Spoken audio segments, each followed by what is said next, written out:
Chapter 677. Zhou Qiyuan was a man of action.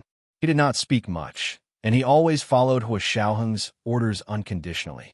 His loyalty was even greater than Yin Shixiang and Zhao Yang's. As soon as Hua Xiaoheng made the arrangements, Zhou Qiyuan immediately initiated the action. Putting down the phone, he pressed the internal action button, passed down the order, seal the entrance to the base, kill anyone who dares to force their way in. Team 1, Team 2, immediately bring people to seal off the east and west directions of the hospital building. Team 3, Team 4, immediately bring people to seal off the north and south directions of the hospital building. Team 5, Team 6, Team 7, and Team 8, follow me into the building and arrest all the medical personnel inside. Zhou Qiyuan put down the phone, took down his belt from the wall, and wrapped it around his waist. He expressionlessly put on the disciplinary committee's black and gold armband. He adjusted the hat on his head and quickly gathered his team downstairs with 4 guards. Yes, Chief. The disciplinary committee had a total of 9 teams. Team 8 often moved around, and Team 9 was always elusive. Under the leadership of team leader Zhou Qiyuan, the 8 members of the disciplinary committee quickly arrived in front of the hospital building. It was noon, and the late autumn sun in D capital was not very hot. In the plaza in front of the hospital building, patients were walking in groups of 2s and 3s. So the medical personnel in white coats had just finished eating and were walking to the building. Some had just come down from upstairs to eat lunch. When the members of the disciplinary committee in black military uniforms with black and gold armbands sealed off the entire hospital building, both patients and medical personnel were shocked. They were actually considered the logistics personnel of the Special Operations Forces and had never seen such a scene. What happened? Why is the disciplinary committee here? Is it because Hua Xiao is not here, so someone is going to rebel? Nonsense. That's the disciplinary committee leader, Zhou Qiyuan. Of all people rebelling, it won't be him. Everyone discussed, but they were forced into the hospital building by the members of the disciplinary committee. 09 Xiao Shua. Net, a doctor was very unhappy and asked with a sullen face, "May I ask, what is the meaning of this? Do you still have any concept of the law? I'm only responsible for following orders. Please go and help with the investigation. As for the law, please go to the military court to talk about the law with the judge." Zhou Qiyuan had a poker face and waved his hand expressionlessly. The members of the Department of Discipline Groups 5, 6, 7, and 8 entered the building in a single file. They covered the heads of all the medical staff in the building, put handcuffs on them, and dragged them into the Department of Discipline Group's prison van. Xinlai's office was on the top floor of the hospital building. He had just finished lunch and was talking to Yi Zitan about a recent liver transplant surgery. "Dr. Yi, what do you think is the probability of rejection after the surgery?" Xinlai looked at the patient's data after the surgery and was still uncertain. Yi Zitan tilted her head and looked at the case file in Xinlai's hands. She said thoughtfully, "This person's data isn't bad. There shouldn't be any rejection, right? Dr. Chun, your surgery skills are getting better and better." His tone was filled with admiration and joy, as well as a little disappointment. Xinlai's attention was focused on the case. He looked at it for a long time, then shook his head and said, "I don't think it's that optimistic. Let's observe it for a few days." Just as he put down the case report, he heard a series of loud footsteps coming from the corridor. Xinlai looked over curiously. "Huh? What was that sound? It sounds like an army is coming." Yi Zitan was also very curious. She turned around and walked to the door. As soon as she saw a row of members of the disciplinary committee in black military uniforms with black and gold armbands, her face suddenly turned white. She turned around in a panic and said to Xinlai, "Dr. Chun, it's the disciplinary committee." Just as she finished speaking, the disciplinary committee leader, Zhou Qiyuan, had already walked in front of her and said, "Dr. Yi, sorry for the offense. Take her away." A member took a step forward and put a black hood over Yi Zitan's head without any explanation. He then took out handcuffs to put them on her. Yi Zitan was scared out her wits. She couldn't even stand straight. Her legs turned to jelly, and she fell to the ground. She almost peed. Xinlai saw this scene from inside the office and was also shocked. He froze for a moment before scrambling out from behind his desk and shouting, "Zhou Qiyuan, what are you doing?" "Dr. Chun, I'm just following orders. Please cooperate with us." Zhou Qiyuan waved behind him. "Take him down." Another member of the disciplinary committee came forward. This time, he also put a hood over Chunlai's head and handcuffed him. Chunlai was completely dumbfounded. He said sternly, "Zhou Qiyuan, does Huashao know you're doing this? If you dare touch me and Dr. Yi, Huashao will skin you alive when he comes back." "This is Huashao's order. When he comes back, Dr. Chun can interrogate him personally," Zhou Qiyuan said slowly. Suddenly, he smelled the pungent smell of urine. He looked down to see Yi Zitan, who was paralyzed on the ground, finally peeing in her pants. When Huashaoheng gave the order to the disciplinary committee leader, Zhou Qiyuan, Zhao Liangzi had already been summoned. He immediately turned to Cuba to receive Huashaoheng. Early the next morning, a large private plane from the Huaxia Empire landed at the Havana International Airport in Cuba. After the plane landed, Cuba still had to make some arrangements. The plane's doors would only open after the red carpet, reporters, and TV stations were in place, and all the important people inside would exit the plane. Huashaoheng, who was waiting there in advance, took advantage of the time before the plane officially opened to sneak onto the plane. When he boarded, no one knew that this man dressed like a Cuban staff member was the main person on this private plane. Zhao Liangzi was naturally already waiting in a private first-class cabin. As soon as Huashaoheng entered, Zhao Liangzi stood up excitedly and saluted. "Hello, Chief." Huashaoheng nodded at him and said calmly, "I'm going to change. Go outside and see how Cuba's preparations are going. Did anyone from our TV station come?" Zhao Liangzi quickly said, "Your military uniform is ready. It's here." As he spoke, he took out a stack of neatly folded Major General military uniforms from his suitcase. This time, it's our own TV station director from the Public Relations Department. "Okay." Huashaoheng responded simply and unfolded the military uniform. Zhao Liangzi quickly walked out and closed the door for Huashaoheng. He stood at the door. This was a military plane. From the pilot to the flight attendants, they all reported directly to the military and all had military ranks. Huashaoheng quickly changed into his official Major General military uniform. He put on a military cap, a pair of large sunglasses, white gloves, and a holster around his waist. There was a gun in the holster. He pulled it out and saw that it was fully loaded with 20 bullets. Not long after, Zhao Liangzi knocked on the door. "Chief, everything is ready. The president of the Cuban Supreme Military Council is here to welcome you." Huashaoheng stood up and opened the door. He nodded to Zhao Liangzi. "You may leave." "Yes, Chief." Zhao Liangzi saluted again at the door and followed Huashaoheng out with a smile. The two of them stood at the cabin door for a while.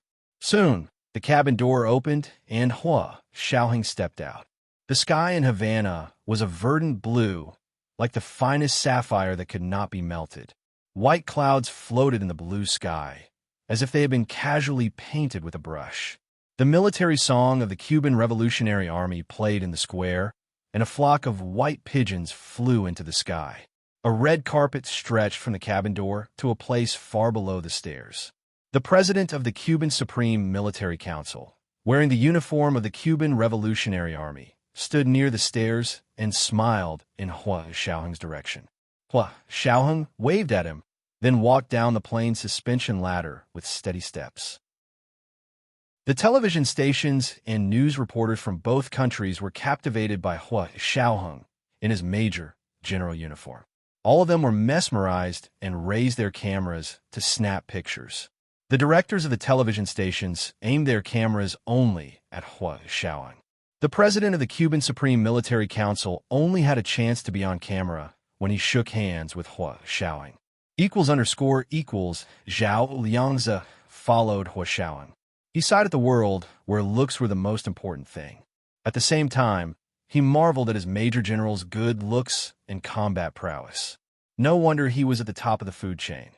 This is the 4th update, and the monthly vote is 600 plus updates. Let's keep our word. It's the 4th update today. Come on, don't be careless and cast your guaranteed monthly vote. The monthly vote will reach 900 before noon tomorrow, and we'll continue with the third update. Chapter 678. Hua Xiaoheng didn't want to expose himself too much. He had cooperated with the Huan nation's private plane to make this trip to Cuba so that he could appear in this place with a proper identity. Therefore, after a brief discussion with the Cuban Supreme Military Council, he told General Ji that he would be returning home immediately. General Ji didn't agree. He sat behind his desk and smiled like a Methriao Buddha. Xiaoheng, think about it. If you leave as soon as you arrive, wouldn't you be exposing yourself? What would others think? What would those people who have been watching you think? This made sense. He had to go through with the act. He had already taken 99 steps out of 100, so there was no need to waste all his efforts at the last step. Hua Xiaoheng knew that because of Mole's betrayal, the intelligence agencies of every country were probably watching his movements. Yes, you're right. Hua Xiaoheng didn't object. Then I'll wait a little longer. Since you're already in Cuba, you can learn from your peers there. You're now visiting Cuba as an official soldier, so you can take a look at Cuba's signal radar system. They're so close to the United States, so there must be something interesting there. Haha. General Ji couldn't help but laugh at the happy part. Hua Xiaoheng replied, Okay, I'll be careful. Well, since the private plane is already here, you can stay for as long as you want. It's best if you stay a few more days. I have an important political mission for you. General Ji's tone became serious. You know that the situation in the country is quite tense right now, and the election will be held in a few days. It's not appropriate for you to return now, so wait a little longer. It won't be too late to return after the election results are announced. Hua Xiaoheng was silent for a moment before replying, Yes, sir. He couldn't return for now, so Hua Xiaoheng didn't contact Zhou Qiyuan in the Huan nation. Zhou Qiyuan wasn't in a hurry either. He locked everyone up separately and began interrogating them one by one. He didn't know why Hua Xiaoheng locked them up, but they had to be interrogated as a routine. It was nothing more than asking about their resumes, daily affairs, and social relations. It was like a political investigation, but more stringent. Every question had to be supported by actual evidence, be it written or testimony from witnesses. Hua Guanchen sat in his office at the Special Operations Forces headquarters. He looked at the deputy chief of the Special Operations Forces, who had a serious expression on his face. It was just a simple field mission. Why were they gone? Did they run away? Defected? Or did something happen? It had been 2 days since the German field personnel were dispatched, and they could no longer contact them. Usually when such a situation occurred, it meant that something had happened. It didn't matter if something happened. In this line of work, accidents could happen at any time. More importantly, the measures and means taken after the accident must be swift and without delay. However, the problem was that Hua Guanchen had no background in intelligence work. Once something went wrong, he had no experience in how to remedy the situation or how to avoid greater losses. Disappeared? Then what should we do? What about Gun Yinji? Did you find it? Hua Guanchen raised his voice. Is this how you complete the mission the organization gave you? The deputy chief was furious, but he could not vent his anger on General Hua. He could only lower his head and remain silent as Hua Guanchen scolded him. Hua Guanchen angrily slammed the table and stood up. What do you mean by not saying anything? Hurry up and send more people to look for him. The deputy chief finally raised his head to look at Hua Guanchen, who was fuming with rage. He said calmly, General Hua, we still haven't figured out what's going on. We can't rashly send out more people. Why? Because we can't determine whether that location is the real Miss Gu or the enemy's trap. The deputy chief didn't want to send his men to their deaths again. Not to mention that the 2 people had disappeared without a trace. It was also a troublesome matter. For Gun Yinji, they had already lost 2 field personnel and needed to send more field personnel. Were there people like radishes that could be plucked and used any time? The deputy chief felt that this matter had to be considered at length. Hua Guanchen listened to the deputy chief's words and slowly sat back down. It was undeniable that the deputy chief made a lot of sense. Also, Hua Guanchen suddenly felt that this wasn't a bad idea. It wasn't that he didn't want to search, but something had happened to the field personnel of the Special Operations Forces, so they couldn't continue to be dispatched. Okay, then do as you see fit. I have full authority to solve this for you. Hua Guanchen took out a pen and wrote a note for the deputy chief. General Ji specifically reminded us to keep this a secret from your chief for now. It won't be too late to talk about it after we find Miss Gu. You have to remember that if anyone reveals this to your chief, he will be punished according to military law. I will not show any mercy. I believe that General Ji thinks the same way. Yes, Chief. The deputy chief had no objections and didn't dare to. But if he didn't let Hua Xiaoheng know about this, who could solve it? If Hua Xiaoheng was in the Huaxia Empire, the deputy chief could make the trip himself. But he was now abroad, so the deputy chief couldn't go abroad. Both of them had to maintain that one of them stayed in the Huaxia Empire and couldn't go abroad at the same time. It was just like when both of them took a plane, they couldn't take the same flight at the same time. They had to leave separately. After thinking about it, he could only think of Yin Shixiang and Zhao Yangzi. These two were Hua Xiaoheng's personal secretaries and were very capable themselves. Also, they had followed Hua Xiao from the beginning to the end for Gun Yinji. The two field agents disappeared because of Gun Yinji, so they should know about it for both official and personal reasons. They should follow up on it to see if it had anything to do with Gun Yinji's disappearance. Also, General Ji had ordered that Hua Xiao not know about this for now, but he didn't say that no one else could know. Also, this matter wasn't a secret among the higher-ups of the Special Operations Forces. In order to locate Gun Yinji's satellite, all the personnel involved in the satellite orbit adjustment knew everything they needed to know. Yin Shixiang and Zhao Yangzi just happened to be on a mission abroad. Zhao Yangzi had just been sent to Cuba by General Ji to assist Hua Xiao's visit. He had no choice but to quickly summon Yin Shixiang back to the Huaxia Empire to deal with this matter.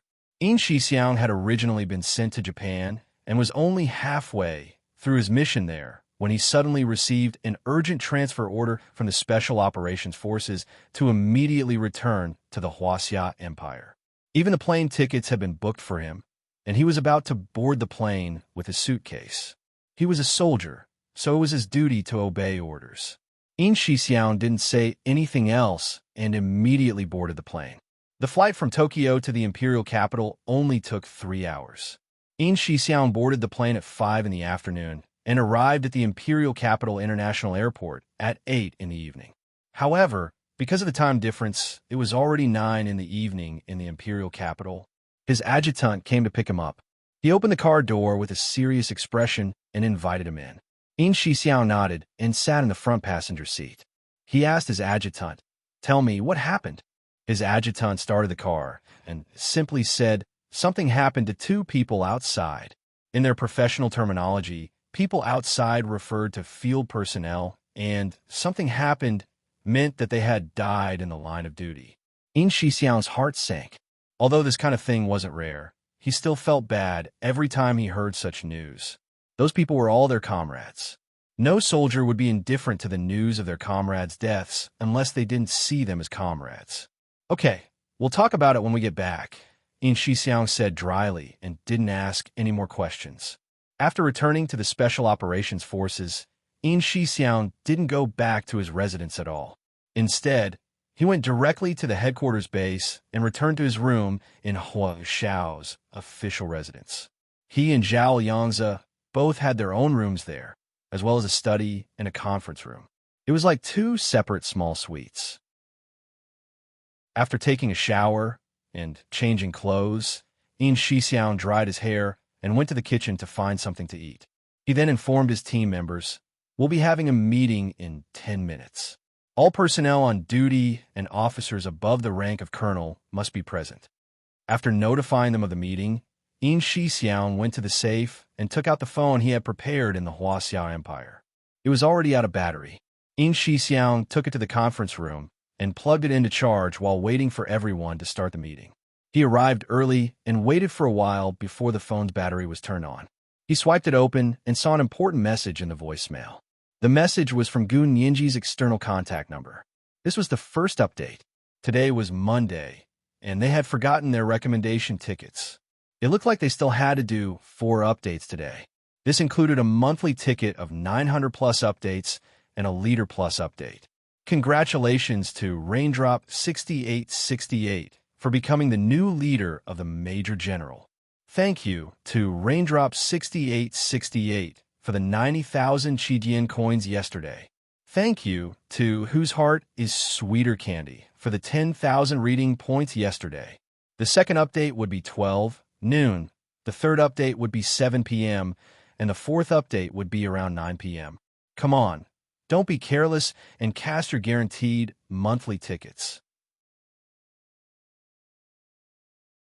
Chapter 679.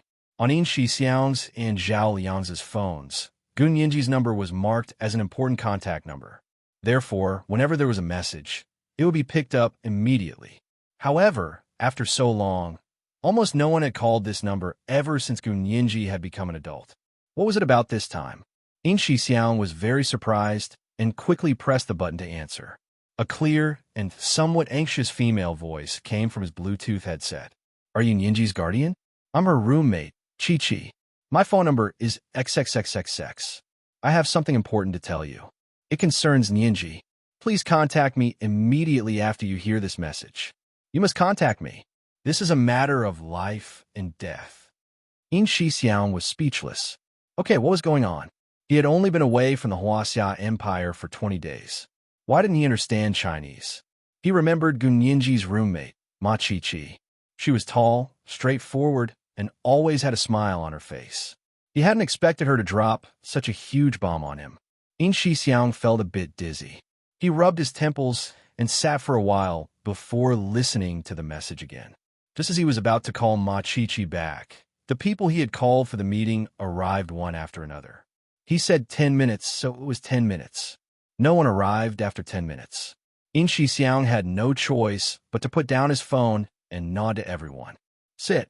I called for a meeting today to ask what exactly happened. The deputy general summoned me back, but I haven't gone to see him yet. I want to hear what happened recently. His adjutant had already told him in the car that something had happened to 2 field personnel, but he didn't make it clear what exactly had happened, such as where, when, and for what reason. Now that they were in the Special Operations Force's encrypted office, everyone could speak freely.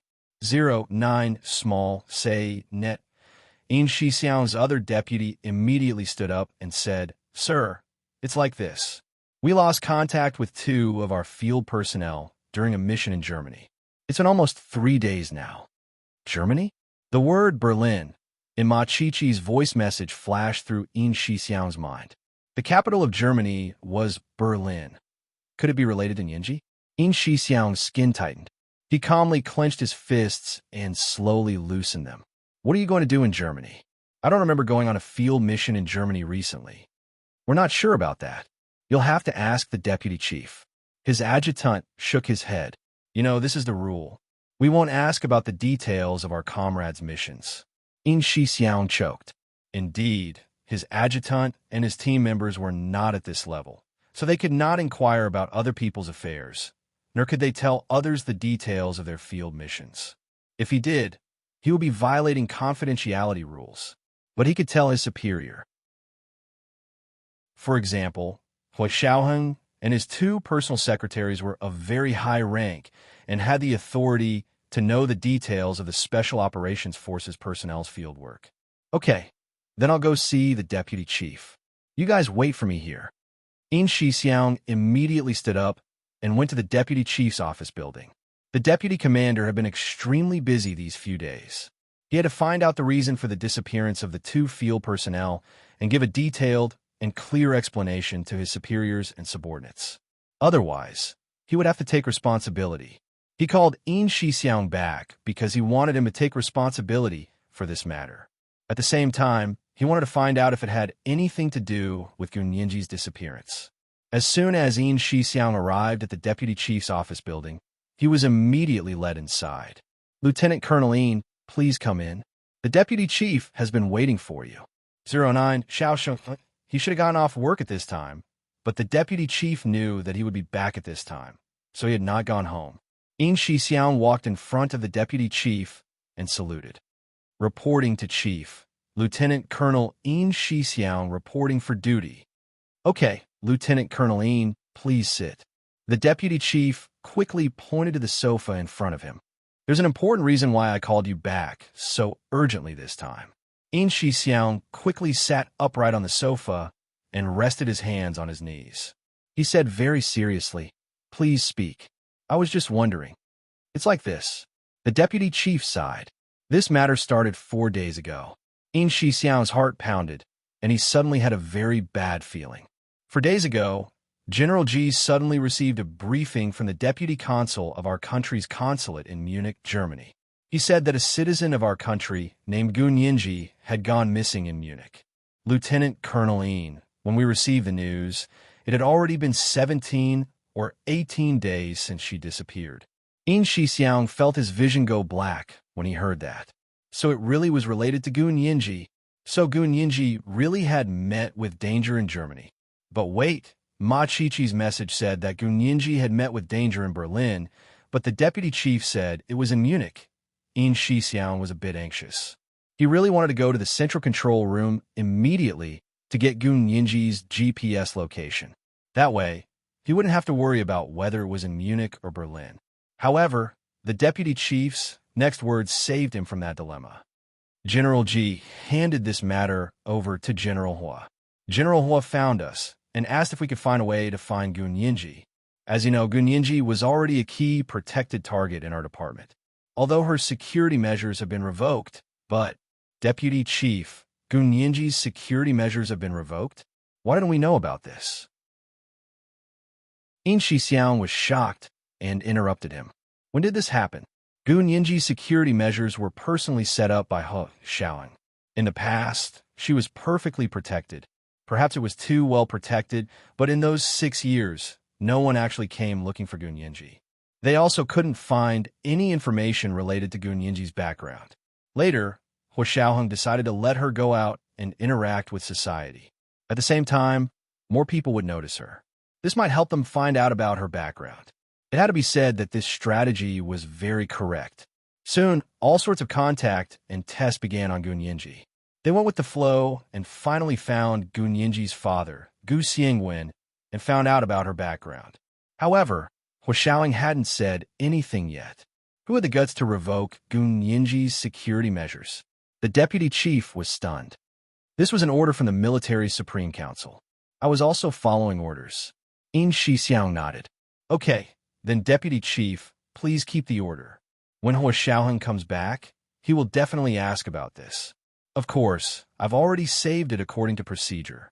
When He Xiaoying comes back, he can investigate at any time. The deputy chief said confidently. He even took out a copy for Yin Shixiang to see. Here, this is it. Yin Shixiang glanced at it and said, "Since it's a copy, can you give me a copy, deputy chief?" "Sure, the original is on file. There are many copies. You can take it." The deputy chief knew that Yin Shixiang was He Xiaoying's personal secretary. Giving it to him was equivalent to giving it to He Xiaoying. Yin Shixiang carefully put the copy of the military order in his folder and continued to listen to the deputy chief explain. Where were we? Oh, we removed her security measures, but there were some measures we didn't have time to remove, such as the GPS on her. At the time, I asked the staff in the central control room to use the GPS to locate Gun Yinji and found that she was in Berlin. Yin Shixiang's eyes widened as he interrupted the deputy chief again. Berlin. It's really Berlin. Didn't you say it was in Munich? Yes. You were confused too, right? So were we. So we sent 2 field agents to Berlin to see what was going on. And then? Then our field agents went to the coordinates shown by the GPS, and then there was nothing else. The deputy chief spread his hands. Our communication with them was cut off almost instantly, and we couldn't contact them anymore. Yin Shixiang's brows furrowed even tighter. He immediately realized that Ma Chichi's message wasn't groundless. It was true. Why didn't you inform He Xiaoying immediately when such a big thing happened? Yin Shixiang was a bit unhappy, but he didn't show it on his face. I heard that He Xiaoying's mission was already completed. General Hua and General Ji told He Xiaoying not to know about this before he returns. Whoever dares to tell will be dealt with according to military law without mercy. In Shixiang was speechless. But I think it's best if you lead the investigation, so I summoned you back. The deputy chief leaned over and patted his shoulder. Big Xiong, you have to work hard. In Shixiang immediately said, I know. I'll go now. There's a lot of work to be done. The deputy chief didn't ask him to stay and watch him leave. In Shixiang didn't return to his conference room either. Instead, he found a car and sped to B University to look for Ma Chi-Chi. This was the second monthly pass of 900-plus updates. I forgot the recommendation list. The third update was at 7 p.m., and the fourth update should be around 9 p.m. Come on, don't be careless and cast the guaranteed monthly pass. Chapter 680. Ma Chi-Chi waited a full 2 to 3 days after sending the message before In Shixiang called back. Chi-Chi, it's In Shixiang. I just finished a meeting and want to come to your school to talk to you. In Shixiang wore a Bluetooth headset as he spoke seriously. It was already 10 p.m., and Ma Chi-Chi had just returned from studying at the library. As soon as she heard it was In Shixiang calling again, she quickly said, Brother Xiong, I'm at the dorm. I'll come down and wait for you. Ma Chi-Chi was just about to shower, but there was no need for that now. She quickly grabbed her phone and keys and went downstairs.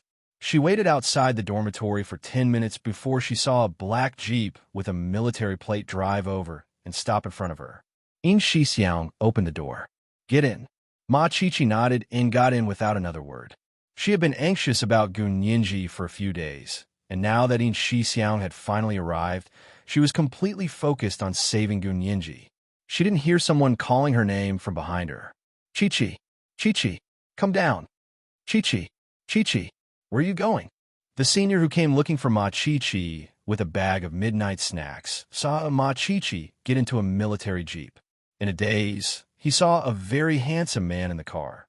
He quickly called for Ma Chi-Chi to come down, but she didn't seem to hear him and got into the car. Senior brother's mouth twitched as he took out his phone to call Ma Chi-Chi. Ma Chi-Chi was about to speak to In Shixiang in the car when she heard her phone ring. She looked down to see it was senior brother.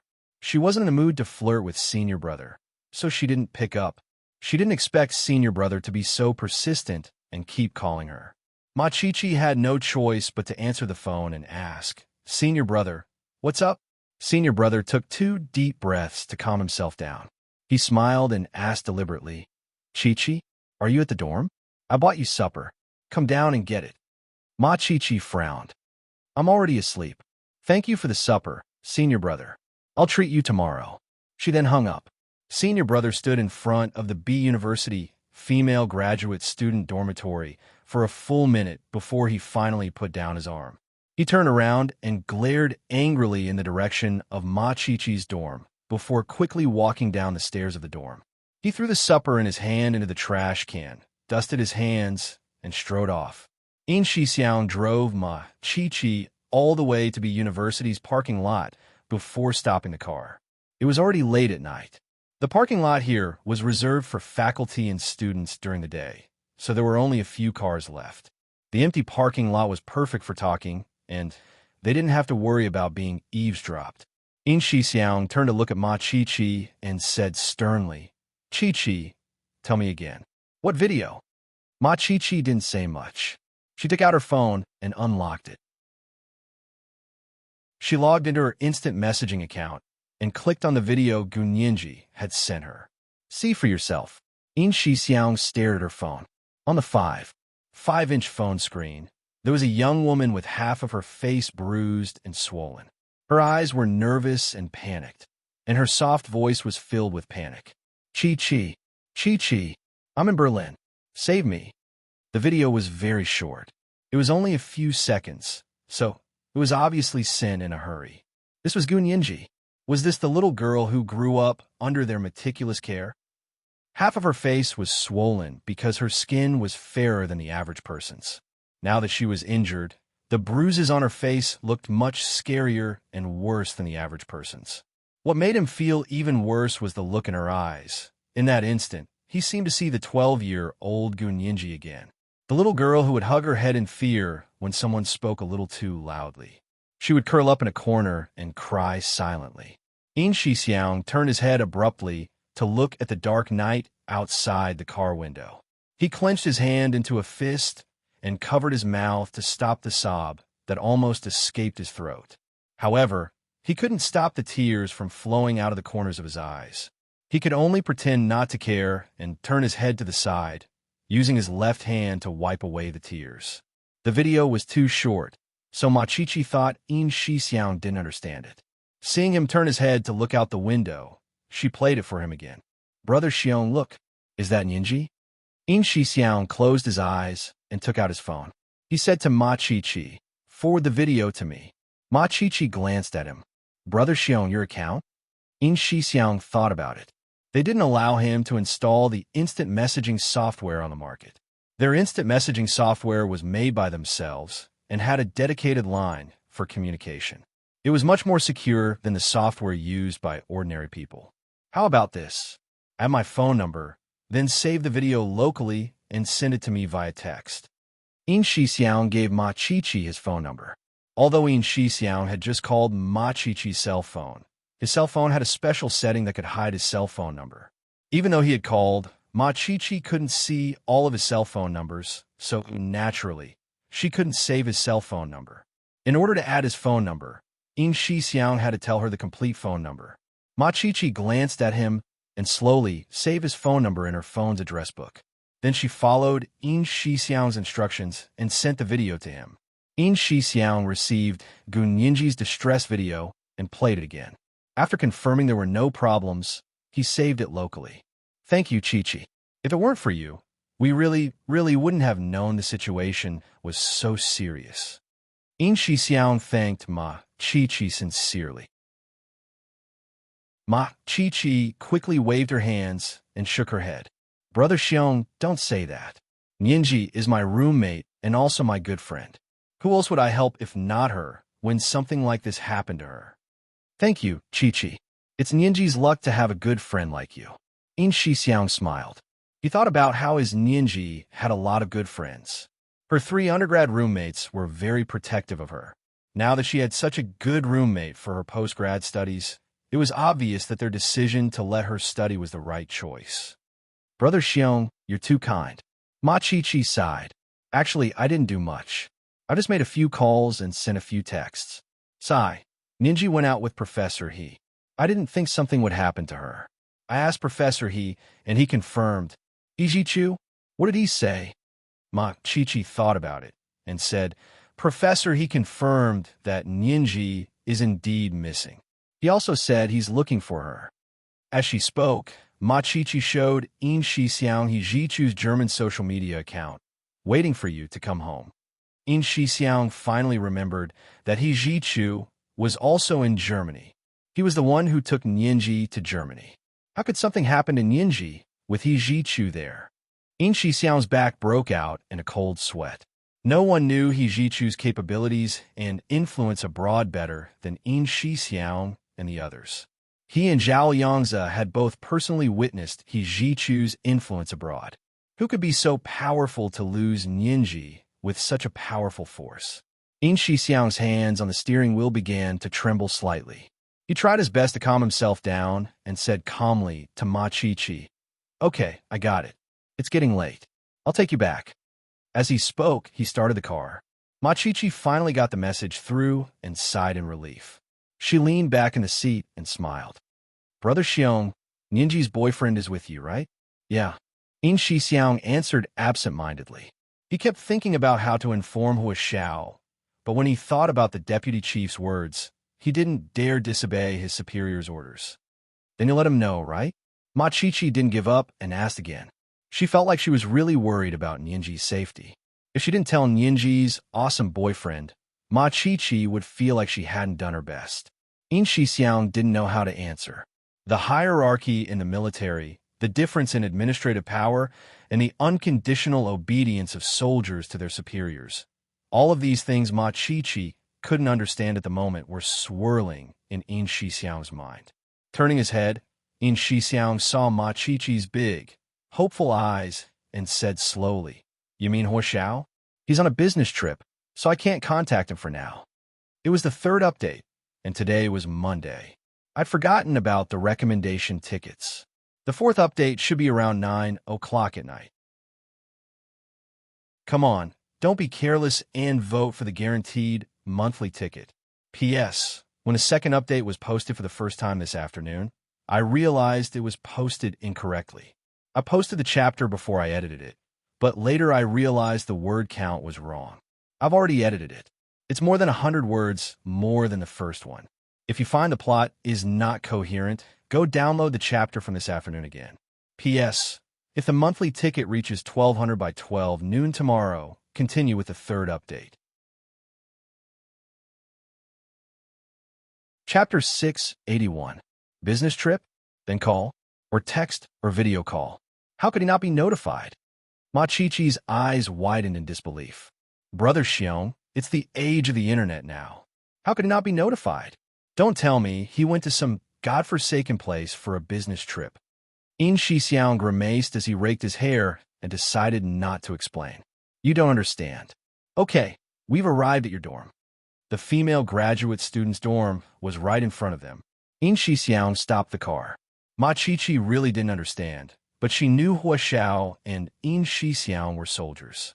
Perhaps they really had their own difficulties, so she didn't press him further and hopped out of the car. Then, Brother Xiong, you have to help Ninji and bring her back as soon as possible. In Shixiang nodded. Don't worry, Chi-Chi.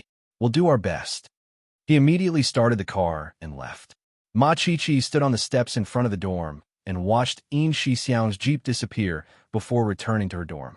In Shixiang sped the entire way as the video he had just seen kept replaying in his mind. The more he thought about it, the more anxious he became. No, he really had to tell Hua Xiao about this. In Shixiang thought about it and finally made up his mind. He turned the steering wheel and drove to the military headquarters. It was almost midnight, and most of the people in the military headquarters were asleep. In Shixiang drove all the way to General Ji's house. He got out of the car and said to the guard at the door, "Please help me ask General Ji that In Shixiang is back and has something important to ask him." The guard glanced at him and picked up the intercom to call General Ji's personal secretary. He confirmed that General Ji was still awake before taking the call. "Chief, there's a lieutenant colonel calling himself In Shixiang at the door. He says he has something important to ask you." General Ji took off his reading glasses in the study, rubbed his eyes, and said, "Then let him in." In Shixiang was led into the study by General Ji's personal secretary. "Hello, Chief. You're here. Sit." General Ji nodded and pointed at the soft stool in front of his desk. In Shixiang sat upright and said sternly, "General Ji, I was just called back from abroad by the Deputy General to understand the situation. There are some things I want to confirm with General Ji." General Ji glanced at his personal secretary. The man understood and turned to leave. He even thoughtfully closed the door of the study. "Speak, what is it?" General Ji put on his reading glasses and looked at the documents in front of him again. It was obvious that he didn't want to talk more. In Shixiang saw General Ji's attitude and knew it wouldn't be easy to convince him. However, when he thought of Gunyinji and Major General Hua, he braced himself and said, "General Ji, this matter is of great importance. Not only did something happen to our field personnel, but Gunyinji also." General Ji looked up from the documents and expressionlessly rolled his eyelids over the top of his reading glasses. The corners of In Shixiang's mouth twitched, but he still gathered his courage and continued. "Such a big thing happened, but the deputy chief said that we can't inform Hua Xiao. I just want to confirm if I really can inform Hua Xiao." "Yes, you can't. I said it," General Ji said coldly. "Since you know, I'm warning you. If you dare to tell Xiaoheng about this before he returns, I won't be merciful. The military court is prepared for people like you who pretend to obey orders, but secretly oppose them." In Shixiang's heart skipped a beat. He didn't understand why General Ji would use such a serious term. Pretend to obey? He almost said they disobeyed military orders. "General Ji, I don't understand. We've never done anything like pretend to obey." In Shixiang didn't admit it. He stubbornly argued with General Ji. Haha, never. General G threw the documents aside and leaned back in his chair. You can say you've never done it, but can you guarantee that others have never done it? In Shixiang was speechless. Fine, he couldn't guarantee for others, but he trusted Hua Xiao. He believed that he wouldn't do anything to betray the country or the military. General G, shut up. General G suddenly became angry. He stood up from behind the desk and pointed at In Shixiang's nose. You said you didn't. Then let me ask you, did you know that Gu Nianji isn't Gu Xiangwen's biological daughter? In Shixiang's eyes widened in shock. What? Not his biological daughter? This. Where did you hear this? Even In Shixiang didn't know. He was Hua Xiaoheng's personal secretary. He really kept it a secret. General G snorted inwardly.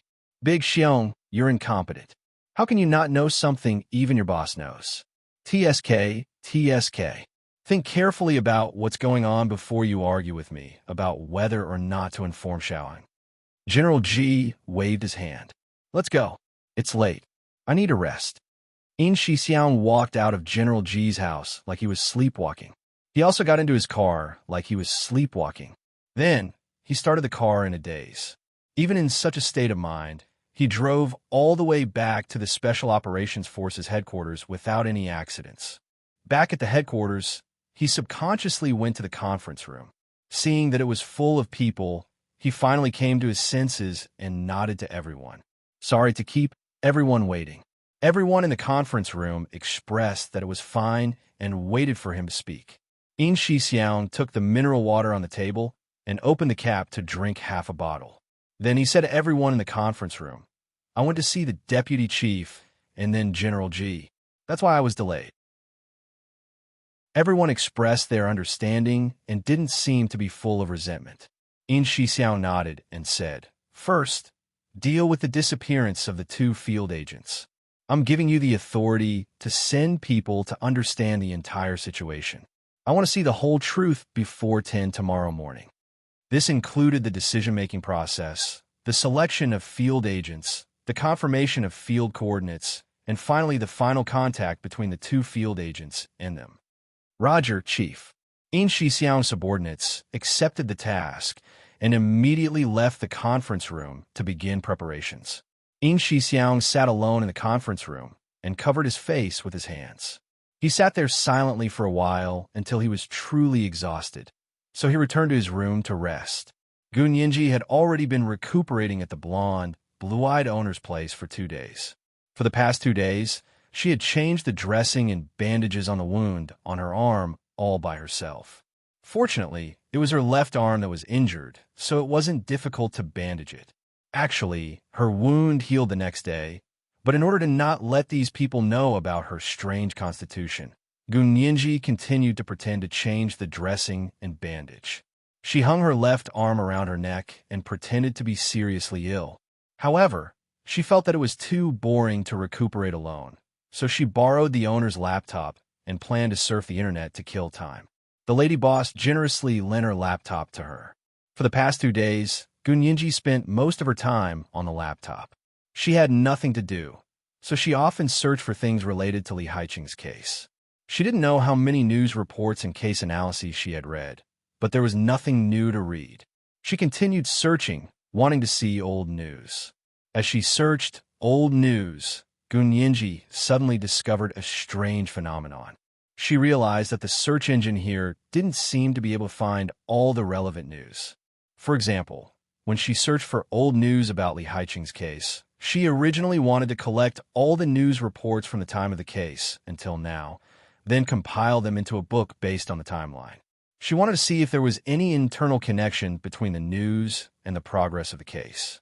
As a result, Gu Nianji clearly discovered that more than half of the news she had clearly seen before was now gone. Because she had an outstanding memory, she could remember everything she read once. And the news about Li Haiqing's case was related to her lawsuit, so she had seen almost every single one. Now that she searched, she realized that the news she had seen before was gone. Was it because the news had already been deleted? That was impossible, because all the other news on the same website were still there at the same time. So why was only a portion of the news gone? What was so special about the news that had disappeared? Gunyinji closed her eyes and leaned against the bed, thinking silently for a while. Although the news had disappeared from the internet, she still remembered it, and it slid through her mind one by one. Carefully recalling the content of the news, Gunyinji suddenly opened her eyes. She discovered a pattern. The news that had clearly existed before, but had now disappeared from the search, all had one thing in common. That was, these news all had the name Lawyer He or Hijichu. This was the fourth update, and it was sent to Raindrop 6868, who had been promoted to the position of leader. Today was Monday, and he had forgotten about the recommendation tickets. Come, don't be careless and vote for the minimum monthly ticket. P.S. If the monthly ticket reaches 1,200 before noon tomorrow, continue with the third update. Oh, intersectioners for intersection. Oh. Chapter 682. This is interesting, Gunyinji muttered to herself. She leaned against the bed with her left arm hanging from her neck. She only used her right hand to type and looked very clumsy. The blonde bar owner and bartender often came in to see her. They saw her typing on a laptop with one hand and thought it was very interesting. They wanted to persuade her to stop typing and just watch a movie, but Gunyinji smiled and said, "I'll watch it later. I'm browsing the forums right now to see people fighting." Since she said that, the bar owner and bartender stopped trying to persuade her. After they left, Gunyinji thought about the pattern she had just discovered. What kind of network could cause some news to appear and others to not appear? This problem was too easy for Gunyinji to solve. Blocked. Someone had set up a keyword block on the computer network she had logged into. Therefore, all the websites with blocked keywords were filtered. This method was actually very simple after thinking about it. It was similar to the plugins that everyone used to filter ads and the adblock software that filtered certain websites. It was almost the same principle. Was it like this? Gunyinji felt that she should still give it a try. Make bold assumptions and be careful in verifying them. This kind of network block might be an insurmountable chasm for others, but not for people like Gunyinji. She had systematically learned about hacking from Zhao Yangzi, the top 5 hackers on the entire Blue Planet at the Special Operations Forces base. Zhao Yangzi had laid a very solid foundation for her because he had taught her from the most basic DOS program, which was the ancestor of the widely used Windows operating system. To be a truly skilled hacker, one didn't just know how to use hacking software. Truly skilled hackers were all software engineers who were very good at programming. In their eyes, the entire network seemed to be like the flashing green numbers and lines in the Matrix. It had its own logic and rules. Gunyinji stared at the laptop in front of her and used one hand to enter a few DOS commands. She quietly bypassed the laptop's monitoring program and sent a few pings to the network world outside the system. Soon, most of the pings were complete and fast, but a few were blocked. The few that were blocked were when she tried to ping pages related to Hijichu or Lawyer He. So that was it. The lady boss here was in cahoots with ALS, right? Someone had really set up a shielding system for the network she had logged into. It was as if she had always been in a local area network, and all the information in this local area network had been filtered before being released. But blocking? Build a wall? Trying to trap a top computer hacker of the Blue Planet in a network wall? Are you sure? Gunyinji chuckled, but she also felt very upset. If she had to describe her mood, it might be like the old movie The Truman Show, when the main character first discovered that he had lived in a studio since he was a child. However, the protagonist was so excited that he was about to break down, but Gunyinji had been homeless for more than a month, so her endurance was much higher. She didn't collapse from excitement. Instead, she was so calm that she scolded herself for being a fool.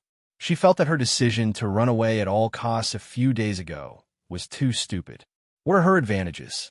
Of course, it was her intelligence. It was not her physical strength. What a joke. Instead of taking a shortcut, he actually tried every possible way to escape, and even ended up injuring himself. Pa! Gunyinji slapped herself hard in the face. She had to remember this lesson. Using one's weakness to compete with someone else's strength was called fool. Her slap was a bit hard. When the bartender brought her dinner that night, he saw the clear handprint on her face. His eyes widened in shock. Who hit you? Gunyinji was speechless. She was too embarrassed to say that she did it, so she could only look down and mumble, "Don't ask." Anyway, it was my fault. The bartender was speechless. He silently turned around and left. Then Gunyinji heard the bartender talking excitedly in German with someone outside the door. Gunyinji pouted and ignored him. She ate 2 mouthfuls of bread and went to wash up. Then she opened the door and said to the lady boss and bartender outside, "I'm going to watch a movie and then go to bed. Good night."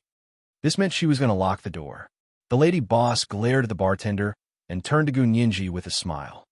"Fine, you don't look too good. Go to bed early and wake up early tomorrow." Gunyinji nodded. "Thank you. The sooner I recover, the sooner I can leave here. I won't trouble you for too long." "Don't say that. I'm very happy you're here. You could trouble us for as long as you want. Don't be embarrassed." The lady boss quickly comforted her and personally walked her inside. Gunyinji nodded at her and closed the door in front of her, then locked it. After locking the door, Gunyinji sat on the bed and looked around the 4 corners of the room. If her internet was already being monitored, then this room was most likely being monitored as well. However, she didn't know where the cameras were installed. She also didn't have the tools the special forces often use to check for infrared cameras.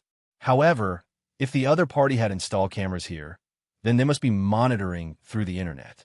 As long as it was on the internet, Gunyinji had a way to monitor it. She rolled her eyes and hugged her laptop to the bed. Then she pulled the blanket over herself and covered herself from head to toe. This way, even if there were cameras in the room, those people would only be able to see a cocoon-like blanket from the surveillance screen. They wouldn't be able to see what she was doing. Gunyinji hid under the dark blanket and smiled slightly. She removed the sling on her left arm from her neck, then began typing quickly with her fingers flying. The other party was monitoring her computer, so no matter what she was doing, the other party would be able to see it. Gunyinji used the opportunity of playing a Blu-ray movie on the computer to enter the DOS program. She quickly typed a series of commands and created a zombie image virtual hard drive for the computer. This zombie image virtual hard drive wasn't on the computer's hard drive. It was built on the internet and simulated using the computer's virtual memory. This laptop model was very old and didn't have a lot of memory. Gunyinji also dug out a large chunk of memory to create a zombie image virtual hard drive. The speed of the entire computer suddenly slowed down. Not only was her side slow, but the other party's monitoring of her would also slow down. Depending on the bandwidth of the internet, the other party's monitoring of her computer would lag from 1 minute to infinity. In other words, when the lag time was long enough, the other party's monitoring would be quietly frozen. The surveillance screen would always show the scene before it was frozen, so it was actually impossible to effectively monitor her. It was just like what people often saw on TV. In order to get rid of the surveillance camera in the elevator, people could stick a picture of the elevator being empty. Then the computer screen in the surveillance room would show the same scene forever. You would think there was no one in or out of the elevator, but in fact, there was a group of people having a party inside, and you wouldn't even know. Gunyinji patiently expanded her zombie image virtual hard drive step by step, constantly nibbling away at the network bandwidth. She only stopped when the Blu-ray movie on her side began to intermittently show disjointed sounds and images. The size of the virtual hard drive should have reached a critical point. She couldn't continue to expand it. She waited quietly for a few seconds for the computer to stabilize and confirm that the other party's monitoring had failed. Gunyinji turned off the Blu-ray movie and, at the same time, began frantically programming with the most primitive DOS program. The other party wanted to use this blocked local area network to trick her and isolate her from the outside world. Then she would let them have a taste of the power of giving them a taste of their own medicine. Gunyinji was very efficient when she went into programming mode. She spent the entire night writing a very useful and targeted application program. Based on the program's functions, Gunyinji named it Devourer. Yexi. She was almost cooped up under the covers for the entire night. She only lifted the covers and crawled out at dawn. Gunyinji continued to tie up her left hand. After washing up, she began to sleep. She wanted to make up for last night's sleep, because she was sure that someone was monitoring her computer she planned to act at night from now on. Nighttime was the time when most people were the most sleepy. No matter how much preparation they made, they couldn't stay awake and stare at the unchanging images on the computer all the time. Gun Yinji slept soundly for the entire day and woke up at dinner time. She happily ate dinner with the bar owner and the bartender, then went to take a shower. After washing up, she returned to her room, turned on her laptop, and clicked on the small program she had made. The small program almost instantly took up 99% of the network bandwidth. At the same time, it froze the monitoring page and bypassed the blocked keywords. Gun Yinji didn't need to hide under the covers anymore. She swaggered back on the bed and began to browse the internet. This time, when she searched for Li Haiqing's case, many web pages with lawyer He or He Jichu appeared. Unlike yesterday, it was as if He Jichu didn't exist in this world at all. Since the web pages with He Jichu's name appeared, it meant that she had bypassed at least one key block keyword. Gun Yinji simply searched He Jichu on the internet. The first thing that popped up was an official account that He Jichu had set up on Germany's largest social media platform. When she saw the profile picture of her own back on the account, and the account notes that said, "Waiting for you to come home," Gun Yinji bit her lower lip tightly. Her heart ached and felt bitter. This was the first update. There was still 3 updates today. Let's remind everyone of the recommendation votes. The second update will be at 1 p.m., and the monthly vote will be 1,200 plus updates. The third update will be at 7 p.m. Come on, don't be careless and vote for the guaranteed monthly vote. P.S. When I say the update will be done, if everyone can't see it by the time it's time, you can refresh the directory multiple times or exit the app to refresh again. Chapter 683. So Professor He had returned a long time ago and hadn't given up on searching for her. Gun Yinji looked closely at the photos of He Jichu and realized he had really lost weight. His already frail body seemed even more slender, and there were dark circles under his eyes, symptoms of insomnia for a long time. Gun Yinji's eyes were red, but she bit her lower lip tightly to hold back the tears that were welling up in her eyes. She didn't let them fall. She continued to look at the news about He Jichu and noticed a very obvious trend. From the time of her disappearance, He Jichu's media exposure could be said to be very intense. Not only did he frequently appear in all major media outlets, but he also created a social media account specifically for his public exposure. Gun Yinji knew He Jichu used to be a very low-key person. Not only did he keep a low profile, but he also seemed to want to hide himself. He had so much power in the United States and South America, but no one knew about it before. They all thought he was just a very outstanding legal talent. Later, she learned that He Jichu's background was very powerful, but he didn't want to show it. He preferred to live like a normal university professor in the crowd. Why did such a person suddenly become so uncharacteristically high profile? What was the reason? It didn't take a genius to figure out. Gun Yinji couldn't help feeling touched and happy, and even a little scared. Her fingers tried several times to send He Jichu a private message, but she looked at the laptop in front of her and thought of the surveillance cameras. She resisted. The time wasn't right yet, so she couldn't alert him. If ALS was alerted, she didn't want to experience the Gestapo's methods again. Gun Yinji reluctantly closed He Jichu's social media page and searched for news about the Huaxia Empire. A lot of Chinese news appeared on the search engine. Gun Yinji hadn't seen Chinese words in a long time, so she enjoyed reading them. Then, in an inconspicuous corner, she saw this piece of news. Hua Xiaoheng, Deputy Secretary General of the Supreme Military Council and our nation's youngest Major General, recently led a delegation to Cuba. The accompanying photo was of Hua Xiaoheng standing on a private plane and waving to the welcoming crowd below. He was wearing a very slim and handsome Major General's uniform, and the wide belt around his waist made him look like a crane.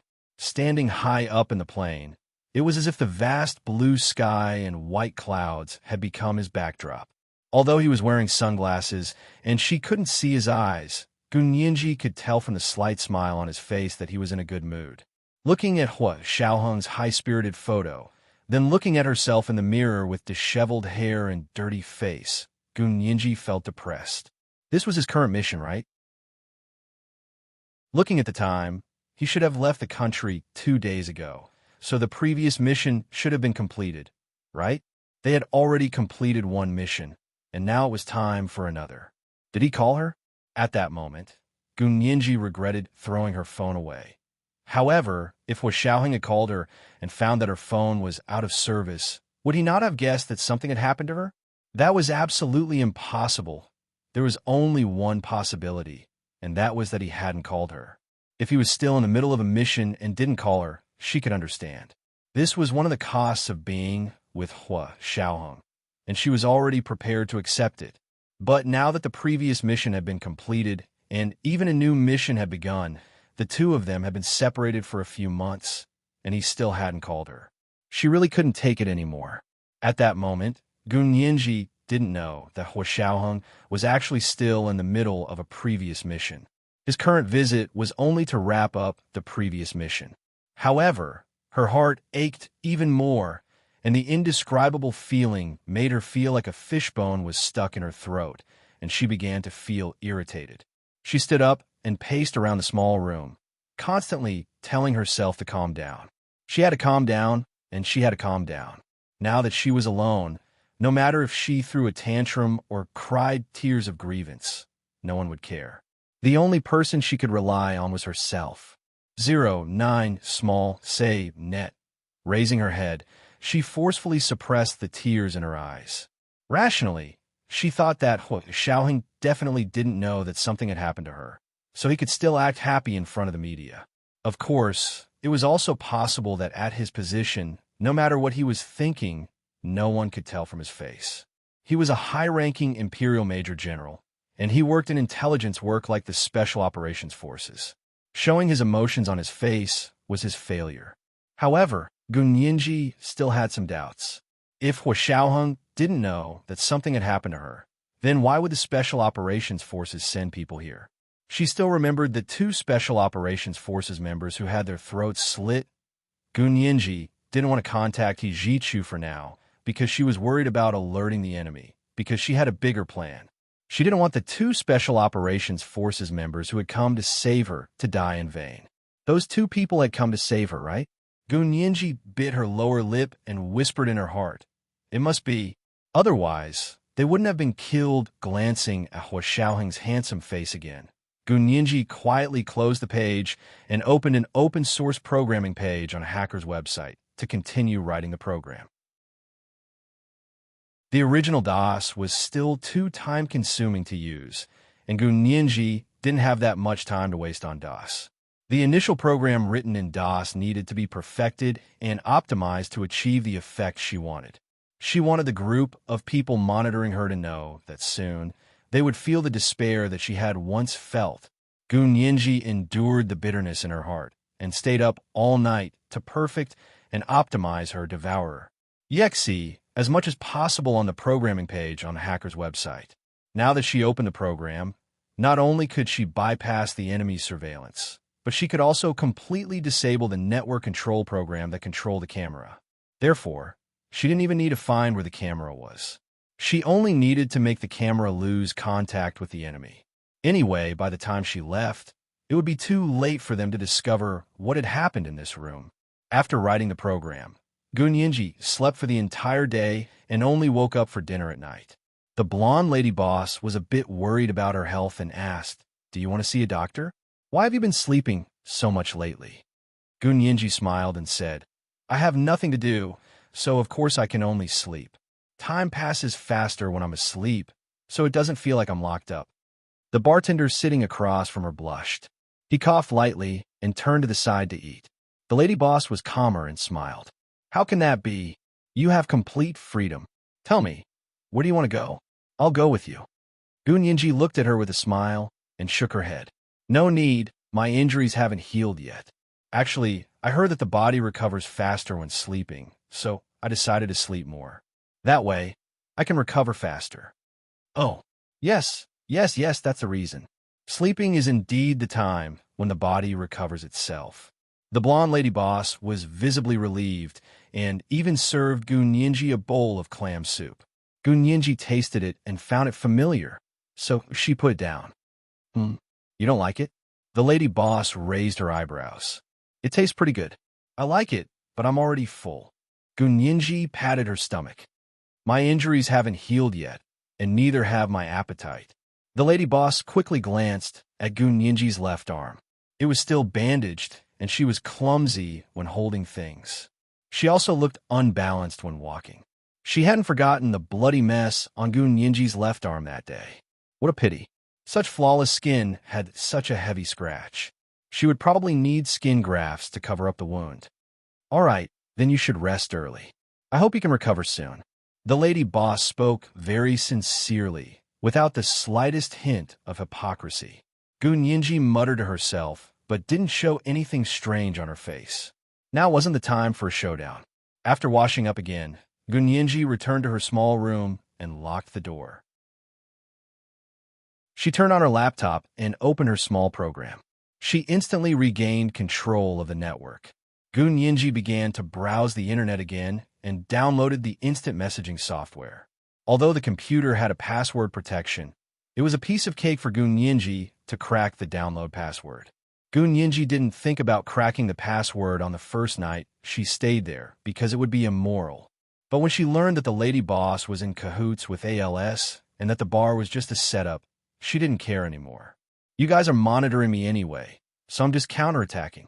Gun Yinji woke up in high spirits in the middle of the night.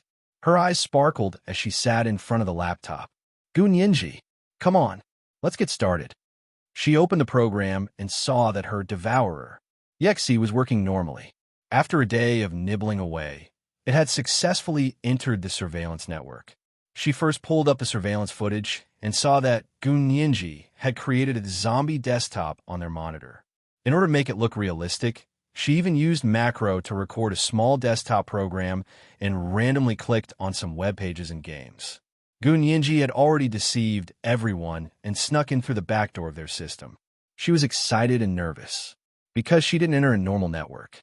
It was the internal network of the German Federal Intelligence Service, formerly known as the Gestapo. This was the second monthly pass of 1,200 plus updates. There was still 3 updates today, a reminder to everyone for recommendation votes. The third update was at 7 p.m. Come on, don't be careless and vote for the guaranteed monthly pass. P.S. Thank you, sweetheart, for reading and rewarding 10,000 views. This person rewarded so many views. Could it be that if I read, I'll welcome my first leader? Alliance masters who read more would also add more chapters. Chapter 684. Gun Yinji's Devourer. Yexi was like a little beast scouting the way as it carried her to the German Federal Intelligence Agency's central control system. She wandered around the intranet and nervously searched for the information she was looking for. When she escaped that night, 4 Chinese men had died in the woods near the bar. Gun Yinji was certain that 2 of them were bad guys impersonating her, and the other 2 were real Huaxia Imperial Special Operations Forces members.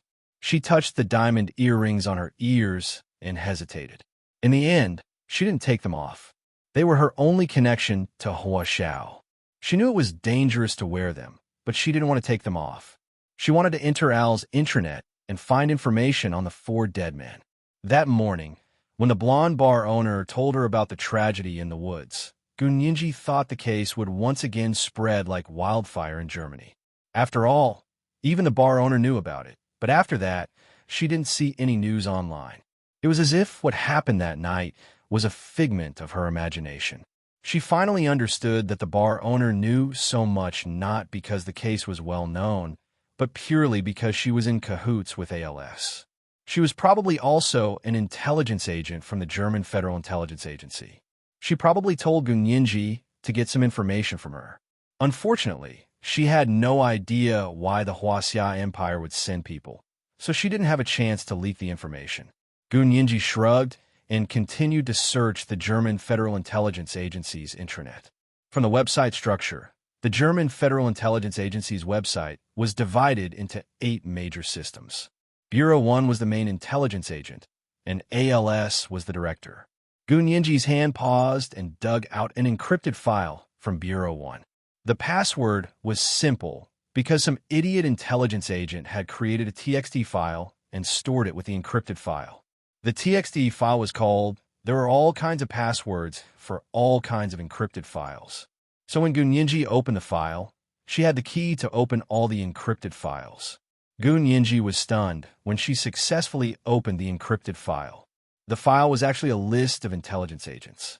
It included the intelligence agents from the German Federal Intelligence Agency who were hidden in various countries. She also saw the list of people hidden in the Huaxia Empire. This was really wearing out iron shoes in fruitless search, only to find it by chance without even looking for it. Gun Yinji uploaded it to her cloud account without hesitation.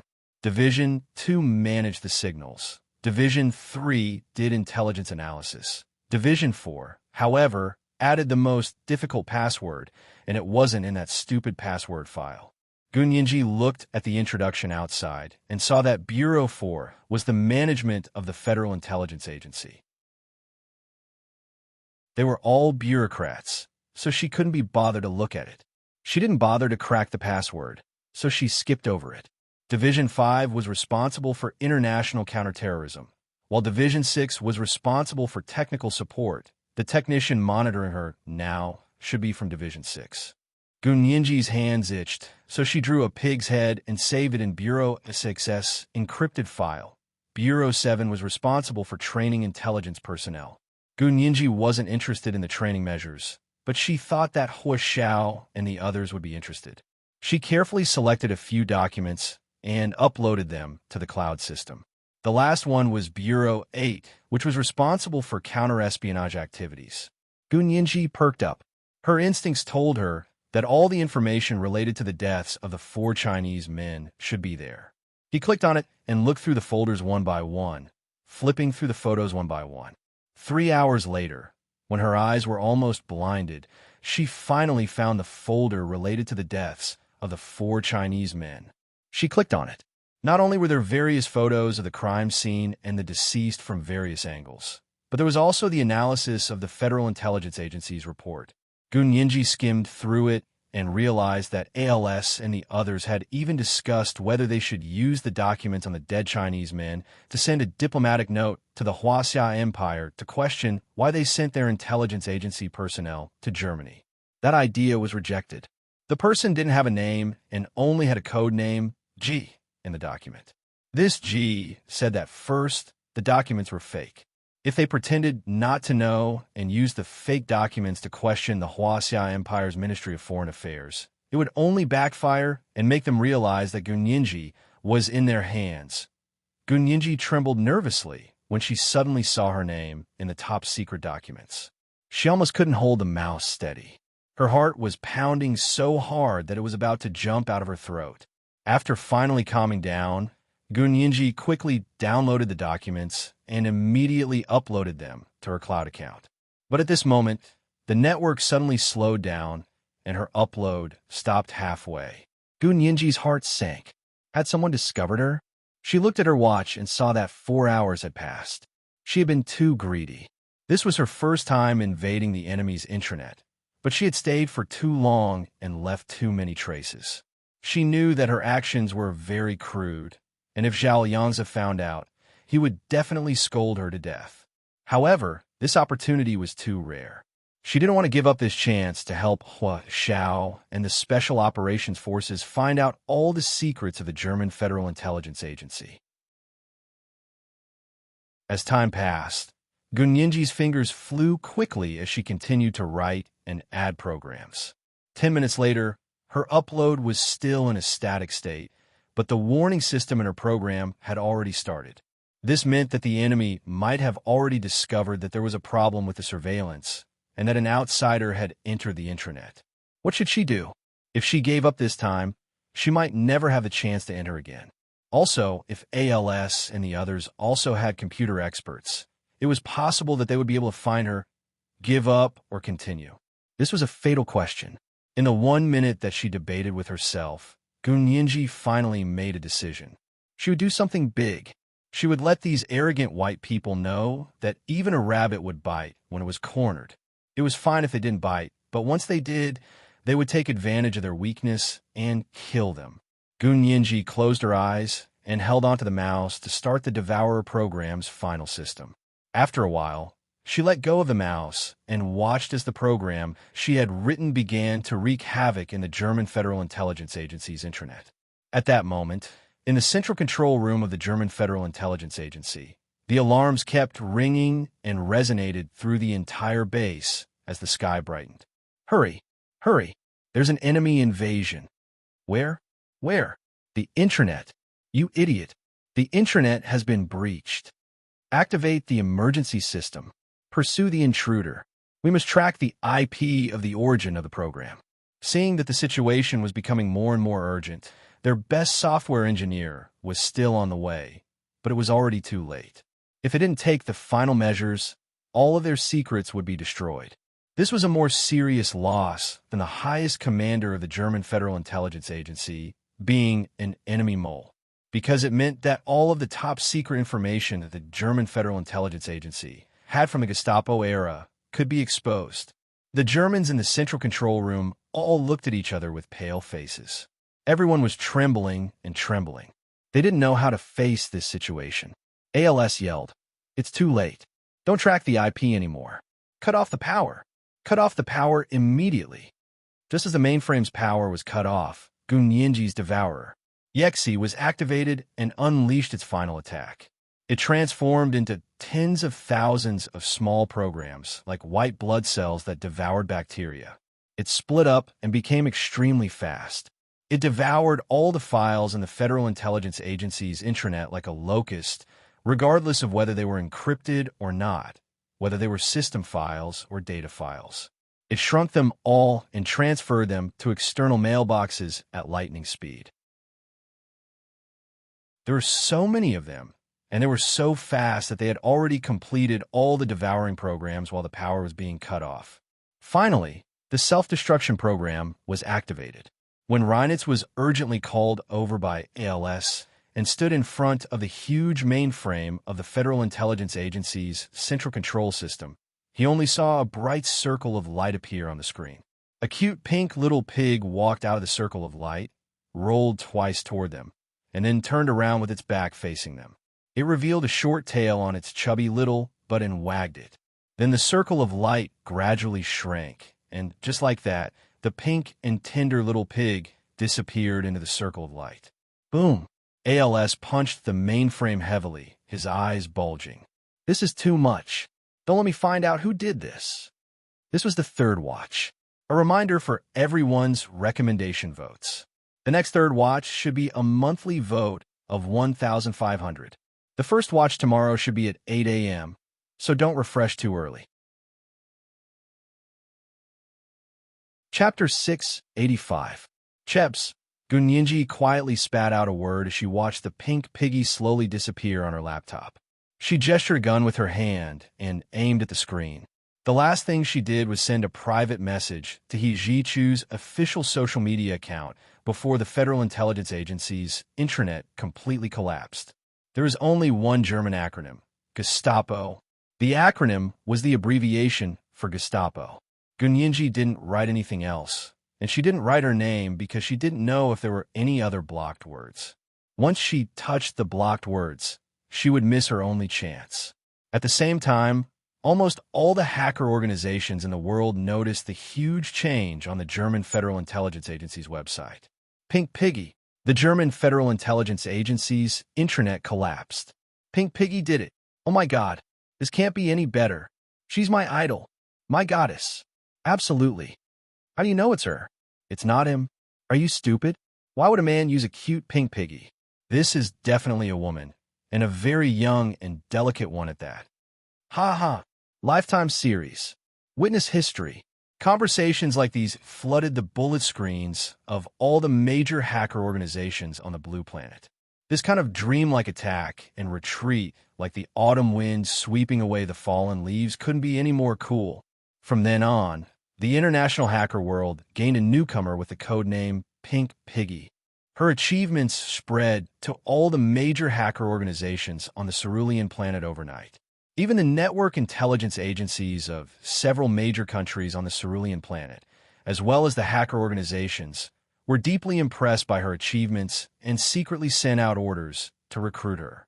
Because she had single-handedly broken into the German Federal Intelligence Agency's intranet and swept away all the resources and information, the damage to the German intelligence agency was incalculable. It wasn't an exaggeration to say it was incalculable, but it was truly incalculable. The secrets that had been kept since the Gestapo era were no longer secret from that night onwards. And the most excited were the Eastern European hackers. Because of historical reasons, Eastern European hackers hated the German Federal Intelligence Agency far more than other countries, and even more than other departments in Germany. They were also the most diligent hackers in attempting to break into the German Federal Intelligence Agency's network. But after so many years, they had never actually entered their intranet. But tonight, someone did it. Since then, this group of Eastern European hackers had become die-hard fans of the Pink Piggy. Many of them had even raised the banner of the Pink Piggy reserve team. Their symbol was the pink and tender piggy, but ==Gunyenji was completely unaware of the commotion she had caused. This was because she did not know that the intranet of the intelligence agencies of various countries was under attack at all times. The attacks came from hackers, officials, and civilians. Therefore, this wonderful Operation Devour that she directed was basically witnessed by many people. Although they had only seen the surface, they were all experts in the industry. They were very clear about the destructive changes that had occurred in the internal system. The reason Gunyenji was able to single-handedly mess up the German Federal Intelligence Agency's central control system was because she was already in the Federal Intelligence Agency's intranet. Because the shielded local area network that the other party used to deceive and numb her in an attempt to extract information was actually an extension of the Federal Intelligence Agency's intranet, so it was very easy to go against the flow. Many things that were so powerful that they could not be defeated were defeated from the inside. This was also the easiest and most thorough way to defeat a person, a nation, or a country. Gunyenji's actions invisibly matched this principle. When Gunyenji started the Operation Devour, the Huaxiao Empire's Special Operations Forces also inevitably noticed it. And they were luckier than the intelligence agencies of other countries because they received an endless stream of blessings from Germany. Thousands of emails marked as top secret were delivered like snowflakes to the tens of thousands of email accounts owned by the Special Operations Forces. When they opened them, they saw that they were all in German. After a slight translation, everyone's expression was dreamy. This. Could the Pink Piggy be one of us? Who? Is it Lieutenant Colonel Zhao? Lieutenant Colonel Zhao is on a visit to Cuba with the boss. How could it be him? Then who is it? No matter who it is, this person has made a great contribution to our country. Oh my, so many people. He practically wiped out the entire German Gestapo. This kind of great contribution can be said to be unprecedented and will never be replicated again. The personnel on duty in the Special Operations Forces Central Control Room looked at the endless stream of emails, and their expressions were like they were looking at rare treasures. However, rare treasures had a price, and this information was priceless. Unfortunately, it was the eve of the Huaxiao Empire's prime minister election. Although the Special Operations Forces had never interfered with internal affairs, due to the special circumstances of this year's election, the two leading candidates, Bai Jiansheng and Tan Dongbang, both requested the Special Operations Forces to intervene as observers of the election and monitor the electronic voting systems across the country. This was because they all agreed that only the Special Operations Forces would maintain a neutral attitude in the election and not be biased towards any side. It could also be said that both of them believed that they had connections in the Special Operations Forces. So if they were to be biased, they would only be biased towards their side. Therefore, with the authorization of General Ji and Speaker Long, the Special Operations Forces, under the leadership of the Deputy Chief, organized a group of highly skilled and loyal personnel to stay in the central control room and monitor the electronic voting systems across the country. This was also the reason why Hua Xiaoheng couldn't return to the empire for now.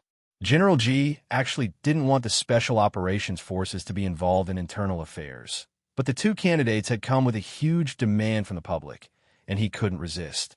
In the end, the only thing he could think of was to keep Hui Xiaoheng out of it as much as possible.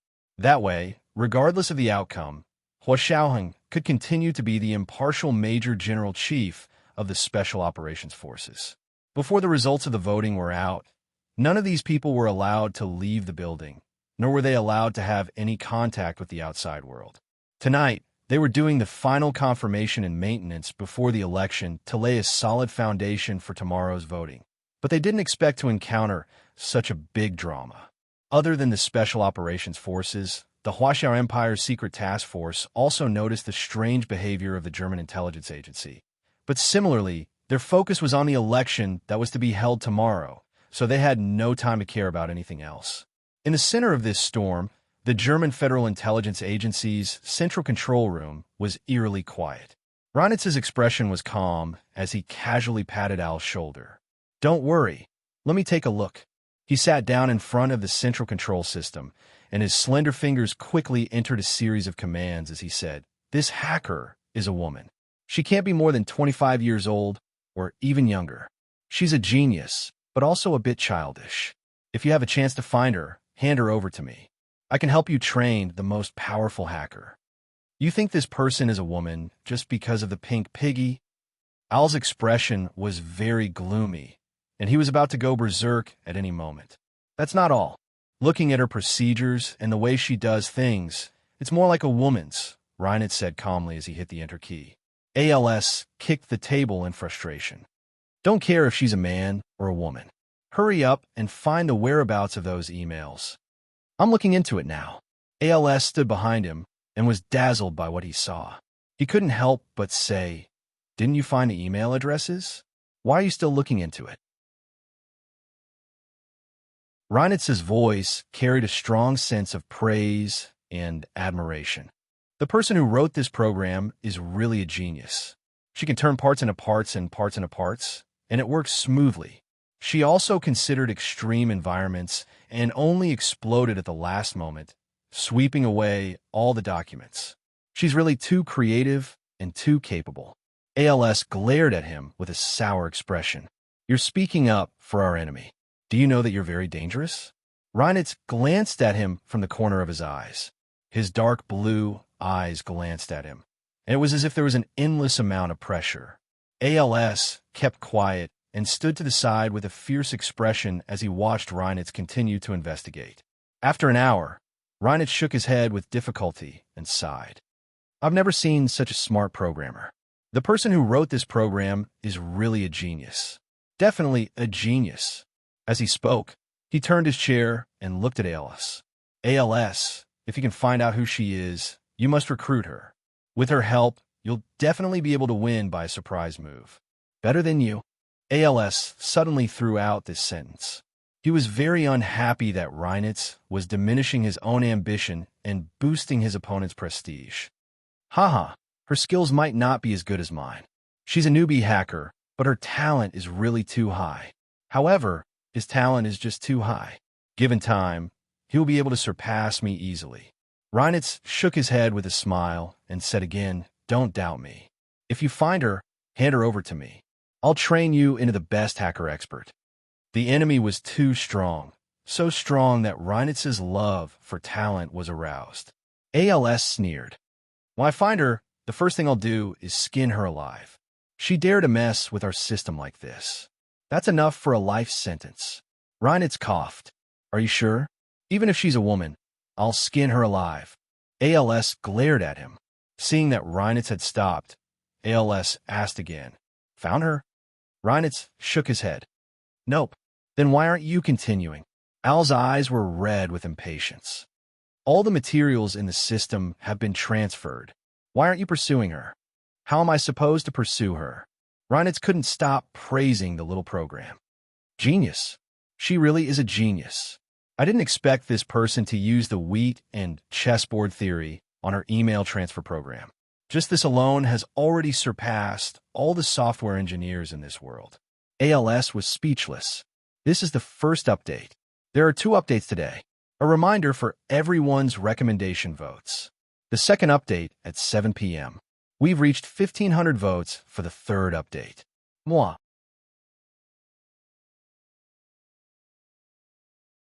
Chapter 686. You don't understand, right? Reinert smiled as he looked at Al's confused expression. Let me first tell you what the chessboard wheat theory is. It's a fable from ancient India. The king wanted to reward his minister and asked him what reward he wanted. The minister pointed at the 64 squares of the Go board and said, "You only need to reward me with a grain of wheat. For example, give me 1 grain of wheat on the first square, 2 grains on the second square, 4 grains on the third square, and 8 grains on the fourth square. Each time, double the amount of the previous square." ALS was confused. What does that have to do with anything? And it's not that much. Each time, it's only double the amount of the previous one. Not that much. Do you know how many grains there are in total if we calculate it by doubling the amount of the 64 squares? It's a total of 184467440737095516115 grains. Reinitz looked at the screen expressionlessly and said calmly, 100 years ago, the entire world needed 500 years to produce that many grains. ALS frowned. But what does this have to do with the forwarding of the email? The program's email forwarding is based on the chessboard wheat theory. Each time it's forwarded, it's double the amount of the previous one. Plus, it's randomly selected mailboxes. It's only used for forwarding, and it's not stored in the forwarded mailbox. The goal is to prevent people from tracing the email's whereabouts. So how do you find it? If we convert the number of grains into the number of times it's forwarded, then in the past hour, it's been forwarded a total of 184467440737095516115 times. If we convert it to time, if we calculate each time by 1/10 of a second, that's 58 billion years. ALS, are you sure you want to continue this investigation for so long? ALS almost spat out a mouthful of blood. Who is so crafty? Who created this D*Ned program? I'm going to skin her alive. I swear I'm going to skin her alive. Don't tell me there's nothing we can do. Reinitz looked at the results of his investigation, and his eyebrows slowly furrowed. The program's forwarding numbers were simply geometrical as it traversed the network. The other party was very cunning. Every mailbox that received mail was also a mailbox that forwarded mail. Just like that, they forwarded mail one by one. In the end, it felt like they had returned to the starting point. Of course, this was an illusion. Reinitz knew that the documents must have gone somewhere, but he couldn't find out where it was even with his abilities. If he used the extreme method, there might be a chance. However, even the most powerful supercomputer in the world would need tens of billions of years to calculate such an astronomical amount of calculation. Can you afford to wait? Moreover, electronic information spread too quickly. If they couldn't find and destroy it immediately, leaks would be inevitable. Reinitz sighed and shook his head. A large-scale leak is inevitable. The only thing we can do now is to activate emergency measures. ALS was stunned. Emergency measures? Yes, all intelligence personnel should change their keys and stop all activities. All personnel abroad should return immediately. No matter what they are doing, stop immediately. Reinitz paused and said, Also, the system here is backed up every day. Give me the most recent backup. The other party had deliberately planned to do something big, so they must have started scouting a few days ago. If we want to find traces, we can only go to the system backups from a few days ago. You make the decision. I'll listen to you. ALS waved his hand, his face pale. Reinitz sat alone in the central control room and pulled up the last backup before today's accident. The system would be backed up twice a day at 12, noon, and midnight. There would be overall backups at different times and different locations. Reinitz had his own tracing program in the system.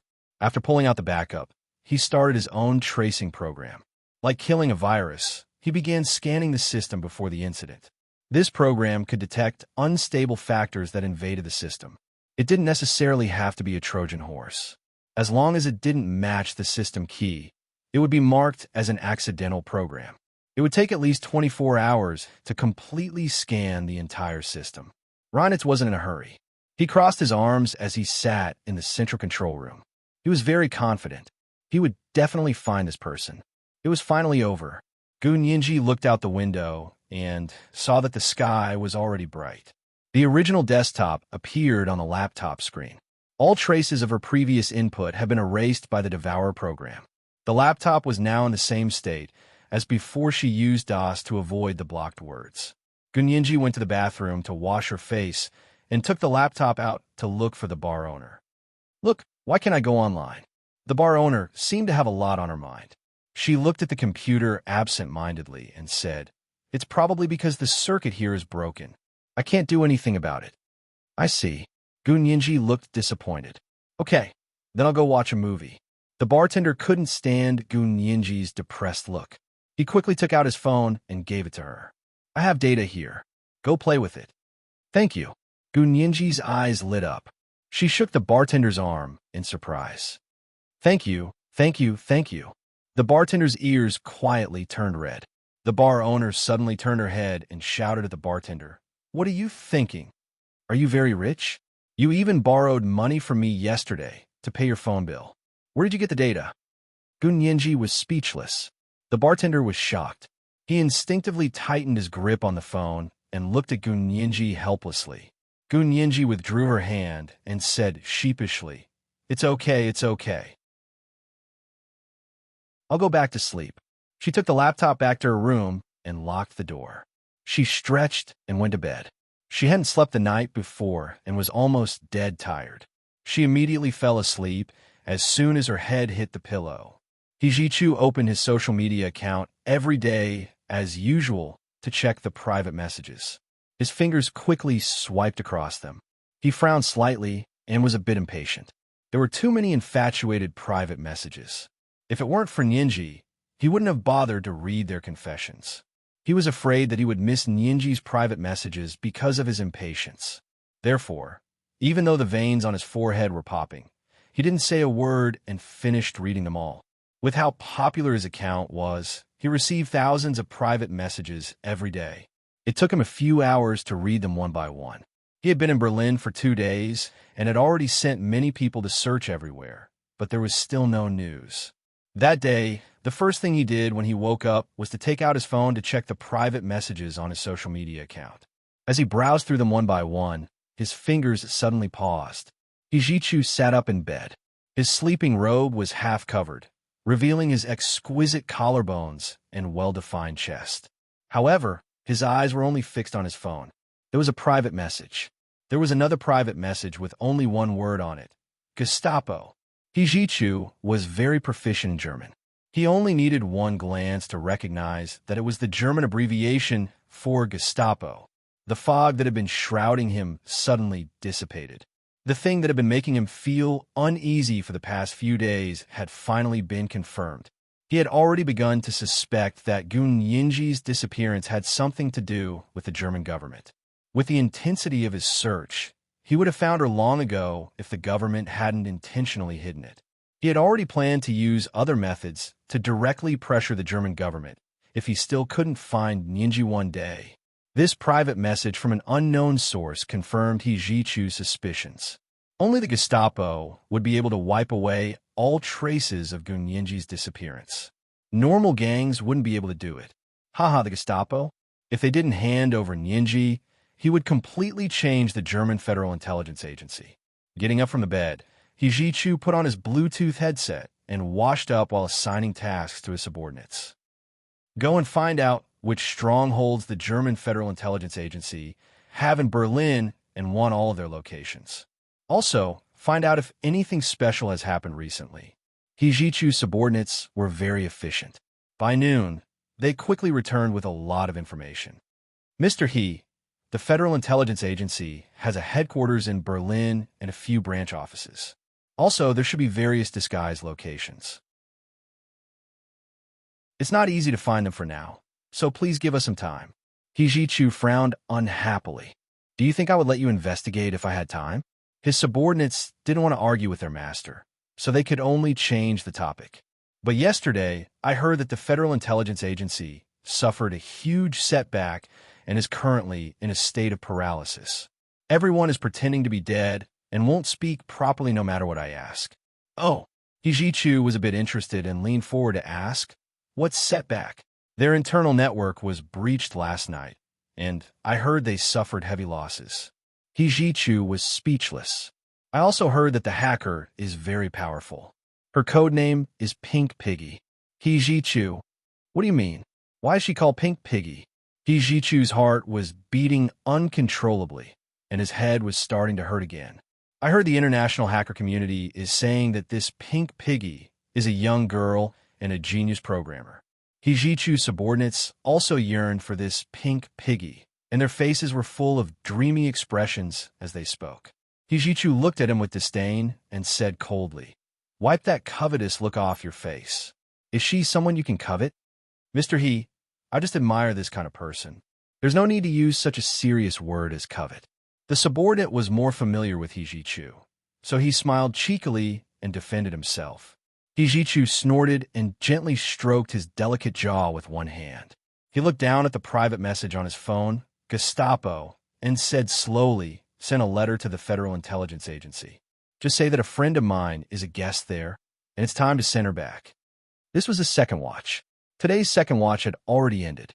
A reminder for everyone's recommendation votes. P.S. Thank you to the Guanghan Palace Mistress A and Lin Xiuzi for tipping 10,000 Qidian coins yesterday. Thank you to Only Reading Makes People Happy in Life for tipping more than 7,000 Qidian coins. There are also many people who tipped hundreds and thousands of Qidian coins. Thank you all for your love. Mwah. Chapter 687. Hijichu knew very well that the German Federal Intelligence Service was currently in a state of chaos. He didn't dare to be too optimistic about when their boss would see the letter and respond. So after sending the letter, he didn't just sit around and wait for the other party's reply, because he couldn't wait any longer. Hijichu began to actively search for partners among the upper echelons of German politics. As long as they could help him get the person from the Federal Intelligence Agency, he would agree to any conditions and help with anything.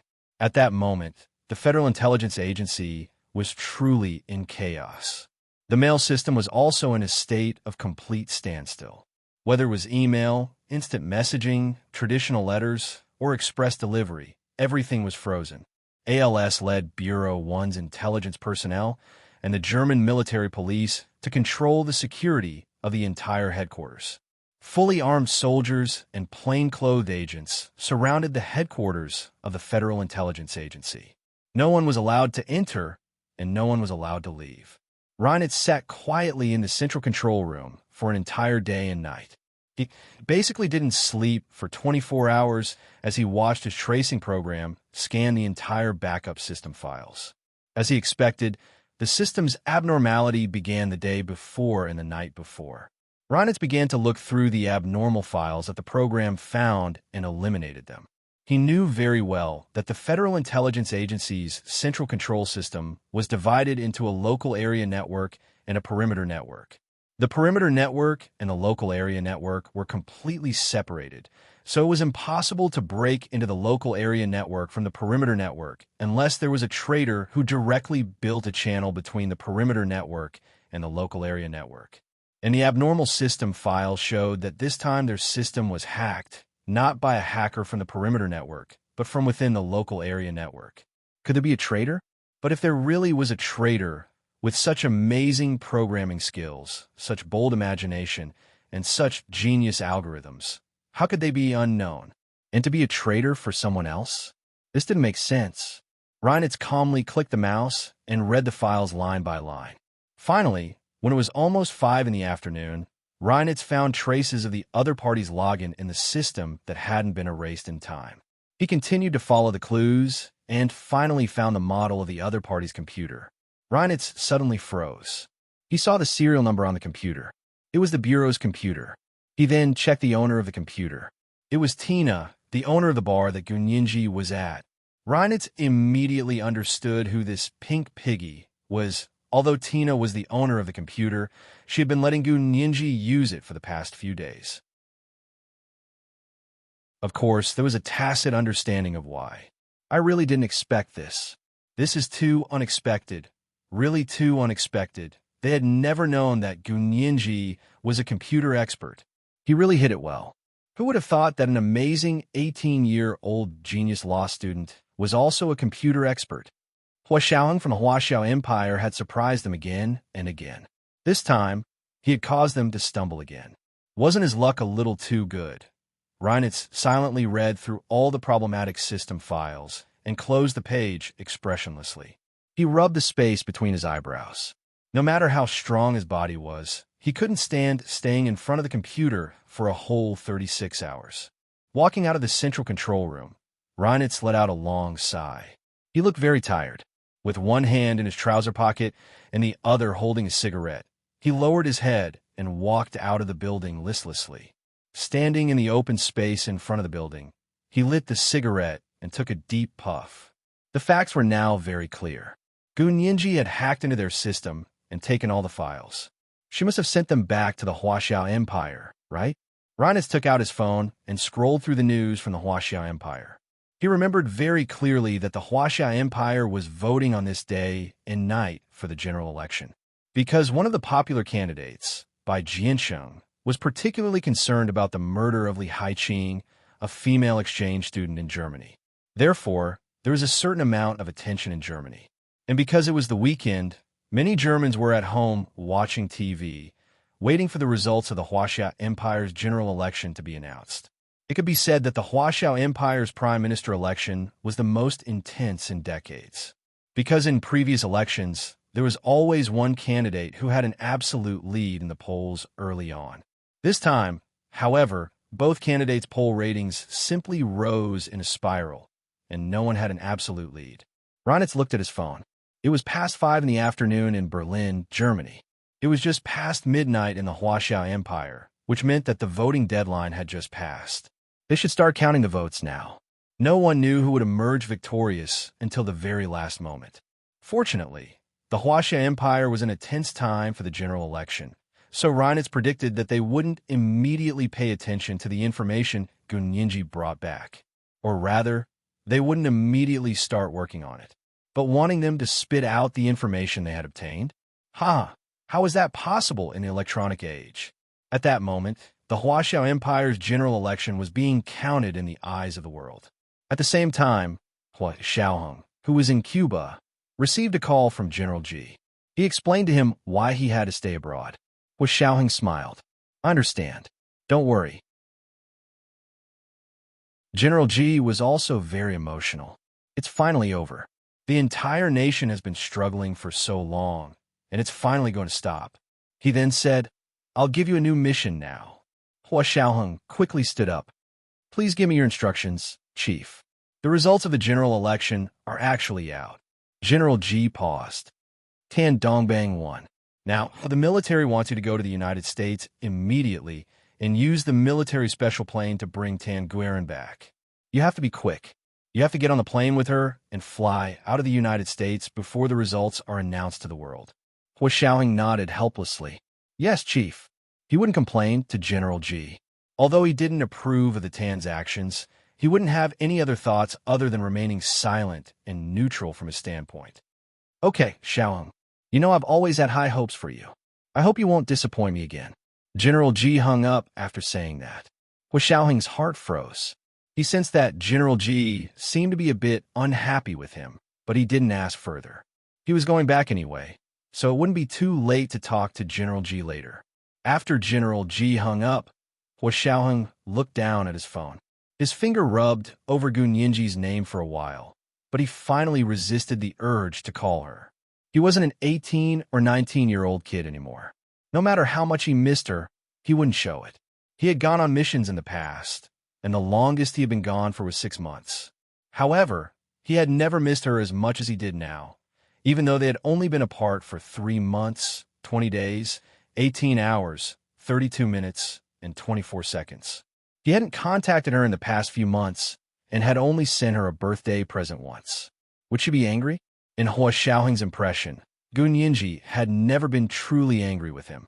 Acting coquettishly doesn't count. Because of his work and the habits he had developed over the years, he sometimes neglected her. She would only silently be sad for a while before smiling at him again and making up. He truly felt sorry for this girl who was so obedient and sensible that it made his heart palpitate.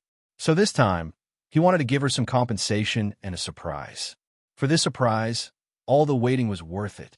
The first thing he wanted to do after returning to the United States was to immediately take Gun Yinji to the Civil Affairs Bureau to register their marriage. He had prepared all the materials and couldn't wait a moment longer.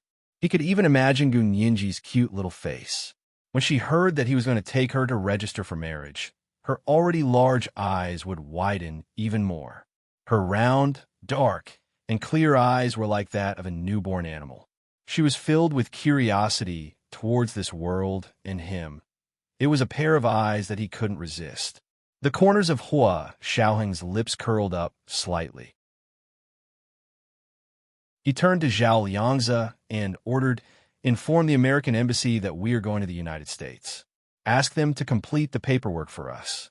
The plane will take off in 10 minutes." At that moment, Reinitz was standing under a tree in front of the Central Control Building. He had just finished smoking a cigarette. He threw the cigarette butt away and went straight to the direction of the bar Gun Yinji was at. On the way, his phone rang. Reinitz used his Bluetooth headset to answer the call. "Reinitz, I heard that you found the pink piggy." Al's voice was anxious, happy, and had a hint of cruel excitement in it. Reinitz instinctively denied it. "No, but I found a lead." "Oh, I thought you found it." ALS was immediately disappointed. "What lead? Do you need my help?" "Not at the moment. I'll go confirm it first." Reinitz turned off his headset and continued to drive. It was already 6 o'clock in the evening when he arrived at the entrance of the bar. "Reinitz, you're here." The blonde lady owner, Tina, walked up anxiously. "How is it? Is the situation better over there? Who did it?" "They're too arrogant." The corners of Reinitz's mouth twitched.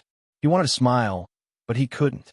He didn't stand on ceremony with Tina and asked directly, "Where's Sirius? You mean Gun Yinji? She's still in that little room." A trace of disdain flashed across Tina's eyes. "She only knows how to sleep every day. I don't know why she's so sleepy. What a pig." Reinitz's mind flashed with the image of a pink and tender little pig, and he couldn't help but laugh. Tina was shocked. "How can you still laugh at a time like this?" Reinitz clenched his fists and coughed quietly against his lips.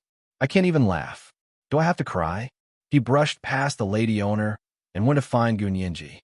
This was the first night watch. Today was the third night watch. Thank you to everyone for your monthly votes yesterday. A reminder for everyone's recommendation votes. The second night watch was 1,500, and the third night watch was at 1 p.m. Thank you to Chi Dian's _Sing for tipping 10,000 Chi Dian coins yesterday. Thank you to Buckle Readings, whose heart is sweet, for tipping 10,000 buckle coins yesterday. Moi.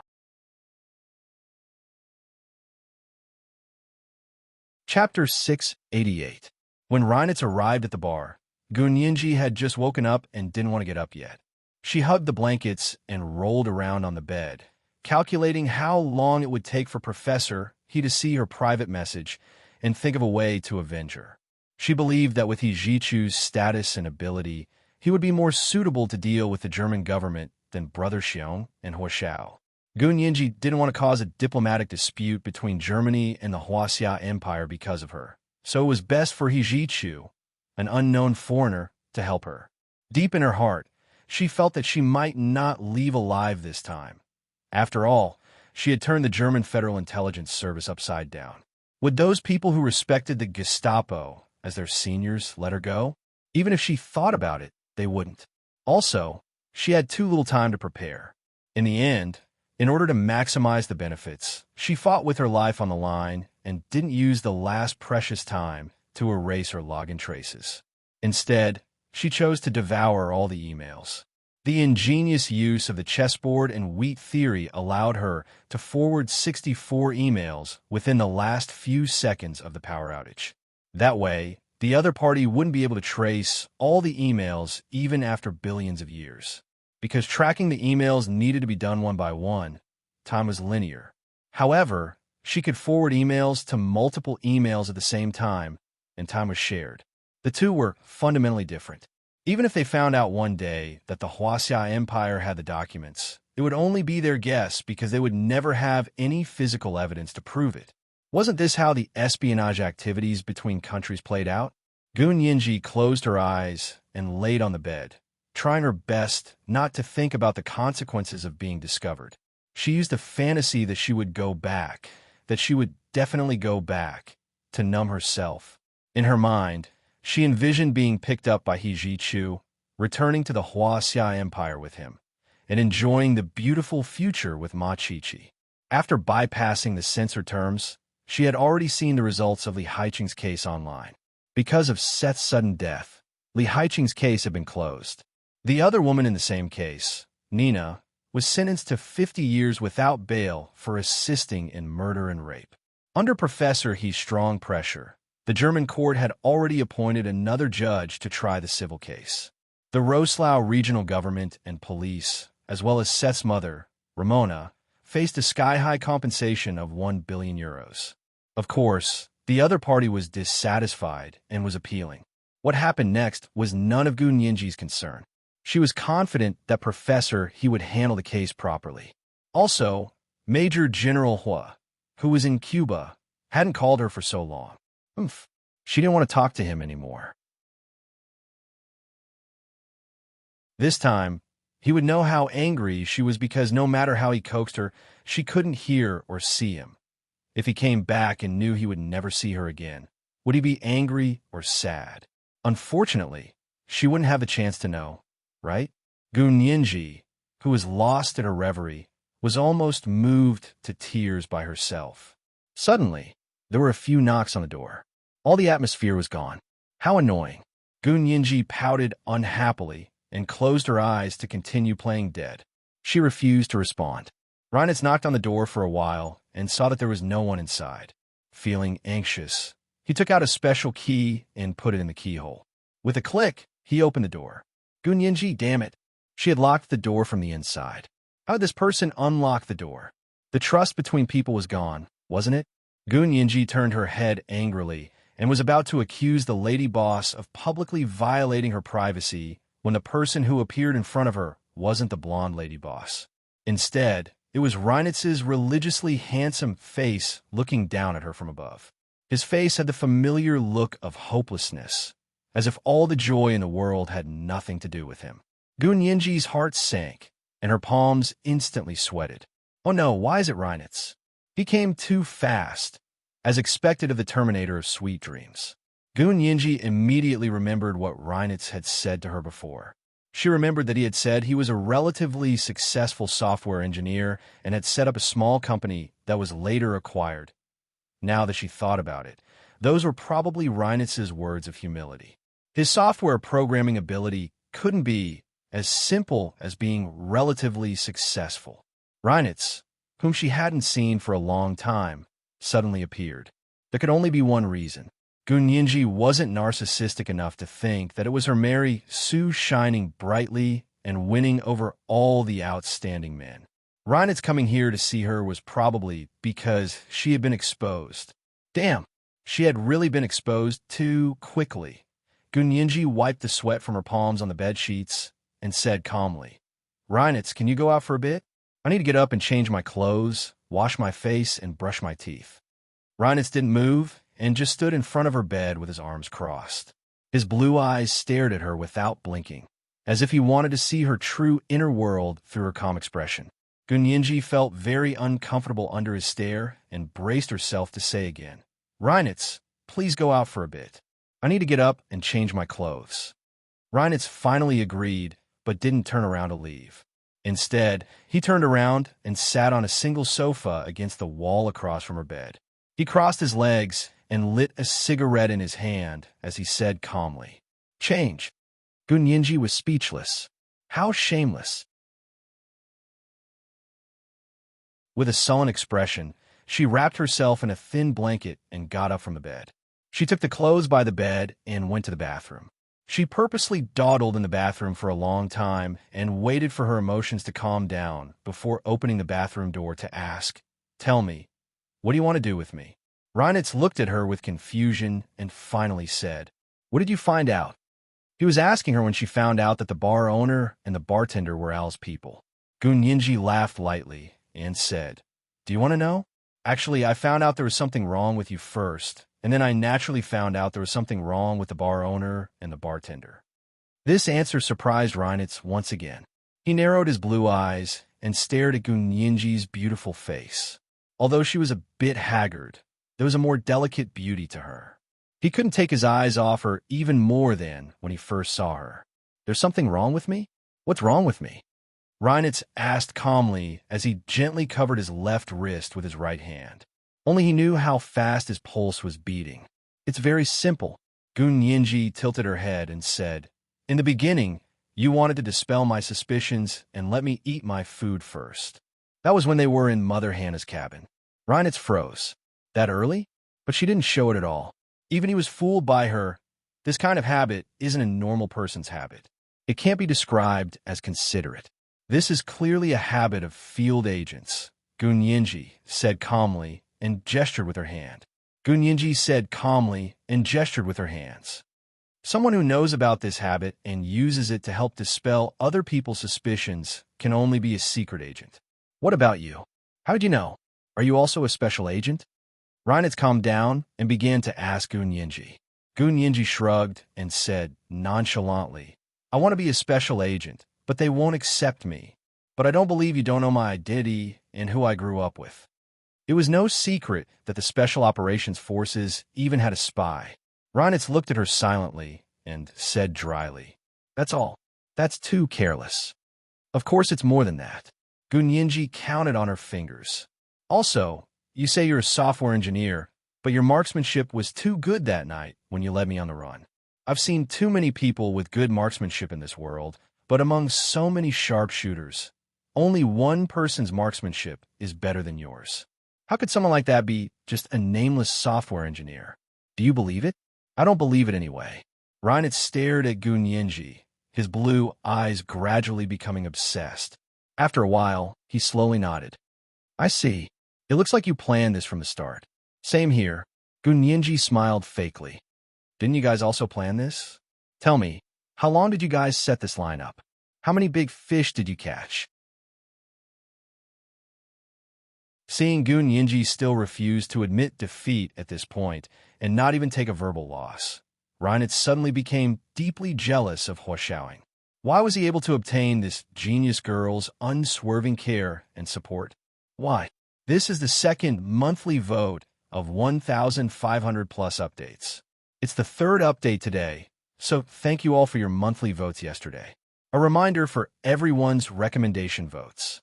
Third update at 7 p.m. Moi.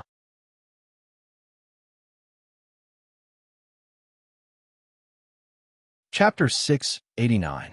The corners of Reinitz's mouth twitched. He stood up with both hands in his trouser pockets, and his nonchalant words struck Gunyinji so hard that she couldn't even breathe. "I cast a long line, but I didn't catch the big fish." Reinitz took 2 steps forward and stood in front of Gunyinji. He leaned over slightly and whispered in her ear, "Look, the person you've always wanted to protect still hasn't come to save you. It's such a shame." With that, Reinitz turned around and walked out of Gunyinji's small room. Hearing the sound of the door lock, Gunyinji knew that she was really under house arrest this time. They had already shed all pretense of cordiality and stopped role-playing, so she naturally didn't have the treatment of the female lead. From now on, she should be an obedient prisoner, right? Gunyinji curled up from the bed and hugged her knees as she sat on the edge of the bed. She silently stared at the snow-white wall in front of her, lost in thought. Reinitz locked Gunyinji's room and handed the key to Tina. "Keep an eye on her. There's a lot of things we haven't asked yet. Don't let her escape." Tina held the key and said in surprise, "What's going on? Does it have something to do with her?" Other than Reinitz, no one thought that Gunyinji was the pink piggy who had turned their world upside down.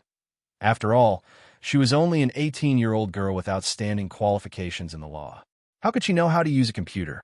Underscore, there were many types of top students. At most, they thought it had something to do with her. She's an important clue. But she didn't say anything. Reinitz was vague. Reinitz spoke vaguely. He was also very conflicted. He had always been very decisive, but this was the first time he had shown indecisiveness. Tina looked in the direction Reinitz had left with a complicated expression and couldn't help but call out, "Reinitz, do you know what you're doing?"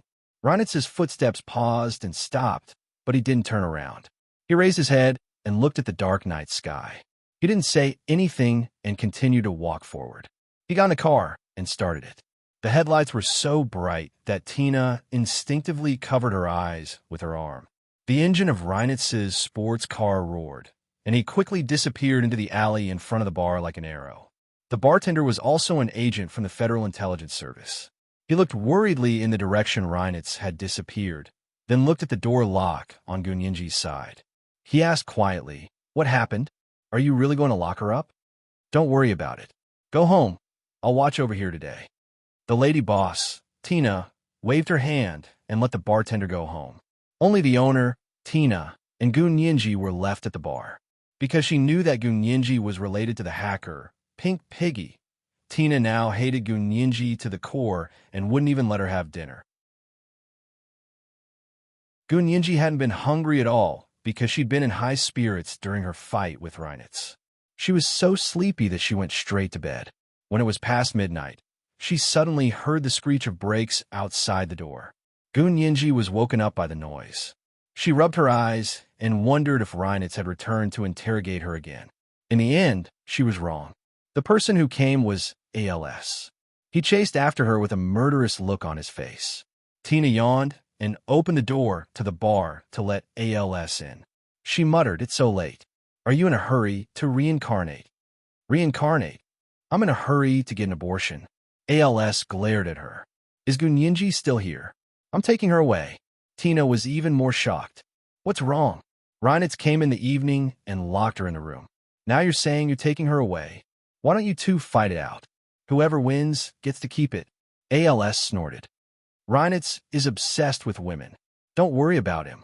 He had just found out that Gunyinji was the person related to the Pink Piggy hacker case. He was furious. He angrily rushed to the door of Gunyinji's room and kicked it. His leg was almost crippled, but the custom-made metal door didn't budge. "ALS." He angrily pulled out his gun and was about to shoot at the door lock. Tina quickly stopped him. "Don't shoot. I have the key here." She didn't think twice before handing over the key that Reinitz had given her. Anyway, when Reinitz left, he didn't say she wasn't allowed to give the key to others. ALS took the key and opened the door with a sullen expression. He kicked it again. This time, the door was kicked open. Gunyinji, who had just woken up, quickly wrapped her blanket around herself. She looked up at ALS like he was crazy. ALS was so angry that he wanted to kick her. He was wearing leather boots, and the hard soles were enough to make Gunyinji suffer from cerebral palsy even if she didn't die. Tina was shocked and quickly hugged ALS from behind.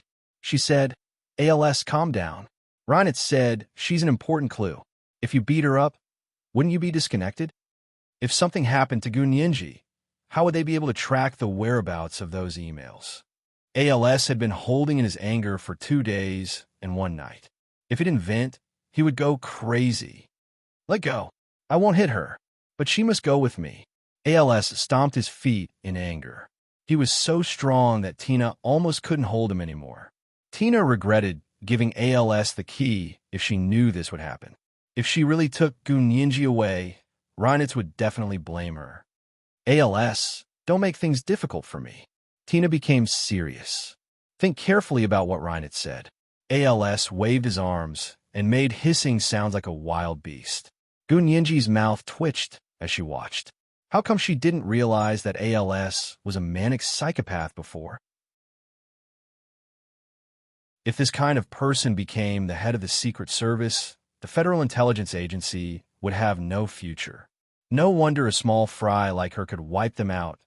Gunyinji couldn't help but feel proud, but she was still quite scared when she saw ALS go crazy. It was fine to be looked down upon by a crazy person, but it really hurt to be hit by a crazy person. Gunyinji shrunk back into the blanket. After ALS screamed wildly, the depression in his heart finally eased a little. He panted and glared at Gunyinji. The gun in his hand was pointed at her head unknowingly as he gritted his teeth. "Speak. Who the hell did it?" Gunyinji still had a timid and scared expression on her face, but she was very curious. Why didn't Reinitz tell these two that Gunyinji, did it? Tina also said that Reinitz only said she was an important clue. Now ALS came to interrogate her about who did it. So Reinitz didn't tell them the truth? Since Reinitz didn't say anything, Gunyinji wouldn't be stupid enough to volunteer that she did it. Although she felt that she couldn't escape death because of Reinitz, she had a glimmer of hope to live. After all, he hadn't sold her out yet, so she wouldn't expose herself.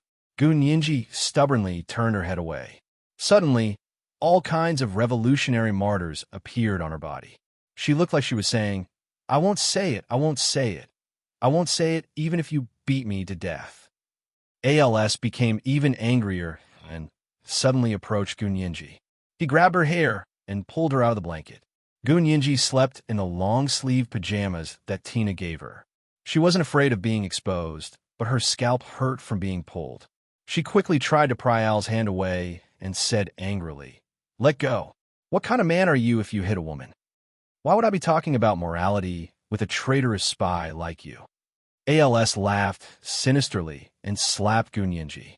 The corner of her mouth began to bleed, and half of her face instantly swelled up again. Gunyinji gritted her teeth and didn't make a sound. She didn't want to give ALS the pleasure of torturing her. ALS slapped her, but seeing that she didn't even make a sound, he was even more annoyed. He dragged her out of the small room by her hair and into the bar lobby. Of course, there was no one else there. Only Tina was sitting at the bar in her nightgown mixing drinks. She didn't even look at them.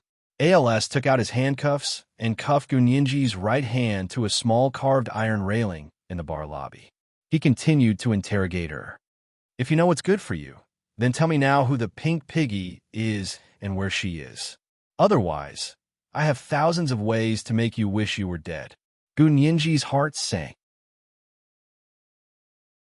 She was afraid of pain and being tortured, but what she was even more afraid of was that he didn't torture her to death and instead discovered the secret to her rapid recovery. To her, that would be a more terrifying torture than death. If that was really the case, she might as well provoke ALS and shoot her to death. The sooner she died, the sooner she could be reincarnated. That way, she wouldn't have to suffer in bits and pieces. Gunyinji laughed coldly and said, "I'll point out whoever you want me to point out and frame whoever you want me to frame. You're the boss anyway, so you can drag whoever you want into this mess. I'm afraid of pain, and I'm afraid that you'll hit me. Tell me, who do you want to make the scapegoat? This lady boss, the bartender, or Reinitz? You still dare to sow discord?" ALS was so mad at Gunyinji that he wanted to stomp his feet. "See if I don't kill you?" He had never seen someone who could still argue with him when he was angry. She must be tired of living. It was the third watch. Today was the third watch. Thank you for your monthly votes yesterday. Reminder for everyone's recommendation votes. Moi.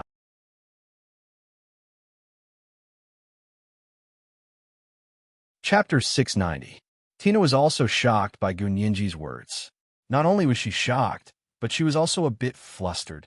She was no longer as relaxed as when she was mixing drinks at the bar. She walked over with a glass of red wine.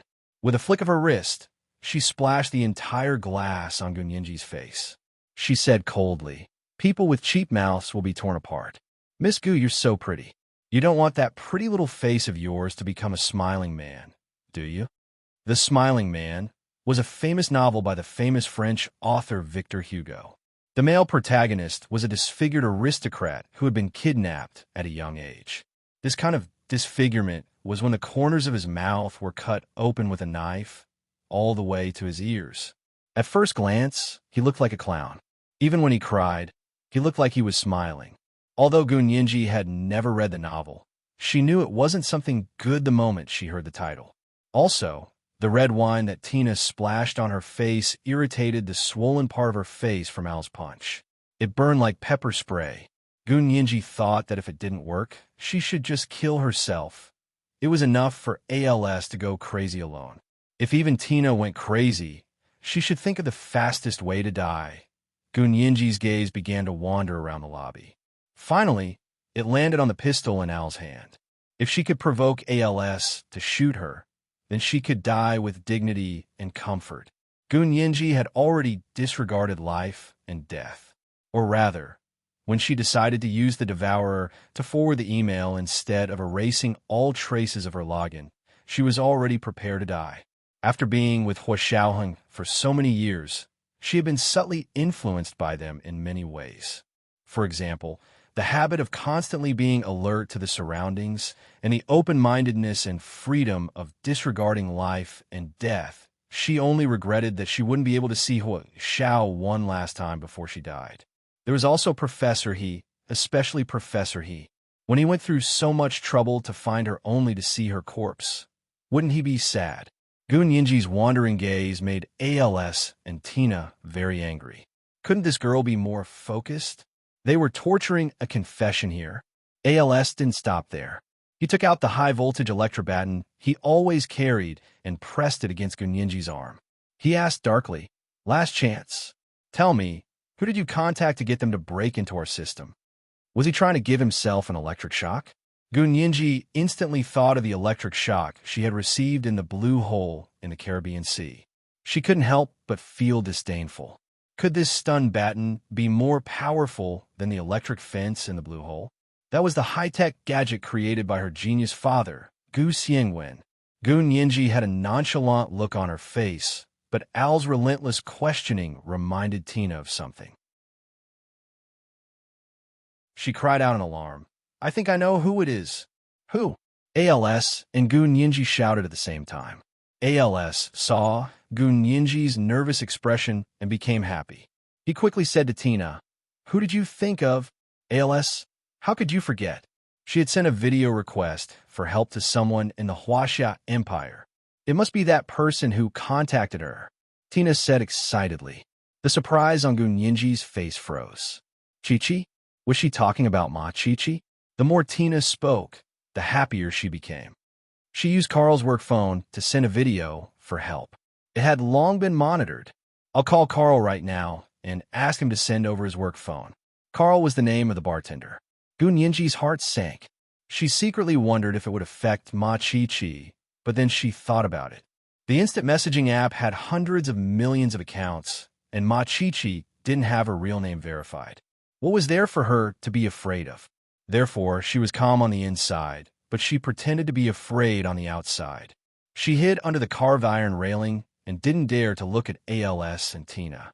Tina called Carl excitedly and said, "Yes, it's your work phone. Send it over immediately. If I don't see you in 5 minutes, I'll go to your house." In less than 5 minutes, Carl arrived. Just as he was about to open the door to the bar, Tina pushed him out. In the blink of an eye, Hua Xiaoheng caught a glimpse of ALS, who had a twisted expression, and Gun Yinji. She was handcuffed to a carved iron railing in the lobby, and half her face was red and swollen. Carl was secretly shocked. He passed the phone to Tina and asked hesitantly, "What are you guys doing?" "Nothing." Tina pushed him away without hesitation. "It's none of your business. Go back." Then she turned around and went back in, slamming the door shut. Carl was a newcomer who hadn't been working for long, so he couldn't stand his colleagues' Nazi-like behavior. He silently turned around and got into his car. He took out his personal phone and called Reinitz. "Yes, she's in the bar. ALS and Tina are there." "There? They seem to be torturing Gun Yinji." "You mean ALS?" "I clearly told Tina to lock the door." Reinitz was very uneasy. No one knew better than Reinitz what kind of person ALS was. He stood at the window with a dark expression and smoked a cigarette. Finally, he threw the butt away and rushed out of his house. "Still not talking? Then I won't hold back." In the lobby of the bar, ALS turned on the electrobaton and pressed it against the fingers of Gun Yinji's handcuffed right hand. In the beginning, the voltage wasn't very high. Gun Yinji's fingers were only slightly numb, but the pain was like a drizzle to her. But soon, ALS kept increasing the voltage, and the pain in Gun Yinji's fingers became more and more intense. As the saying went, the fingers were connected to the heart. The pain in the fingers was more unbearable than any other pain. Gunyinji bit her lower lip and tried her best to swallow the scream that was about to escape. She didn't want to give this tormentor any pleasure of achieving his goal. She wasn't brave, but she was stubborn to the point of being stubborn. Tina was holding Carl's phone and had already opened the instant messaging app. She used their surveillance program to find the account and password that Gunyinji had entered before and logged in. Ma Chi-Chi discovered Gunyinji's account as soon as it went online. It was 7 or 8 o'clock in the morning on a Sunday in the Huaxia Empire. Ma Chi-Chi had just woken up and turned on her phone to see that Gunyinji was online. She was overjoyed and quickly sent a message. Gunyinji? How is it? Haha, I'm online. Tina waved the phone at Gunyinji. Gunyinji screamed anxiously, but Ma Chi-Chi didn't turn on the video chat, so she couldn't see or hear anything. Tina coughed and looked at ALS before nodding. Then she turned on the instant messaging app and pointed it in Gunyinji's direction. ALS understood and suddenly increased the voltage on the electric batten. The high voltage shock caused Gunyinji, who was already very nervous, to finally lose control and scream. Her face was red and swollen, and her expression was distorted. Her scream was like a sharp knife. Separated by the vast ocean and 5,000 miles of time and space, it seemed to jump out from the phone screen and instantly filled Ma Chi-Chi's ears. Ma Chi-Chi was caught off guard. She screamed loudly and threw the phone in her hand. She had grown up in a peaceful country and grew up in a safe environment. The greatest pain she had ever suffered in her life was when her boyfriend cheated on her. When had she ever seen a live scene of being electrocuted and tortured like this? Ma Chi-Chi covered her face and screamed uncontrollably in the dorm room. She was even more miserable than Gunyinji on the other end of the phone. ALS laughed maniacally. The two women's screams and cries of pain finally gave him a hint of sadistic pleasure. The hidden tyranny in his personality reached its peak at that moment. Just as he harbored ill intentions and was about to continue, the door to the bar was kicked open with a bang. Tina saw Reinitz standing at the door with a dark expression and cursed under her breath. She quickly exited the instant messaging app and turned off her phone before stuffing it into her pocket. ALS looked up to see Reinitz arrive, and his lost rationality slowly returned. Gunyinji had already been electrocuted to the point of death. She lay on the ground, gasping for breath. Reinitz walked in step by step and opened his hands at ALS. His voice was as low as the wind from hell. The key. His gaze was so sharp that ALS looked away uncomfortably. However, he still placed the key to the handcuffs in Reinitz's palm. Reinitz unlocked Gunyinji's handcuffs and carried her horizontally to the bar's main entrance. ALS and Tina looked at each other. They knew what Reinitz was doing was against the rules, but they were intimidated by his intimidating aura and didn't dare say a word. They watched helplessly as Reinitz carried the unconscious Gunyinji out of the bar and carefully placed her in the car. He stroked her sweaty hair before starting the sports car and driving away. ALS chased after him and breathed a sigh of relief when he saw that Reinitz was driving in the direction of the small mansion not far from the bar. Ma Chi-Chi covered her face and cried hysterically in the dorm room. She cried until her eyes were swollen like two small peaches. After venting, her fear and nervousness were finally relieved. However, her legs were so weak that she couldn't stand up. Her phone had been thrown under the desk, and she was lying next to the bed. There was an entire dorm room between them, so she couldn't reach it with just her hands. However, she couldn't stand up and walk at the moment. In her panic, she crawled and rolled under the desk to grab her phone. She tried it a few times with trembling hands before finally opening Yin Shixiang's number and anxiously dialing it. Yin Shixiang had been running around to rescue Gunyinji for the past few days. He accepted that he couldn't inform Hua Xiaoheng, but since he was now in charge of investigating the disappearance of Gunyinji and the two field agents, he had the authority to use all technical means and human resources. In the end, before he could enter the central control room, it was time for the national election. The Special Operations Forces, which originally couldn't interfere with internal affairs, was entrusted with the important task of supervising the electronic voting and electronic vote counting by the two candidates. The superb central control room of the Special Operations Forces was commandeered just like that. The deputy chief led a dozen technical backbone and loyal subordinates to stay in the central control room for 3 whole days. But In Xixiang couldn't even touch the door. This was the first update. Seeing how anxious everyone was, it was still the 3rd update. Although it wasn't 1,800 monthly votes, it was almost there. Let's increase the update in advance. A reminder for everyone's recommendation votes. The 2nd update was 1,800 monthly votes plus 1 noon, and the 3rd update was 7 p.m. Thanks to Sister Ting 1010 from Qidian for tipping 10,000 Qidian coins yesterday.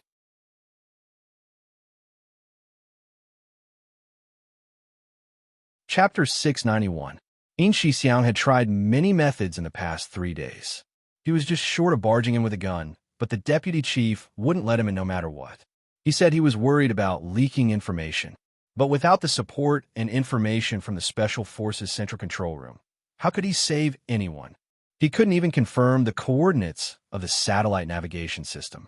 In Xixiang panicked and made countless reports to Huoguanshan and General Ji, but the two of them told him not to worry. They even said it didn't matter if they waited for another 2 days.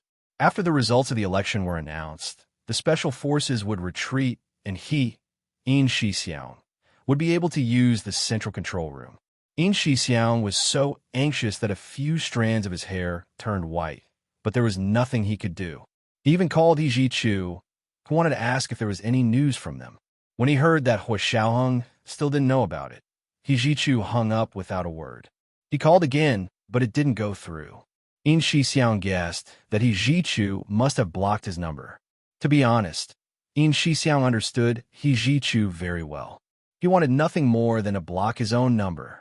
He was completely useless. Poor Nianji, he didn't know what she was going through, but he was still running around like a headless fly without a clue.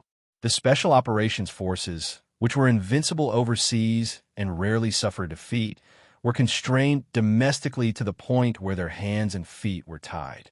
He deeply understood that without Hua Xiao, the Special Forces was not the Special Forces he was familiar with. In Xixiang, who had been waiting impatiently for the past 3 days, saw Ma Chi-Chi's number jumping on his phone and answered without hesitation. He used his Bluetooth headset to start the call. Chi-Chi, is there any news? In Xixiang, who was in the middle of his morning exercise, stopped jogging and slowed down on the tree-lined path. He didn't want his anxious mood to scare Ma Chi-Chi. However, Ma Chi-Chi scared him the moment she spoke. She screamed, "News? I've been talking to you for so long. Why aren't you saving Nianji? It's been 3 days. It's been 3 days. Nianji has been electrocuted. It's so tragic. So scary. I can't take it anymore. Let me scream for a while more." What electric shock? In Xixiang's face turned pale. The 1.8-meter-tall man staggered to a stop and trembled on the tree-lined path. He held onto the tree trunk and asked in a trembling voice, "Speak clearly. Is there more news? I'll forward the video to you. See for yourself." Ma Chi-Chi hurriedly saved the instant video and sent it to In Xixiang via text. In Xixiang received it very quickly and clicked play. The Bluetooth headset was instantly filled with Gun Yinji's screams, and each sound had an extraordinary amplification effect in the headset. The image on the phone wasn't very clear. The phone model seemed to be very old, so the resolution wasn't very high. It was also a little shaky, but it made Gun Yinji's swollen face look even more frightening. In Xixiang's body swayed, and he fell to the ground on his butt. A man like him found himself crying under the morning sun of October in the imperial capital. The members of the base looked at him in surprise. "What's wrong with Lieutenant Colonel In? I'm so sad. Did something happen at home?" A few people who knew him came over to comfort him. "Lieutenant Colonel In, let us send you back?" In Xixiang wiped his tears and pushed away the people surrounding him to stand up and run. He used all the strength in his body to run like the wind and return to Hua Xiaoheng's official residence much faster than usual. He immediately changed into his uniform and got into the car with the keys. With a loud bang, he stepped on the accelerator and shot out like an arrow leaving a bow. He couldn't wait any longer. He had to report to General Ji and General Hua and request that Hua Xiao be notified immediately. He knew that Hua Xiao's private plane was about to arrive at the imperial capital's international airport. Yin Shixiang first drove to the military headquarters compound where General Ji lived. However, when he arrived at the door, he was told that General Ji had already left to attend the new Prime Minister Tan Dongbang's first televised speech at the Senate. He left without another word to find Hua Xiaoheng's father, Hua Guanchen. Other than General Ji, only General Hua could make the decision on this matter. Hua Guanchen happened to be at home and saw the sweaty Yin Shixiang. He couldn't help but frown and scold him. "What are you doing? Where's your military discipline? Did you eat all that?" Yin Shixiang was so anxious he couldn't breathe. He could only show his phone to Hua Guanchen and said, "Sir, Chief, I hope you can agree to let me inform Hua Xiao immediately. Nianji is already in danger." As he spoke, he played the video Ma Chi-Chi had just sent him. Hua Guanchen frowned as he finished watching the video. He looked up at Yin Shixiang and asked in a low voice, "Where did this video come from?" "Someone sent it to me." "You believed it just because someone sent it to you? What if it's a trap? Did you verify the authenticity of the video?" Hua Guanchen's voice grew sterner. "Look at you. You believed it right away, didn't you? How could you not know that this is the enemy's plot? Lieutenant Colonel Yin, you're Xiaoheng's personal secretary. You're not Gun Yinji's father. You're not going to amount to anything if you're so flustered over such a small matter." Yin Shixiang was scolded by Hua Guanchen and was about to defend himself when Hua Guanchen changed his tone. "Okay, I understand now. I'll tell Xiaoheng when he comes back. But remember, you're not allowed to say anything today. Today is the new Prime Minister's big day." Xiaoheng will be attending the Senate's first televised speech as soon as he gets off the plane. If you dare say a word, you'll be punished according to military law. As he spoke, he called an orderly over and instructed, "Follow Lieutenant Colonel Yin and ensure his safety." Hua Guanchen knew very well what Hua Xiaoheng would do if he saw the video, so he couldn't let him see it at this critical juncture. "Yes, Chief." The orderly saluted and followed Yin Shixiang closely. Yin Shixiang's eyes were bloodshot. He panted heavily as he looked at Hua Guanchen, but Hua Guanchen's cold gaze sent a chill down his spine. He closed his eyes and saluted Hua Guanchen. "Yes, Chief. Obey orders. Obey orders." He then said, "Chief, my phone." Hua Guanchen finally nodded, but didn't return the phone. He only said, "Xiaoheng's private plane is about to arrive. How are the security measures at the airport? You're his personal secretary. At this time, you should be in charge of the security at the airport." They sent him to Hua Xiaoheng's side and didn't allow him to say a word to Hua Xiaoheng. They didn't even return his phone. They were forcing him to take a stand. With another orderly following him, Yin Shixiang knew he couldn't act rashly. He had to spread the news, but he wouldn't put himself in danger. If he put himself in danger, there would be one less person who could save Nianji. The members of the Special Operations Forces weren't inflexible, but they were flexible and wouldn't break the relevant laws or challenge the established rules. Yin Shixiang left the courtyard of the military headquarters with a solemn expression. He let the orderly drive while he sat in the back seat and called Ma Chi-Chi.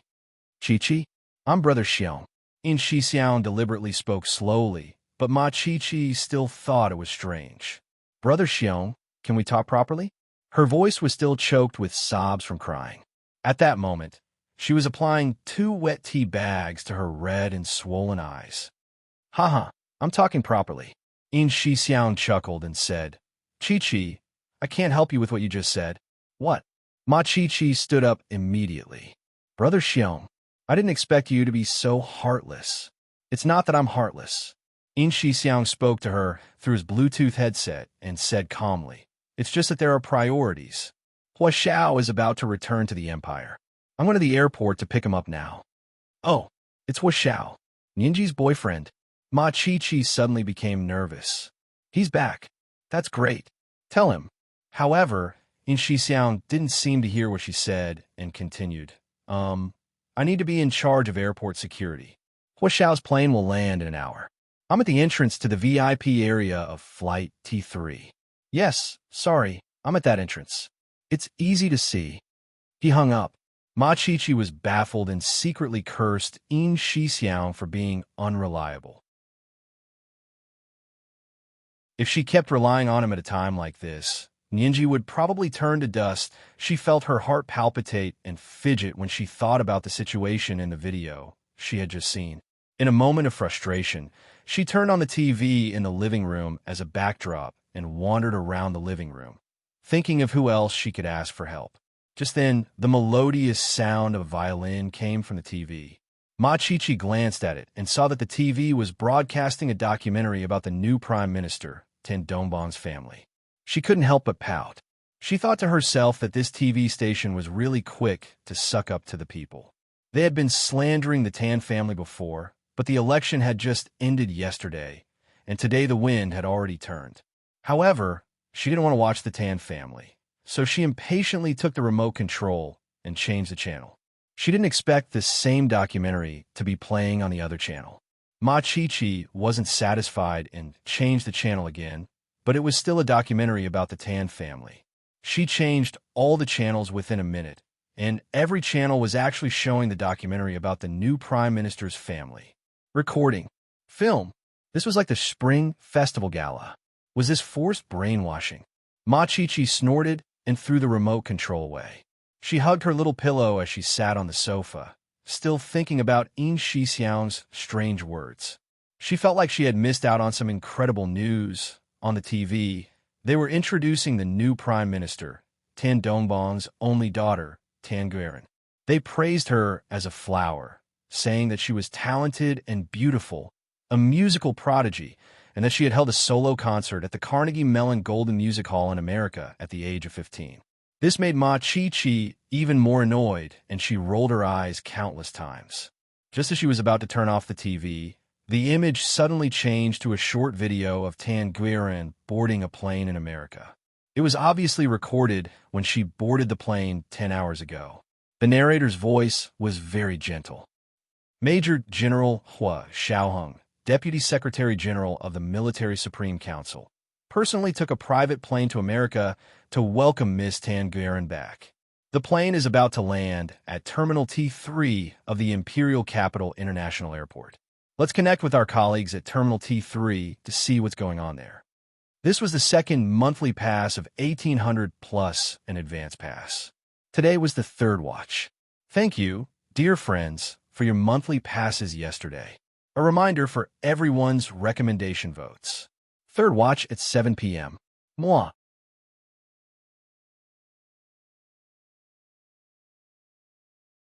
Chapter 692.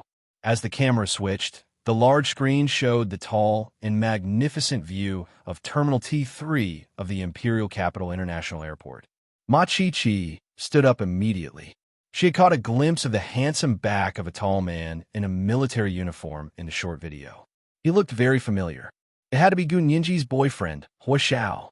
Ma Qiqi finally knew that Hua Xiao was actually the Deputy Secretary General of the Supreme Military Council. Ma Qiqi, who had never paid attention to political news, cried, "Oh my, how high was that position?" Nianji was finally saved. Although Ma Qiqi had seen Hua Xiaoheng before, she never knew what he did. She only knew he was in the military and had a high rank, but Gu Nianji had never said what he did. Ma Qiqi had never asked Gu Nianji either. She wasn't a fan of gossip, so she never asked if he didn't say. It was from In Xixiang's words, combined with the introduction on TV, that she realized Gu Nianji's boyfriend was actually so powerful. No, I have to hurry to the airport to stop him. Otherwise, it'll be harder to see him when he comes back. Ma Qiqi thought about it as she combed her hair haphazardly. Picking up her phone and small backpack, she quickly rushed down the dorm building and out of the school gate to hail a taxi. She sped to Imperial Capital International Airport. She was lucky today. The taxi went smoothly, and there was almost no traffic. It only took 45 minutes to arrive at Terminal T3 of the Imperial Capital International Airport. It usually took an hour and a half before. She stood at the entrance of the terminal and looked up at the blue sky. A large military plane that looked like a white swan was slowly descending from the white clouds. Of course, the airport was filled with plainclothes police, Secret Service agents, and fully armed soldiers. Machichi wandered around the airport for a while and found that many places were tightly blocked. She couldn't get in at all. How could this be? Holding her phone, she stood at the entrance of Terminal T3 in a daze as she watched the people coming and going. Everyone was beaming with joy, but Machichi's heart was as cold as the dead of winter, bone-chilling. How could these people laugh so happily? Did they know that an innocent little girl was being tortured in a foreign country? How could they laugh? How could he laugh? Machichi glared at these people with all her might. Suddenly, a black Rolls-Royce limousine stopped in front of the terminal not far from her. The attendant wearing white gloves got out of the car first and opened the door attentively. A graceful and elegant lady got out of the car and looked at the tall terminal in front of her smugly. Then a group of people got out of the cars behind her and surrounded her as they walked into the terminal. Machichi's eyes widened. Wasn't this Tan Dongbang's wife, Kai Song-in, whom she had just seen on TV, the new prime minister's wife? What is she doing here? Machichi rolled her eyes and immediately remembered that Hua Xiao was using his private jet to bring the new prime minister's daughter, Tan Guiran, back to the Hua Empire. No wonder Tan Guiran's mother had come as well. So what if you have parents? Pooh! Machichi pursed her lips, feeling sad and nervous. Her eyes followed the backs of the group of people and saw them enter the VIP passage of Terminal 3. Huh, why did this place sound so familiar? Machichi looked around and finally remembered that this was the place In Shixiang had told her about over the phone. He said he was going to be in charge of airport security here. As if she had been enlightened, Machichi suddenly understood. She finally understood what In Shixiang meant with his strange words. Machichi ran after them. Seeing that the group of people had entered the VIP passage, she quickly walked over as well. Miss, this is the special VIP passage of the terminal. May I ask if you have a special pass? A soldier carrying a gun walked over to stop her. The people in charge of security in the VIP passage of Terminal 3 were not airport security personnel. They were all armed soldiers. It was obvious that the security measures here were several levels higher than other places. Machichi looked at the soldier in shock and stammered, I saw the people in front go in.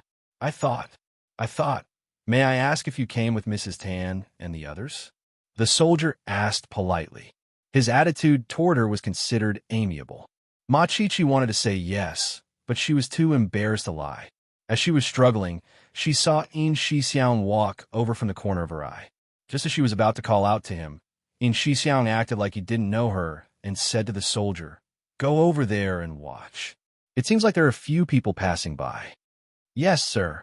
The soldier quickly carried his gun and left. Only In Shixiang and Machichi were left in front of the VIP passage. There were a few other soldiers, but they were different from the soldier just now. They carried guns and wore helmets. They didn't move at all and were like wax figures. It was like they were part of the background.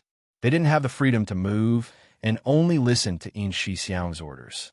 They were all In Shixiang's direct subordinates and absolutely obeyed him. In Shixiang didn't look at Machichi. He walked to a ventilated area and lit a cigarette. Looking at the blue sky and white clouds outside the window, he said calmly, "Hurry up and go." Machichi froze for a moment, then understood. She lowered her head and ran in quickly, following Tan Guiran's mother, Kai Song-in, and the others. The security personnel in the VIP passage were agents from the Secret Service. They didn't recognize Machichi, but seeing that she had come from the VIP passage with the strictest security and was going in the direction of the First Lady's group, they thought she was with the First Lady. Plus, Machichi was well-dressed and seemed to be of the same social class as the new Prime Minister's family, so they didn't stop her for questioning. Machichi's luck was off the charts today. She followed the First Lady's group all the way to the swan-like military plane that had just landed. The cabin door hadn't opened yet, and the ladder had just descended. A large red carpet was spread from the cabin door to the ground.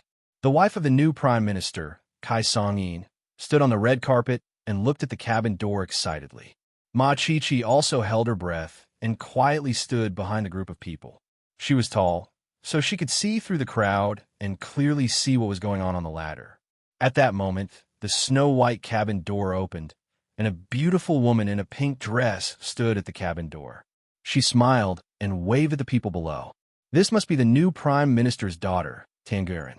Ma Chi-Chi couldn't help but pout again. She thought to herself, "You're just the prime minister's daughter, not the prime minister himself. Why are you acting like a leader? Have you asked the entire nation?"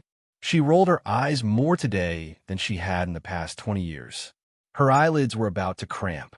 Before she could finish rolling her eyes, she saw a tall and handsome man in a military uniform appear not far behind Tanguran. The man wore a huge pair of sunglasses that covered half his face. Tanguran turned slightly and said something to the man behind her, and the man nodded slightly. A shy smile appeared on Tanguran's face. She lowered her head and held onto the railing of the ladder as she carefully walked down. Kai Song-in stood on the red carpet not far from the bottom of the ladder. She looked at her daughter with a smile, as well as the young major general behind her who had a bright future ahead of him. She felt extraordinarily satisfied. Her husband was noble and her daughter was intelligent. All she needed was a capable son-in-law, and she could be considered a winner in life. Tanguran, who was holding onto the railing as she walked down the ladder, was actually very nervous. She wasn't as calm as she looked. She had been well protected since she was young and had truly grown up in an ivory tower. However, she knew that it was being broadcasted live on television, so she tried her best to put on the most correct posture, the most noble etiquette to walk down the ladder like a princess. The red carpet extended all the way like it was the future of her beautiful life. It was so red that she couldn't see the end of it. However, the red carpet was like blood in Ma Chi-Chi's eyes. Her eyes were red. At that moment, Tanguran, who was walking down the ladder, suddenly swayed. It was as if she had stepped on air and sprained her ankle. Hua Xiaoheng casually caught her arm and only gave it a light support before letting her go. Ma Chi-Chi was speechless. Kai Song-in's smile became even more benevolent. Tanguran's face immediately turned red. It complemented her pink dress suit and added even more color to it. At that moment, all the shut-ins watching the live broadcast were stunned. They couldn't help but post online that Tanguran, the only daughter of the new prime minister, was the newest shut-in goddess. Finally, Tanguran and Hua Xiaoheng both walked down the ladder. A 7 or 8-year-old girl in a snow-white princess dress walked up to Tanguran with a bouquet of flowers. Tanguran happily accepted it and patted the girl's head. She loved children the most. She casually stuffed the bouquet into Hua Xiaoheng's hand and bent down to kiss the girl's cheek. Ma Chi-Chi hadn't expected this. Her hands clenched into fists, and her entire body couldn't stop trembling. She had never experienced something like this. Her emotions went from waiting excitedly to being stunned and at a loss. Now, she couldn't take it anymore. Her brain heated up. She took a few steps forward and bypassed the crowd to stand alone at the edge of the red carpet. Pointing in Hua Xiaoheng's direction, she shouted as loudly as she could, "Hua Xiao, your girlfriend was kidnapped and tortured with electrocution. How can you still be in the mood to protect her? Nianji must be blind. You scumbag. You'll get what you deserve." It was the third update. Today was the third update, and the monthly votes have been increased by 1,800. Thank you, dear readers, for your monthly votes yesterday. The scumbag author was scared to death by everyone, but she still had to bravely remind everyone of her recommendation votes and monthly votes.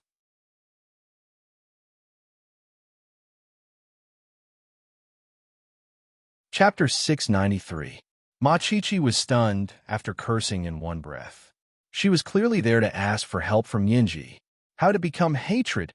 She wanted to die so badly. What if Hua Xiao got angry and didn't save Nianji? Ma Chi-Chi opened her mouth again, But when she saw Hua Xiaoheng's cold and stern gaze, her earlier anger instantly dissipated. She wanted to find a hole to hide in. Most of the people present were dumbstruck and couldn't react for a moment. The room had been full of laughter a moment ago, but now it was completely silent. It was as if Ma Chi-Chi's clear voice was still echoing in everyone's ears. The director of the TV station was the first to react and immediately cut off the live broadcast. Actually, their live broadcast wasn't a real live broadcast. It was delayed by 5 minutes to facilitate immediate censorship and to deal with unexpected situations like this. Therefore, the clip of Ma Chi-Chi scolding Hua Xiao wasn't broadcast at all. Other than the people present, no other TV viewers saw this scene. Gu Nianji, who was taken away by Reinitz, found herself back in the small villa she used to live in. She sneered internally, but her body was exhausted. Reinitz placed her on the chaise longue she used to curl up in. Reinitz brought her milk, cake, and her favorite white sausage and bread. He placed them on the small coffee table in front of her, but she didn't want to eat them at all. She turned to look out the window, her stubborn expression giving Reinitz a headache. He didn't know how to comfort her, and it was awkward for the two of them to not talk in the room. He brought his laptop over and searched for Huaxia Empire videos for her to watch. He randomly clicked on a most popular video on Huaxia Empire social media. Gu Nianji saw Hua Xiaoheng in the title of the video and was immediately captivated. She couldn't help watching it. Seeing that she was interested in something, Reinitz finally sighed in relief. He walked to the window and leaned against the windowsill to study Gu Nianji with narrowed eyes. Gu Nianji quietly watched the video and slowly straightened. Her expression went from excitement to paleness and emptiness. It was as if she had instantly gone from the height of summer to the depths of winter. The high-definition screen on the laptop showed the scene of Hua Xiaoheng and Tan Guren walking down the plane stairs together. She watched him get off the plane, watched him listen to what others were saying, watched him smile, watched him help the Prime Minister's daughter, who almost sprained her ankle, and watched cute children send flowers to welcome the couple. As for him, he casually accepted the bouquet from the Prime Minister's daughter. It was so natural and casual, as though he had done it thousands of times before. In Gu Nianji's eyes, there was a strange tacit understanding between them. Gu Nianji smiled as she read. She didn't realize she was crying until there was a small pool of water on the keyboard. She wiped her tears and continued to smile at the computer. Her big black pupils were like the dark night that had been washed by the rain. They were crystal clear, but there was no end to them. Reinitz had been watching her from the window. He watched her smile and cry. It was like watching a flower that hadn't bloomed to its fullest, but had already bloomed to its fullest. Gu Nianji's hopeless smile hurt him. He was about to speak when he suddenly heard the rumbling of a car outside the window, followed by the sound of orderly footsteps coming from all directions. Then, he heard a cold and indifferent voice coming from outside the window. It was standard Hanoverian German. "Reinitz, you have 8 people here. We've already locked on to their positions. Don't worry, we all have armor-piercing bullets. We can guarantee a headshot through the wall. If you know what's good for you, put down your weapons, line up at the door, and crouch down with your hands on your head. I'll count to 3. If you don't leave, I won't be polite. I'll warn you again. Do not touch Nianji. If any of you take a step in her direction, I promise you will immediately be covered in blood. You could try if you don't believe me." Ijichu's voice came from outside the window. Gu Nianji didn't know what device he was using to transmit the message, but his voice was so clear it sounded like it was right beside her ear. But Gu Nianji didn't move. She was like a clay statue. She didn't hear him at all. Reinitz sighed and looked down to see a small red dot where his heart was. He knew it was the laser guidance system's location. Ijichu was even using such a weapon. They really couldn't fight him head-on. He shook his head and said into his Bluetooth headset, "Retreat." Then as people walked out of the small villa, they threw their weapons out the window and walked out the door with their hands on their heads. They saw Ijichu and dozens of masked men with heavy weapons standing in the open space outside the door. There were several cars behind him. They were obviously bulletproof and as sturdy as armored vehicles. They were going to war. Reinitz didn't start a fight with him. Instead, he looked at him silently and reached out to point at him. Then he turned around and squatted down with his men with their hands on their heads. A masked man walked up and pointed a gun at Reinitz and his men. He stared at them and didn't let them move. Hijichu was the first to rush into Reinitz's small villa.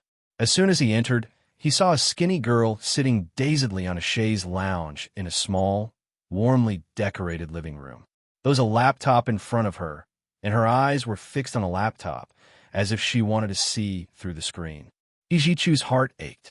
He quickly walked over and hugged Gunyinji. "Ninji, I'll take you home." Gunyinji's eyes were blank. She slowly looked up and saw the person standing in front of her. Hijichu. Her dark eyes shifted, and large tears finally flowed out. Gunyinji buried her head in his arms. Gunyinji buried her head in his chest. At first, she only cried quietly, but her whole body gradually trembled, then sobbed, and finally wailed. Her cries were so painful that even the expressionless mercenaries, who were used to licking blood and killing as a profession, couldn't bear it and looked away one by one. Hijichu hugged her tightly and kept stroking her back to comfort her. She cried until she almost fainted. "Professor He, I'm so sad. I'm so sad. It's even worse than when they hit me and electrocuted me. I'm being tortured here, and he's beside another woman. He even helps her sprain her ankle. I can't stand it. I really can't stand it. I know it's not his fault. I know he definitely doesn't know what happened to me. But I still feel bad. I still blame him. I was wrong. I was wrong. I was wrong. I'm not that great. I'm selfish. I'm petty. I'm not presentable. I don't care about the big picture. I don't have a father or a mother. I'm not as perfect. I'm just a little beggar who was picked up. I shouldn't have wishful thinking. I don't deserve to be with him. I reap what I sow. I deserve it. I deserve it. I deserve it." She said "I deserve it" 3 times in a row.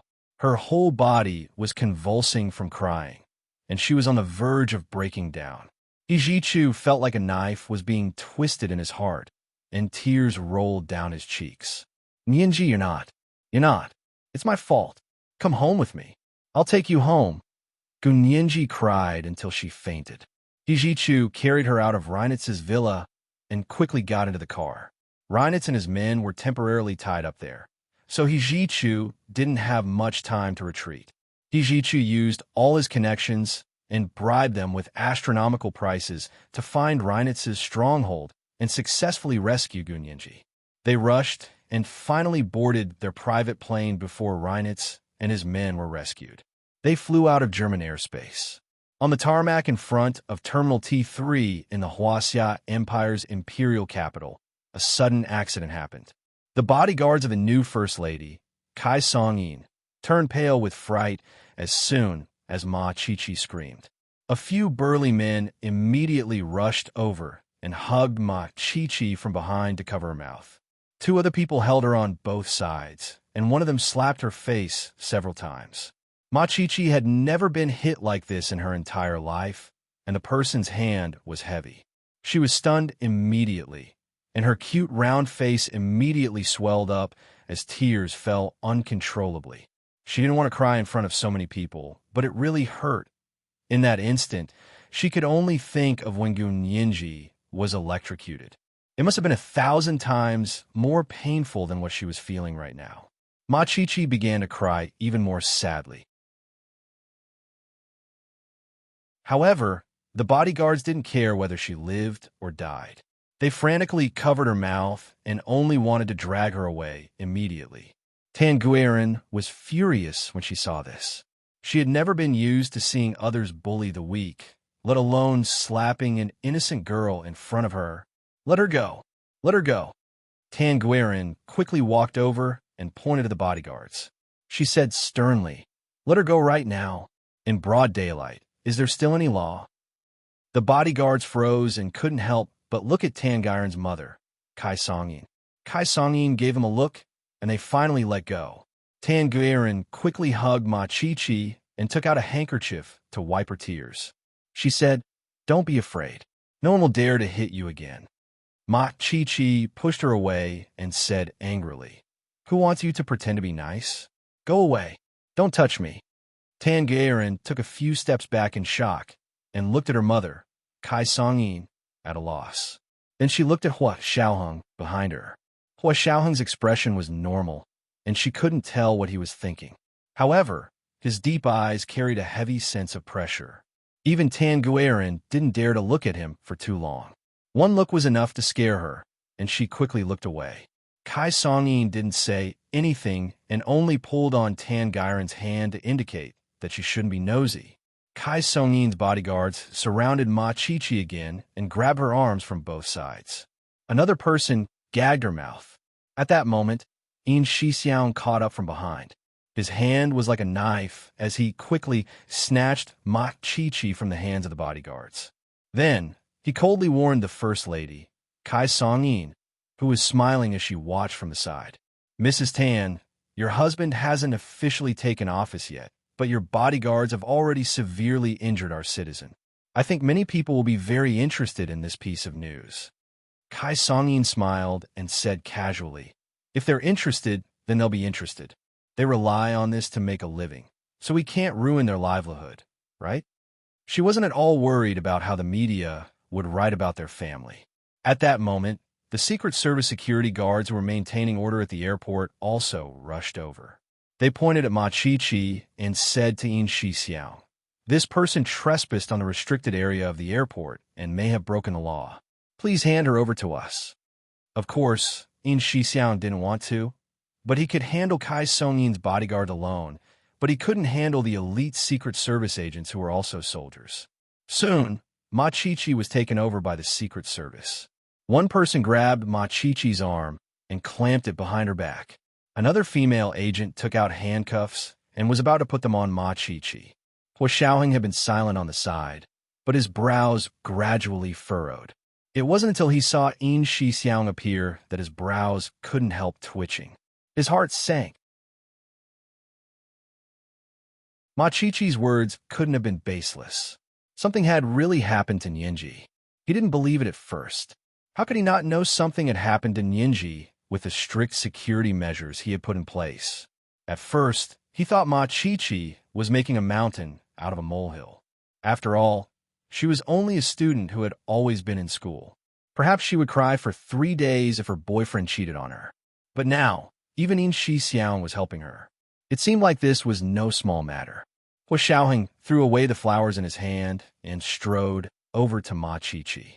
He stood in front of her with his hands behind his back and said dryly to the Secret Service agent, "Let her go." The Secret Service agent in charge of security refused. Moreover, they were now part of the Ministry of Internal Affairs and not under the jurisdiction of the military. Therefore, he could only say, "Chief, please don't make it difficult for us." Hua Xiaoheng didn't wait for him to finish. He pulled out his gun without hesitation and pressed it against the man's chest. "Are you going to let her go or not?" "God, he's going to shoot." The people present immediately screamed hysterically and began to push and shove as they ran in all directions. Fortunately, the director of the TV station had already cut off the live broadcast. At that moment, even the cameras were about to be smashed. They hurriedly led their reporters and cameramen to hide inside the terminal. However, the entrance to the terminal was blocked by a group of armed soldiers. It was the people Yin Shixiang had brought. All of them had their guns loaded and pointed outwards at the people who wanted to enter. Hua Xiaoheng's eyes narrowed slightly. His finger lightly tapped the trigger, and the gun made a light click. The Secret Service agent who had clamped Ma Qiqi's hands behind her back immediately let go. Yin Shixiang quickly half-supported and half-hugged Ma Qiqi. Zhao Yangzi had just gotten off the plane. Seeing the chaos, he quickly ran over and asked, "What happened?" Yin Shixiang said anxiously, "I'll tell you in the car. I brought everything." Hua Xiaoheng strode towards the terminal door. Yin Shixiang held Ma Qiqi's hand. "You come with us." Ma Qiqi's face was streaked with tears. She choked out, "Are you still going to save Nianji?" "Of course," Yin Shixiang said without hesitation. He took her hand and walked quickly behind Hua Xiaoheng.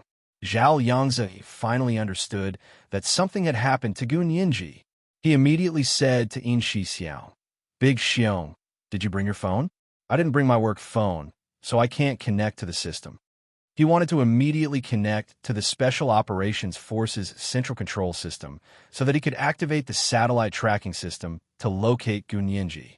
In Shixiang's face darkened. He shook his head and said, "The system in the car can be used. You can use that." Zhao Yangzhen knew something was wrong. Something big must have happened. His expression also became serious. This was the first chapter of the 4,000-word chapter. Seeing how anxious everyone was, he didn't separate it into 2 installments. A reminder for everyone's recommendation votes. There won't be any more chapters today, but do we still need to update at 7 p.m.? Thank you to PPLRPPL from Chidian for the 10,000 Chidian coins yesterday. Out of so many people who had sent razor blades, only this girl had generously tipped them. The scumbag author was so moved that tears welled up in his eyes.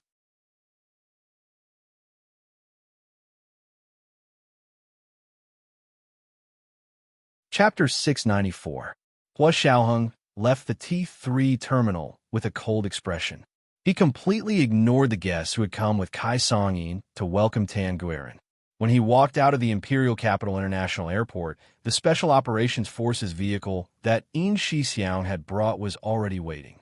3 or 4 military vehicles surrounded Hua Xiaoheng's car tightly. Other normal vehicles couldn't get close at all and could only stop and watch from a distance. Kai Songyin's personal assistant said awkwardly, "Madam, is Major General Hua still going to the Senate?" They had agreed to bring Tan Guiran and Hua Xiaoheng to the Senate to attend Tan Dongbang's first televised speech since being elected prime minister. Therefore, Kai Songyin had specially contacted her friends in the media world to carefully organize this small welcoming ceremony. But this had happened in the end. Although Kai Songyin felt uncomfortable, she still kept a smile on her face. "Of course it's fine. We'll go first and let General Ji know when we get there." Would he dare not go if General Ji asked Hua Xiaoheng to go? Only Tan Guiran was very uneasy. After a moment of silence, she said, "Mommy, Mr. Hua still has things to do. Let's go ourselves. Don't make things difficult for him." TSK, you're being virtuous now? Girls are really attracted to their husbands. Kai Songyin was very happy. How could she not be happy that her precious daughter was finally enlightened? Tan Guiran forced a smile and said, "Mommy, he already has a girlfriend. Don't say anything more." "Haha, who said he has a girlfriend? A girlfriend that the family doesn't acknowledge is just a female friend. Don't you understand that? All right, let's not talk about this. Let's go see your father. He misses you so much." Kai Songyin held Tan Guiran's hand and walked to the terminal door. Hua Xiaoheng bowed and got into the car. He sat in the middle seat in the back with In Shixiang beside him. Ma Qiqi didn't sit in the same car as them. Instead, she got into the car behind and sat with a female Special Operations Forces colleague. Zhao Yangzi sat in the front passenger seat. There was a full car communication system there that could be connected to the central control room. Fan Jian immediately started the car and sped towards the Special Operations Forces. Hua Xiaoheng only gave him 30 minutes. He would have to ride a roller coaster to complete the task. In Shixiang began explaining Gu Nianji's situation as soon as he got into the car. "By the time I received the news and was summoned back to the Empire, Nianji had already been missing for more than 10 days. He continued, "However, Professor, he is actively searching for her in Germany. We can work with him." Hua Xiaoheng's face was expressionless, but the corners of his eyes kept twitching, showing that he was furious. However, he was used to not showing his emotions, so not many people could understand his anger. "You're saying that we only received news of Nianji's accident more than 10 days after it happened? Give me the duty list. Who was with Nianji when she disappeared?" Hua Xiaoheng deliberately ignored the conversation about Hijichu. His voice was low and gentle. It sounded very pleasing to the ear, but it carried an incomparably heavy pressure. In Shixiang's forehead was covered in sweat. No one followed us," he stammered. Hua Xiaoheng's gaze swept over. His jaw tightened, and his lips pressed into a thin line. "No one. Looks like someone wants to be shot." Narrowing his eyes, Hua Xiaoheng's voice seemed to come from the depths of the earth. It carried the aura of death. Nianji's security level is Special A, the same as General G and Speaker Long. It's one level higher than the Prime Minister. Tell me, who had the ability to make her disappear for more than 10 days before receiving news? Not only was Yin Shixiang's entire body trembling, but his voice was also shaking. Not long after you left the country for the mission, Nianji's security level was completely revoked. So, when she left the country, she was just a normal citizen. There was no one following her 24/7 and no one checking her GPS 24/7. Hua Xiaoheng suddenly raised his head. His eyes were like lightning as he looked at Yin Shixiao. He chuckled softly and clenched his fists. In that instant, Hua Xiaoheng thought about how his mission had almost failed because of the traitor's betrayal. He had no choice but to stay abroad for a few months. If he hadn't been quick to react and had more trump cards than others, he would have definitely fallen this time. Once he fell, Nianji would have no one to protect her. She could only be a piece of meat on someone else's chopping board. Looks like it was a series of plans. Hua Xiaoheng slowly leaned against the back of the car, but his body did not relax. His voice gradually became icy. Revoke? Who agreed to it? Who executed it? Big Xiong, don't tell me you don't know anything. Yin Shixiang trembled so hard he almost jumped out of his seat. He quickly said, "Reporting to Chief. The list of names has been verified. We await your punishment." Although he had not been able to track down Nianji's whereabouts for various reasons these past few days, he had done a lot of work. He had investigated all the suspicious points that Hua Xiaoheng had raised. He had also compiled a list of the people responsible. Hua Xiaoheng expressionlessly looked out the window at the passing streets. He said dryly, "Then what are we waiting for? Arrest her immediately." "What?" Yin Shixiang was stunned. "Arrest. Arrest her? But, the people who proposed the revocation and executed it were all the military Supreme Council. Most people did not have the rank to make such a decision." Hua Xiaoheng crossed his arms and closed his eyes. The corners of his mouth twitched. "I really can't wait." Of course, he could not arrest someone of her rank. But was he going to let her go just like that? That was wishful thinking. "Give me the list." Hua Xiaoheng opened his hands to Yin Shixiao. Yin Shixiao took out an electronic notebook and placed it in Hua Xiaoheng's hands with both hands. Hua Xiaoheng looked through them one by one. The Standing Committee of the Military Supreme Council only had 7 people, but the entire Supreme Council had more than 50 people. There were a total of 3 people who proposed a revocation of Gun Yinji's security rank and executed it. They were all from the Supreme Council. Of course, they were not members of the Standing Committee. However, the proposal by these 3 people was also approved by a majority vote. The specific reason was that they believed that Gun Yinji's father, Gu Xiangwen, had already been found and was under military protection. This special A-rank protection should be given to Gu Xiangwen, not Gun Yinji. Back then, Gun Yinji had also been entrusted to Hua Xiaoheng's custody by the military, so they indeed had full jurisdiction over Gun Yinji. However, even though they had full jurisdiction, they purposely bypassed Hua Xiaoheng, who was the specific guardian. That was interesting. Hua Xiaoheng looked at the list expressionlessly and wrote a few words before passing it to Zhao Yangzi. "Report it to General G. Just say that I received a report from abroad that these people are traitors. Please ask the military police to investigate them and prove their innocence." Zhao Yangzi was speechless. "Sir, can you not be so blatant in your revenge?" Zhao Yangzi was speechless. Yin Shixiang was speechless. "Sir, it would be perfect if you didn't say the word innocence through gritted teeth." At that moment, Zhao Yangzi's car phone rang. He looked at it and saw it was from the car behind him. Zhao Yangzi picked up. "What is it?" Ma Qiqi's anxious voice came from the phone. "Is Brother Xiong there? I want to ask you, where are you going?" Nianji was beaten. She was electrocuted. Why aren't you going to save her? What nonsense are you talking about? Electrocuted? Hua Xiaoheng looked in the direction of the car phone. "How did you know?" "I have the video on my phone. Those bad guys sent it to me." Ma Qiqi was frightened by Hua Xiaoheng's tone. She shrank her neck and raised her phone timidly. Brother Xiong has it too. I forwarded it to him. Hua Xiaoheng looked at In Xixiang, but before he could ask, In Xixiang had already raised his hand and said quickly, "My phone was confiscated." General Hua confiscated it. The corners of Hua Xiaoheng's mouth twitched. He simply said, "Stop the car." Hua Xiaoheng's car screeched to a stop on the shoulder of the highway. Ma Qiqi's phone was quickly delivered to Hua Xiaoheng. The car started again. Hua Xiaoheng pressed play, and Gun Yinji's screams rang out in the car. The veins on the back of Hua Xiaoheng's hand popped as he gripped the phone.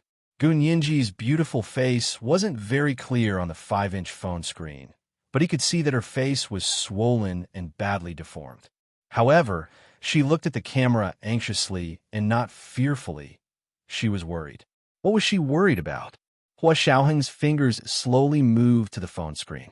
He wanted to caress her deformed face, but as soon as he touched the phone screen, he immediately retracted as if he had been electrocuted. It was as if he was afraid that if he used too much force, she would be in pain. Yes, she would be in pain. It would be very painful when she was by his side. She would act coquettishly in front of him for half a day, even if she was pricked by a needle. He was busy with work and usually ignored her coquettishness. However, as long as he occasionally had the time to touch her head, she would smile happily like a blooming flower. She was so dazzling that he couldn't look away. However, he also remembered that last time in the blue hole, Ninji had almost been paralyzed by the electric shock. However, she had acted as if she didn't feel any pain in front of him. He didn't know when it started, but she had even been hiding her pain from him. She only wanted to show her best side in front of him. This Gunninji made his heart ache even more than when she liked to act coquettishly in the past. And he knew better than anyone how timid she was. When she first started working for him, she would often be awakened by nightmares at night. However, she didn't dare to disturb him, so she quietly hugged the small quilt and slept in front of his study. One night, he worked overtime until midnight. When he pushed the door open, he saw the tiny Gunninji curled up in front of the study, sleeping soundly. Only then did he know how insecure she was. From then on, no matter how busy he was, he would accompany her at night. He would accompany her when she woke up from nightmares in the middle of the night. He believed that as long as he was the first person she saw when she woke up from nightmares, she would no longer be afraid. Now, her nightmares had come again. Who would she see when she opened her eyes? His heart felt like it had been cut open again, and then soaked in salt water. The pain was numbing. However, when he saw the same name written on every crack in his heart, he realized that she had become an existence in his life that he couldn't let go of. He would never retreat from her. He would never let go. It was the second night watch. Dear friends, you can get the third night watch with 2,100 monthly votes. Good night, everyone.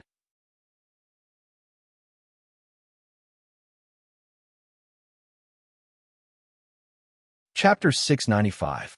Hua Xiaoheng quietly stared at Ma Qiqi's phone, his expression unchanging. Even In Shixiang and Zhao Liangzi couldn't see any difference. Only he knew. His entire body was so stiff that he couldn't even breathe properly.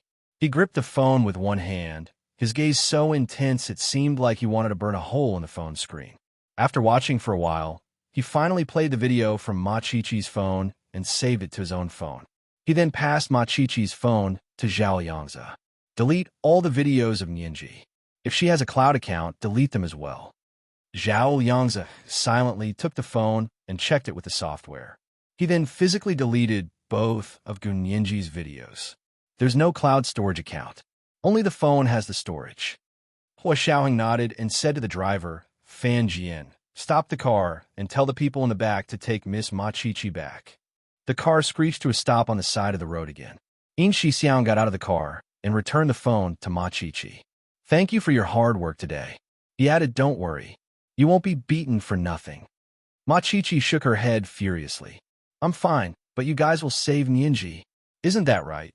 She looked at In Shixiang expectantly, her red and swollen face filled with fervent anticipation and desire.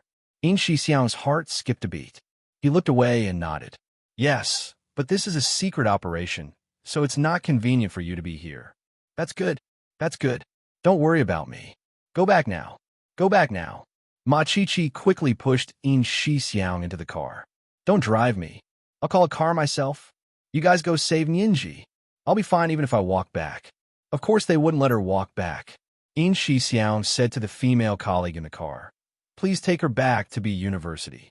The female colleague nodded to reassure him. In Shixiang returned to the car and sped to the Special Operations Forces headquarters with Hua Xiaoheng and the others. Ma Chichi picked up her phone and sighed emotionally. Just as she was about to check the news, she suddenly realized someone had pinched her phone with 5 finger marks. Damn. Whose hand strength was that? Her phone had been deformed. This was the hardest sapphire phone screen. Hua Xiaoheng closed his eyes and tried his best to suppress the anxiety in his heart.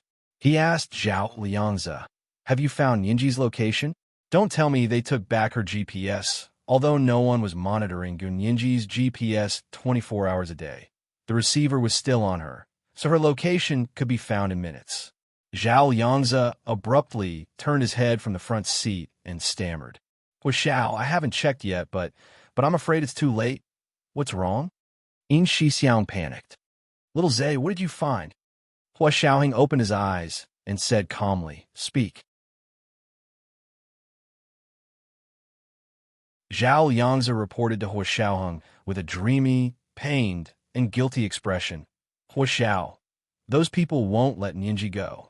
She hacked into the Gestapo's intelligence system and sent all the documents, really all the documents, encrypted and sent them to our email.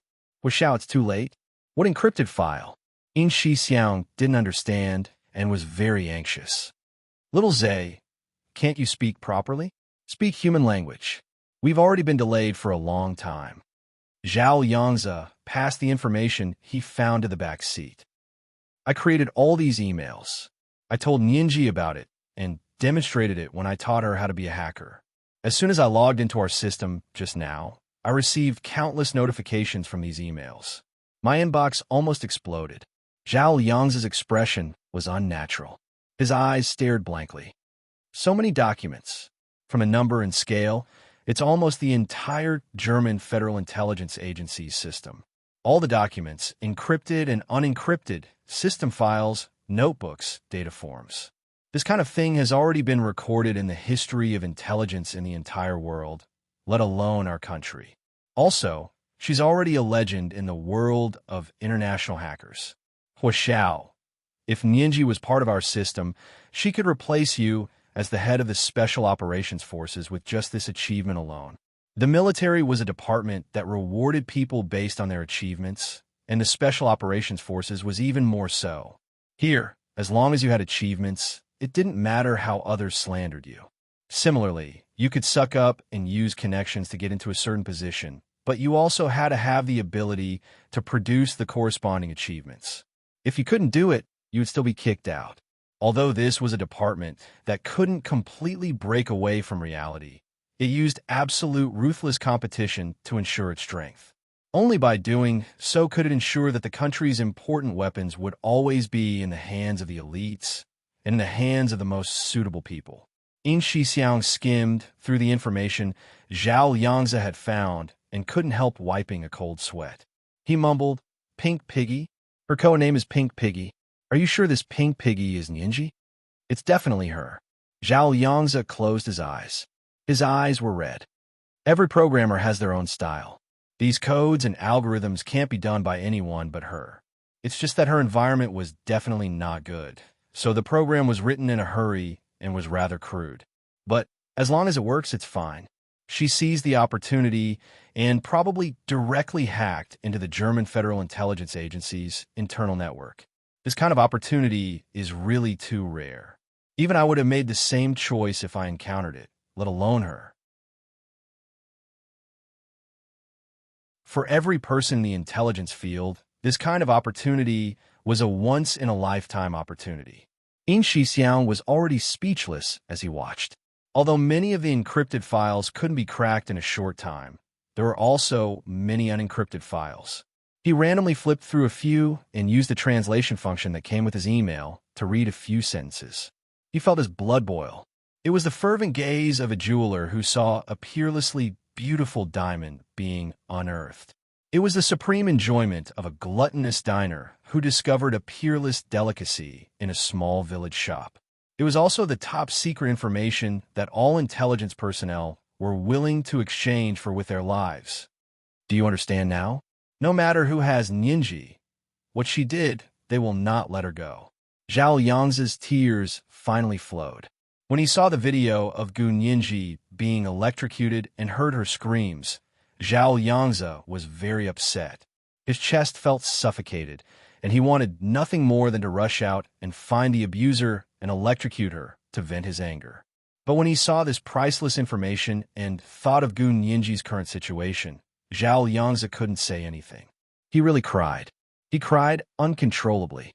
He had lived for almost 30 years, and he didn't remember crying like this after he was 5.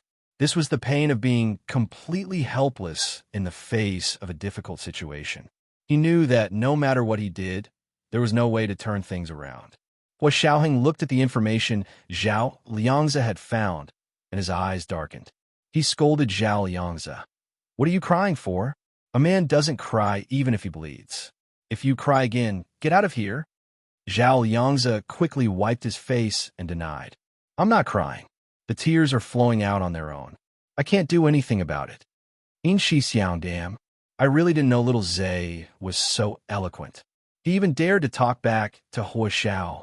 Hua Xiaoheng glanced at him and surprisingly didn't continue to get angry. He then lied through his teeth. "Since you're not crying, immediately locate Ninji and order all members of the Special Operations Forces to be in position. All German field personnel to be in position." "Big Xiong, where did you locate Ninji last time?" In Xixiang's heart skipped a beat as he remembered the 2 field personnel who had lost contact. Looking at Hua Xiaoheng, he said fearfully, I didn't locate Ninji, but they did. They even sent 2 field personnel to Berlin to look for her." The corners of Hua Xiaoheng's eyes twitched again. "Hurry up and finish what you're saying. What else is going on?" In Xixiang was so frightened that he couldn't even finish his sentence. He said in one breath, "They originally located Ninji, but they lost contact with the 2 field personnel who were sent to Berlin to look for her. They had no choice but to summon me back.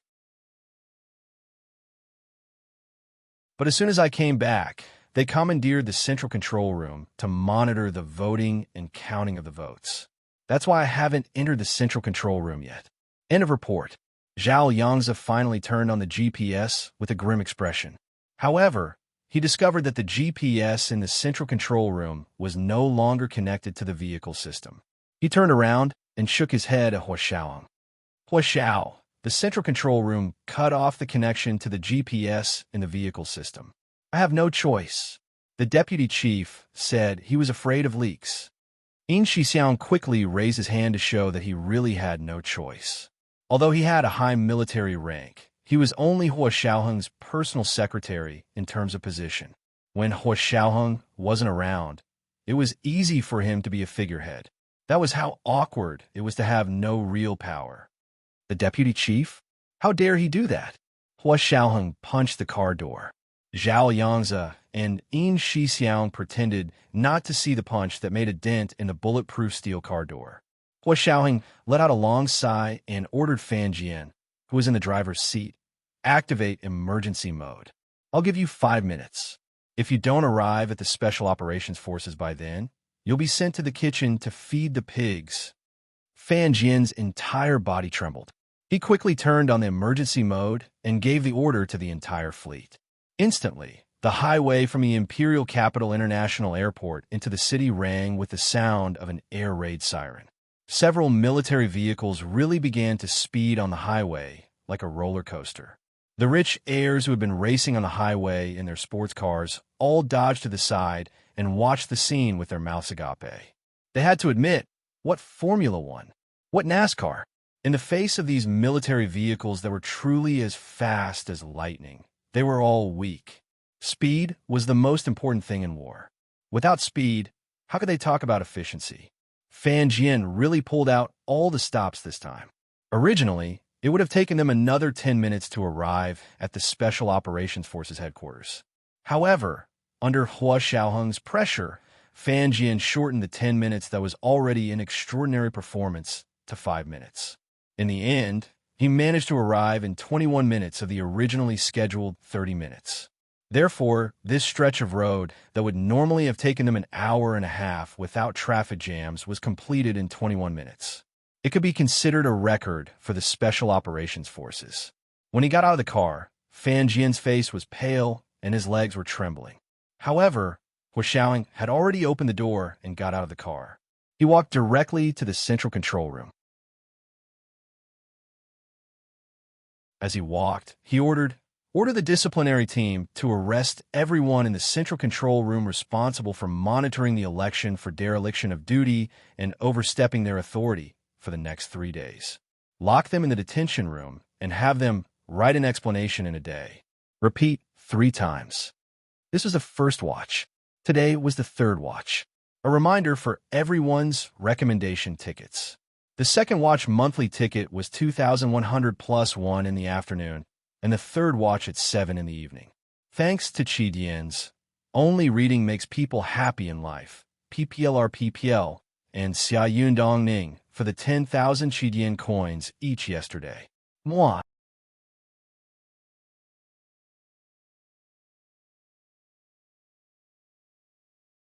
Chapter 696. This solitary confinement of the Special Operations Forces was a terrifying place. It was even more uncomfortable than the solitary confinement in the military. There were no tables or chairs, no beds, no windows, and no light. It was just a small square room, and after being locked in, one could only sit on the floor. Being locked in a place like this for too long was enough to cause a person's mind to collapse.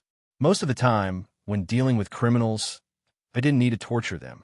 Just being locked in a solitary confinement like this would cause many people's mental defenses to collapse. Hua Xiaoheng's expression still looked very calm. As he walked, people continuously saluted him. "Hello, Chief. Chief is back. Thank you for your hard work, Chief." Hua Xiaoheng nodded and looked straight ahead as he walked into the central control room building. As soon as he stepped in, the head of the disciplinary committee, Zhou Qiyuan, surrounded the building with armed members of the disciplinary committee. This was Zhou Qiyuan's second move in the past month. The last time he led the members of the disciplinary committee was when they surrounded the Special Operations Forces hospital building. Hua Xiaoheng nodded at him and led the guards, Yin Shixiang and Zhao Liangzi, into the elevator. A minute later, he was already standing in front of the heavy doors of the central control room. Although the central control room building was very tall, the control room was actually 6 floors underground. The buildings here were designed to defend against nuclear weapons. In other words, even if a nuclear war broke out, the facilities here could ensure that the entire country's military communications would be unimpeded. The value of this in modern warfare was simply immeasurable. The elevator they took went down, not up. Hua Xiaoheng saw Zhou Qiyuan come out of the elevator behind them and turned to look at him with his hands behind his back. "Didn't I tell you to arrest the people who used the central control room to monitor the election and vote counting for the past 3 days? What are you doing here?" Zhou Qiyuan shook his head with a bitter smile. Reporting to Chief, these people are still inside and haven't come out. The corners of Hua Xiaoheng's eyes twitched uncontrollably again, and his entire body emitted a murderous aura. "Still inside? How long has it been? Are they going to wipe out the central control room?" Hua Xiaoheng instantly remembered what Gu Nianji had done in the German Federal Intelligence Service. Although he still didn't know how she had done it, Hua Xiaoheng was a computer expert himself. He knew that in order to achieve what Gu Nianji had done, she had to have found a rare opportunity to directly enter the German Federal Intelligence Service's intranet. If he couldn't directly enter the intranet and could only probe the outer network, he wouldn't be able to wipe out everything. At the same time, his central control room was completely defenseless and in danger of being wiped out at any time. How important was this place? How could they let anyone in so casually? Hua Xiaoheng raised his hand. "Fine. Open the door immediately. Knock everyone out and take them away." He didn't dare to imagine what had happened here in the past few days. There were spies in the Special Operations Forces, the Army, the Cabinet, and the Senate. This Motherf Asterisker was a sieve.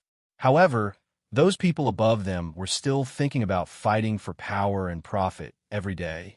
They were shameless and shameless.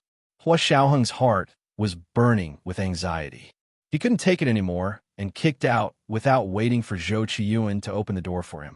Zhou Qiyuan had just entered the password and was about to push the door open when he didn't expect Hua Xiaoheng to already kick the door open. The heavy cowhide door swung open with a loud bang, startling the people inside. A man wearing thick glasses jumped up and was about to explode in anger when he saw Hua Xiaoheng come in. He quickly put on a smile. When did Hua Xiao come back? Hua Xiaoheng ignored him and stepped to the side. He looked at the deputy chief who was walking over quickly and said dryly, "Colonel Hu, you've been in the Special Operations Forces for so many years. It must have been hard on you. Take them away." The members of the disciplinary team that Zhou Qiyuan had brought swarmed up. It was almost one-on-one. They hit everyone inside with the butt of their guns and knocked them all out.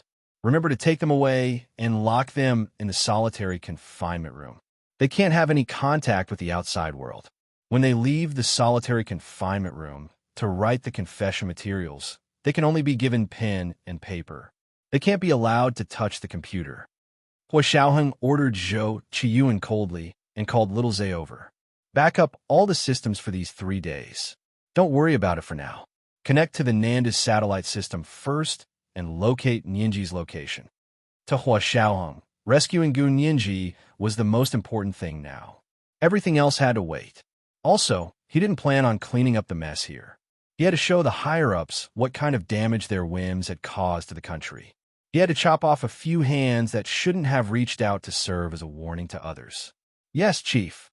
Zhao Yangzi felt that Gu Nianji was definitely beyond saving.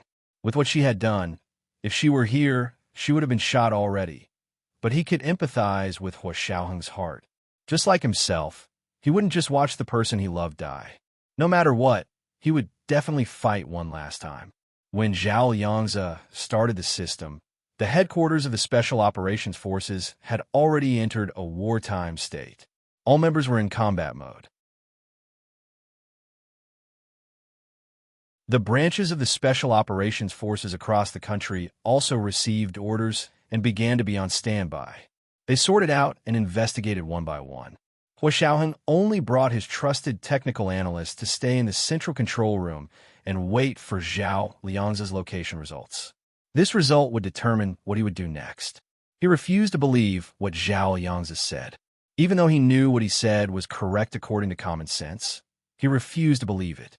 He would rather believe that Gu Nianji, who had broken through all obstacles to escape when she was 12 years old, who had grown up with him for 6 years, and who had been carefully trained by him, wouldn't die without a sound.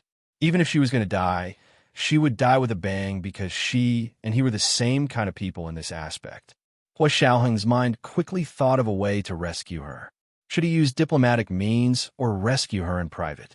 If he wanted a diplomatic solution, then the Ministry of Foreign Affairs had to step in and negotiate with Germany through diplomatic channels. After all, Gu Nianji was too important to the country. She had made such a contribution, so he wouldn't let her suffer in vain. He would make sure she received the corresponding status and respect. This was justice that everyone owed her. If she had already, Hua Xiaoheng closed his eyes and didn't want to continue thinking about it. If she had already met with misfortune, he didn't know how to calm his emotions. It was like a ferocious beast roaring in his heart and constantly wanting to escape from its cage. Hua Xiaoheng crossed his arms and slowly walked behind Zhao Yangzi. He suddenly saw the global coordinates on the big screen in front of him and froze. This isn't Berlin, Germany. He remembered Yin Shixiang reporting to him that the Special Operations Forces had first located Gu Nianji in Berlin, Germany. Zhao Yangzi also widened his eyes and said excitedly, "No, it really isn't. Nianji is on the plane. The plane has already left Germany." Yin Shixiang also rushed over and patted Zhao Liangzi's shoulder. He said excitedly, "It must be Yi Chu. Yi Chu must have rescued her." Locate the plane. Let me see. Hua Xiaoheng felt a bit conflicted when he heard that He Zhichu might have rescued Gun Yinji. Of course, he was grateful to He Zhichu. At this time, no matter who saved Yinji, he would sincerely thank them. Zhao Yangzi turned on the satellite positioning system and could clearly see the specific image of the ground coordinates. The plane was high up in the sky, so it was even easier to see it clearly. Soon, a scene of clouds rolling high up in the sky appeared on the big screen. The sky was so blue that one couldn't see the end, and between the blue sky and white clouds, a streamlined plane was flying at high speed. There was a capital He on the side of the plane, indicating that it was the He family's plane. Yinji is on the plane. Yes, the positioning system shows that she is on the plane. Zhao Yangzi's voice trembled with excitement. He was even more impressed by He Zhichu's abilities. Gun Yinji made such a big mess in Germany, and he actually managed to get her out of it. It was unbelievable. However, Hua Xiaoheng was very cautious and carefully stared at the plane's flight path. He frowned and said, "No, this plane's flight path is wrong. It's not flying to us but to the United States. Quickly connect to the plane's communication system and call him. Tell him that I want to talk to him and see if Yinji is on the plane." On He Zhichu's private plane, they were already thousands of miles high up in the sky. Gun Yinji finally woke up. When she opened her eyes, she didn't see the ceiling or the sky, but the plane cabin. Frowning slightly, she thought about it, and the memories from earlier slowly returned to her mind. He Zhichu sat over and held a glass of warm milk. "You're awake? Drink some milk." Gun Yinji took it. Her arms were sore and weak, and her whole body was weak. She didn't need to look in the mirror to know that her eyes must be swollen like peaches. "Professor He, where are we now?" "On the plane." He Zhichu opened the cover of the plane's window slightly, and sunlight immediately streamed in. Gun Yinji felt a sharp pain in her eyes and instinctively covered them. "Oh, your eyes hurt?" He Zhichu quickly put down the cover and got up to take the small medical kit from a plane. He found a small ice pack for her eyes and said, "Here, apply it." Gun Yinji finished drinking the milk and slowly laid down to close her eyes. He Zhichu gently placed the small ice pack on her eyes. A wave of coldness seeped into her heart. Gun Yinji murmured, "Professor He, thank you for saving me. It must have been very troublesome, right?" She knew what she had done and what department she had offended. The difficulty of being able to escape from that department in one piece was not something that could be explained with just a few words. Gun Yinji thought about how much He Zhichu had sacrificed for her and how he had treated her so well. She thought about how Professor He had treated her so well, and she really couldn't repay him even if she gave her life. "It's good that you're fine. Don't think too much about it." He Zhichu held her hand. "Go to sleep. We'll be home when you wake up." Gun Yinji agreed and didn't say anything else. Not long after, the phone in He Zhichu's hand suddenly rang. He looked down to see it was a German number. It was the number of the German Federal Intelligence Service. He thought about it, stood up, and walked to another cabin to answer the phone. This was his private plane, and there were many rooms on it. It looked like a small apartment and was very convenient and comfortable. He sat down in the cabin that he used as a study and answered the phone. The call was from Reinitz. "Lawyer He, you sure run fast. You're already over the Netherlands in the blink of an eye." Reinitz's voice was slow and deep, and there was a metallic clang in his voice. It sounded very decisive and not as gentle as before. "This is the second monthly vote of 2,100 plus 1. Thank you all for yesterday's monthly votes. A reminder for everyone's recommendation votes. Third night, 7 p.m. P.S. If the monthly votes reach 2,400 today, my fourth night will be given to you tonight. If not, I'll watch the third night tomorrow. It's all the same. Everyone is anxious. Moi."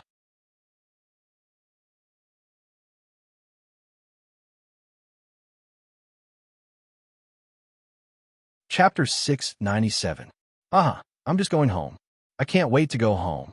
Is there a problem?" He Zhichu's Hanover German was slightly reserved and arrogant, comparable to Reinitz's. Yeah, it's good that you're home. Reinitz was silent for a while before asking, "Is she okay?" Hijichu paused and looked in the direction of Gunyinji's cabin. "She's fine. She just woke up for a while, then went back to sleep." He still owed Reinitz a favor for this matter. If Reinitz went against him and risked his life, Hijichu would be in a lot of trouble. It wasn't that he couldn't save Gunyinji, but if he killed so many people in Germany, especially German intelligence agents, the enemy would be furious and use more force to pursue them. Hijichu didn't want Gunyinji to be chased by German soldiers with him. He wanted her to be healthy and happy among the people, and he definitely didn't want her to become a wanted criminal. "That's good." Reinitz sighed deeply. "Let her rest. This was recorded at my house. I think you'll need it." With that, Reinitz hung up and sent Hijichu an audio recording. Hijichu opened it and heard Gunyinji crying in his arms. "I'm a little beggar who was picked up. I shouldn't have wishful thinking. I don't deserve to be with him. I reap what I sow. I deserve it. I deserve it. I deserve it." He couldn't listen anymore and pressed the stop button. He put one hand on his forehead and leaned against the armchair. His expression was cold, like he was making a difficult decision. At that moment, the flight attendant knocked on the door and said with surprise, "Mr. He, there's a Mr. Hua Xiaoheng on the plane's intercom. He wants to speak to you." More accurately, it was the intercom used by the plane to connect to the ground control tower. It was usually used by pilots. Hijichu frowned, asked him what he wants. He didn't want to talk to Hua Xiaoheng, not at all. He had no choice in the past, but now he didn't care. He had to take Ninji home. The flight attendant quickly said, "The pilot asked," and Mr. Hua said he wanted to ask if Miss Gunyinji was on our plane. He also asked when we would arrive at their airport, and that he would come pick you and Miss Gu up. Hijichu shook his head in amusement. "How did you answer?" "We answered according to the route you instructed us to, right?" The pilot said that Miss Gu was on the plane, but she was unconscious. "Also, we're going to the United States. We won't be going to their airport." The flight attendant was very clear. She had indeed answered according to the route Hijichu had instructed. Hijichu wasn't surprised that Hua Xiaoheng could communicate with his plane, but he was more surprised that Hua Xiaoheng had found him so quickly. When Yin Shixiang had contacted him 3 days ago, he had said that Hua Xiaoheng didn't know about this. Hijichu sneered inwardly. As the head of the special forces, he couldn't even protect a woman. How could he still have the face to talk to him? "Well, you said it very well. You can hang up now." Hijichu waved his hand and asked the flight attendant to leave. Walking out of the cabin that served as a study, Hijichu looked at Gunyinji and saw that she was still sleeping with her eyes closed, so he went to another cabin to prepare for his return. Although Gunyinji's eyes were closed, she couldn't fall asleep for a long time. It was like a hole had been drilled in her heart, and all her emotions had flowed out from this hole. But she didn't feel sad or sad at all. She only felt relaxed like never before. It turned out that letting go wasn't as difficult as she thought it would be. But it was too easy, and her heart was empty. Without faith, what could she use to fill the empty space in her heart? It was better to enrich herself first. When she returned, she would study hard and graduate early. Then she would find a job and live a quiet and carefree life. She would stay away from the social class that didn't belong to her. Gunyinji closed her eyes and slowly counted sheep in her mind. She actually fell asleep again. Hua Xiaoheng's expression was serious. Both his hands were placed in front of the console in the central control room of the Special Forces headquarters. In front of him was a high-quality microphone. He waited for a few minutes, but Hijichu still refused to talk to him. Zhao Yangzi stared at the flight path of the plane and said nervously, "Hua Xiao, that plane is already flying towards the English Channel." He had already confirmed from the pilot that Hijichu was taking Gunyinji to the United States. Hua Xiaoheng looked at the console expressionlessly for a while and tilted his head at Zhao Yangzi. "Go over there and be my assistant." Zhao Yangzi quickly gave up his seat and sat on the other side of the console. "Hua Xiao, what do you want me to do?" Hack in Hijichu's plane and change their flight path. Before they realize it, the plane must fly to our country's air defense identification zone. As Hua Xiaoheng spoke, he was already focused on turning on the supercomputer. He logged into his account and began to look for He Jichu's plane's communication channel with the ground and satellite. As long as he found the channel, there was a chance to hack in. After all, He Jichu's plane wasn't a heavily guarded military plane.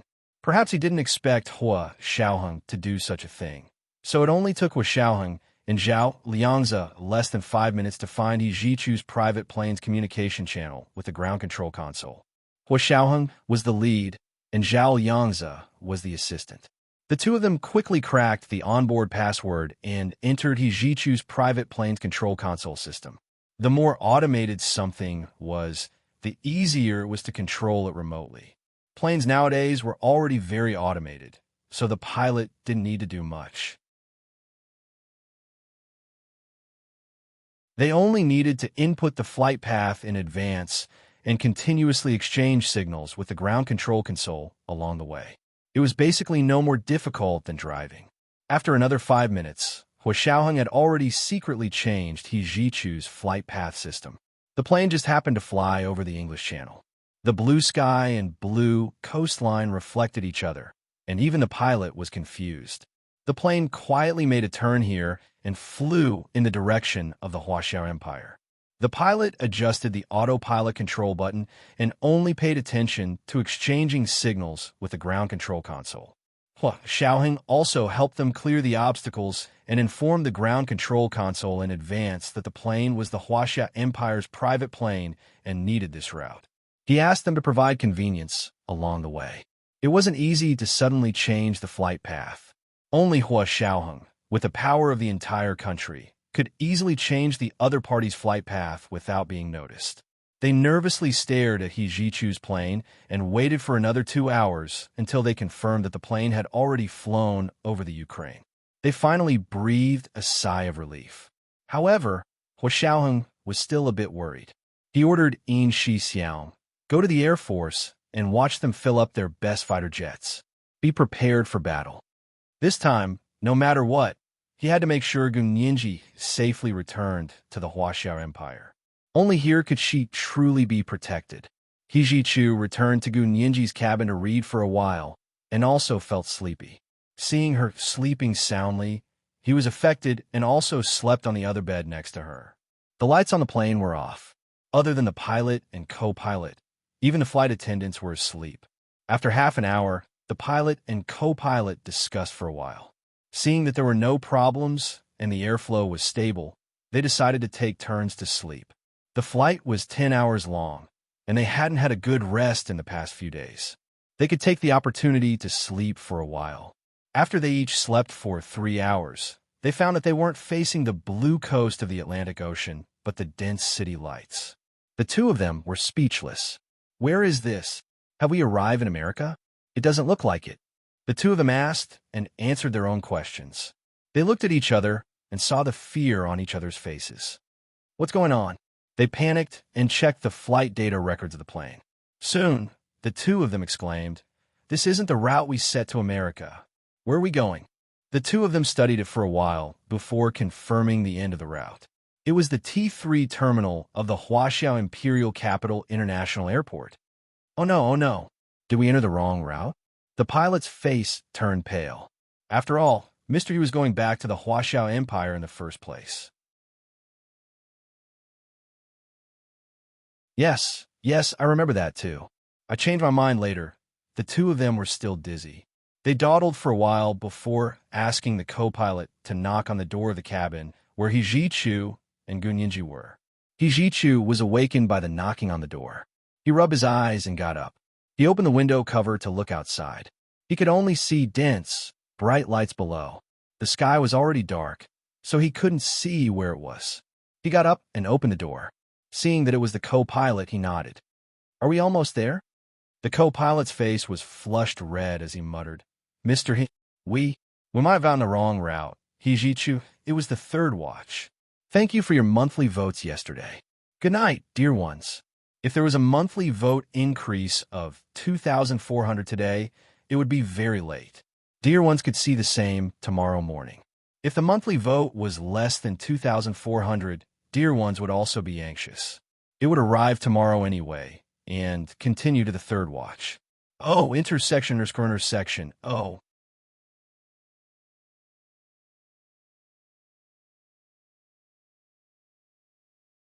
Chapter 698. What do you mean we took the wrong route? We've been flying for 8 hours now, and you're telling me we took the wrong route? Hijichu was furious, glaring at the co-pilot. Hijichu's eyes were about to spit fire. The co-pilot almost cried. We don't know what's going on. Everything is normal. If we really took the wrong route, the control tower on the ground would have warned us, but they didn't. We communicated with them the entire way, and everything was normal. The control towers on the ground all used radars to track incoming aircraft.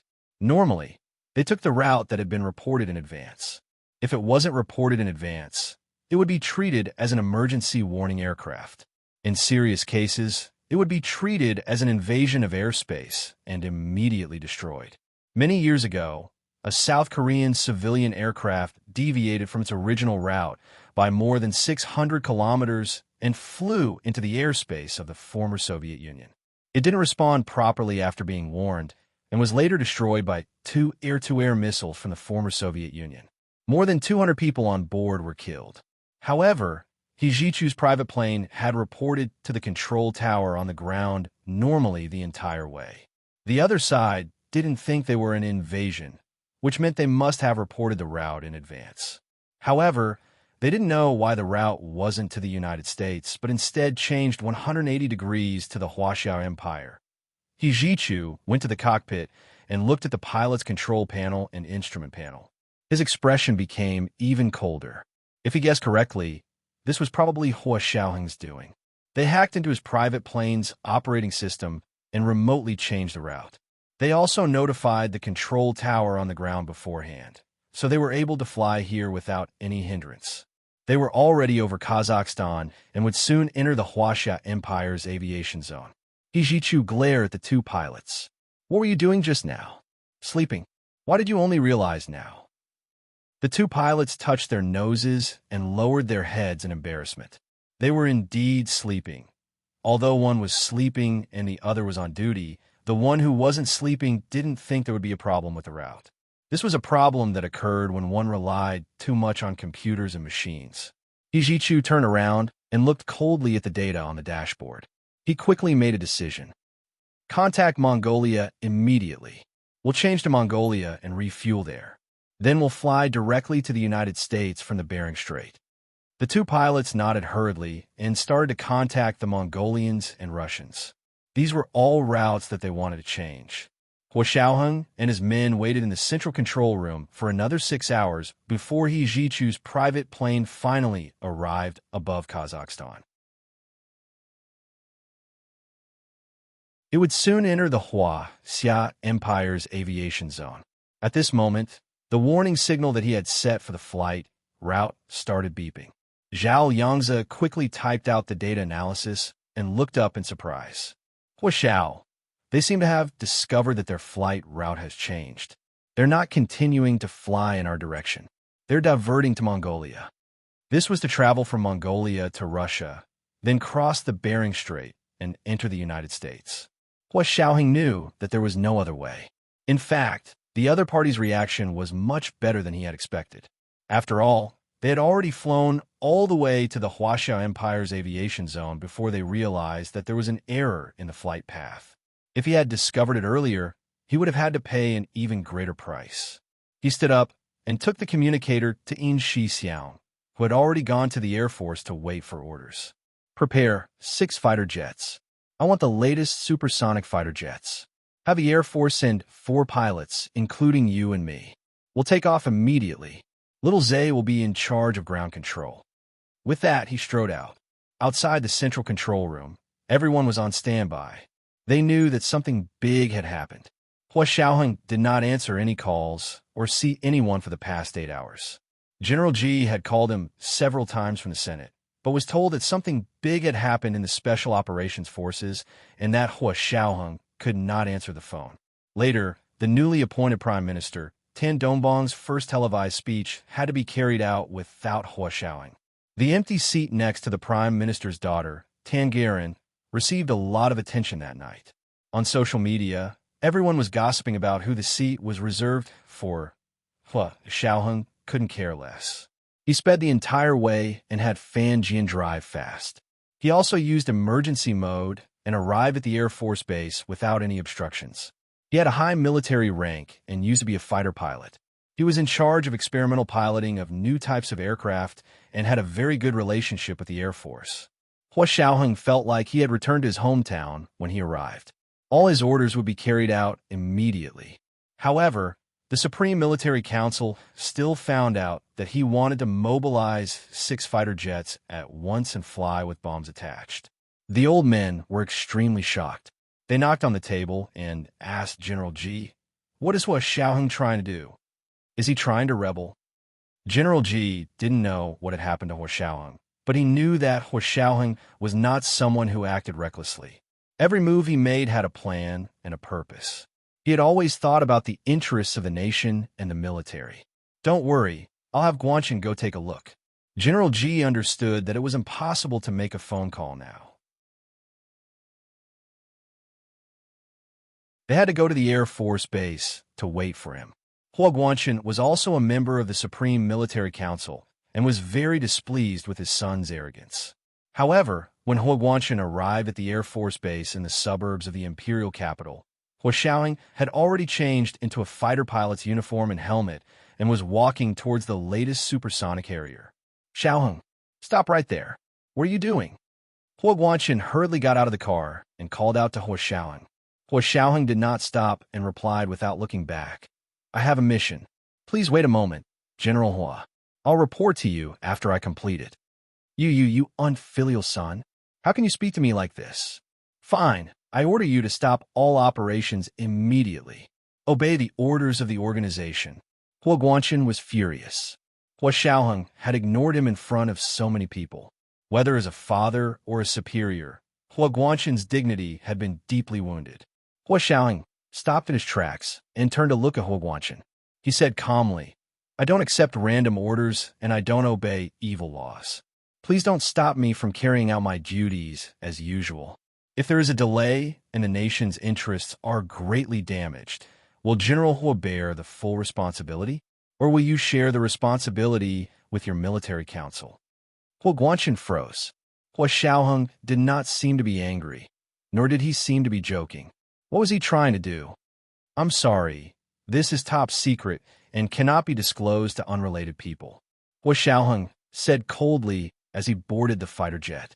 The cockpit of the fighter jet slowly closed, and the lights in the nose flickered a few times. Soon, everything was ready. The 6 fighter jets whizzed out of the runway and quickly rose into the air, flying northwest. The Huaxia Empire's latest 6 fighter jets had just flown out of the Huaxia Empire's airspace when they were discovered by the American and European satellite systems monitoring the area. The world's major media outlets were in an uproar when they received the news. Even the Huaxia Empire's own media outlets were discussing the new prime minister's first televised speech and the goddess-like demeanor of the prime minister's daughter. Countless people were sharing the same headline. Hashtag 6 latest fighter jets flying out in formation. I'm also speechless. Was it going to be a war? However, there were also knowledgeable people who said that the 6 fighter jets' flight mode was to welcome guests. In other words, they were using the highest specifications of the nation's Air Force and the highest standards of etiquette to welcome guests. What kind of god would need such a high-standard welcome mode? The President of the United Nations? Or the Secretary General of the United Nations? It seemed like none of them, because their specifications were to be escorted by 4 fighter jets, not 6. So who could it be? Could it be someone even more powerful than the President of the United Nations, or the President of the United Nations? Just as everyone was in an uproar and the world's media were paying attention to the grand occasion of the Huaxia Empire's 6 fighter jets welcoming guests, Hejichu discovered that their private plane had been blocked from all directions by the 6 fighter jets. Hua Xiaoheng's voice sounded from the intercom again. "Mr. He, please fly according to the established flight route. I will welcome you at the Imperial Capital Airport." Get lost. Hejichu was finally angry. "Hua Xiaoheng, you're too despicable." "Despicable? Mr. He, You're exaggerating. I'm only thanking you for saving me. Also, Ninji was on your plane and caused you a lot of trouble. I sincerely thank you. In the future, if you have any requests, as long as it doesn't violate moral principles or our nation's interests, I will comply. Chu was so angry at Hua Xiaoheng's high-sounding words that he laughed. Major General Hua, you have quite a glib tongue. Unfortunately, it's too late. Accept your fate. If it weren't for me, Ninji would have already been killed by the Gestapo. What's the point of your belated comments? Hua Xiaoheng was silent for a while, then quickly perked up and said calmly, Mister, he already lost Ninji once back then and almost caused her to lose her life. Being able to save Ninji this time can be considered atonement. I thank you on her behalf. Chu. He was practically furious. As a great lawyer, he was actually rendered speechless by Hua Xiaoheng's words. In his anger, he recalled the video of Gun Ninji crying in pain that Reinitz had sent him. He wanted Hua Xiaoheng to back off, so he didn't hesitate to take out his phone to find the audio and play it into the intercom. Hua Xiaoheng, you still have the face to mention Ninji to me? Listen to it yourself. Gun Ninji's painful cries instantly sounded in Hua Xiaoheng's headset. Professor He, I'm so sad. I'm really so sad. It's even worse than when they beat me or electrocuted me. I'm being tortured here, and he's beside another woman. He even helps her sprain her ankle. I can't take it. I really can't take it. I know it's not his fault. I know he definitely doesn't know what happened to me. But I still feel bad. I still blame him. I was wrong. I was wrong. I was wrong. I'm not that great. I'm selfish. I'm petty. I don't care about the big picture. I don't care about the big picture. I don't have a father or a mother. I'm not a fair, rich, and beautiful girl. I'm just a little beggar who was picked up.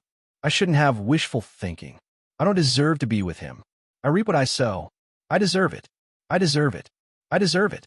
This is the 4th monthly vote of 2,400 plus updates. Thank you, dear friends, for your monthly votes and recommendation votes. I didn't expect the monthly votes to be so powerful. Fortunately, it's a weekend, so I can wake up at 7 in the morning to write. Today's monthly votes plus updates will be sent to you. Good night, dear friends. It's going to be Monday soon. Dear friends, I forgot about the recommendation votes.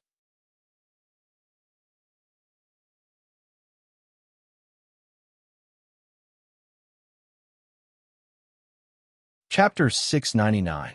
Gun Yinji's voice was hoarse from crying, and it sounded like a completely different person from her usual sweet and tender voice. But he clearly knew that it was Ninji's voice.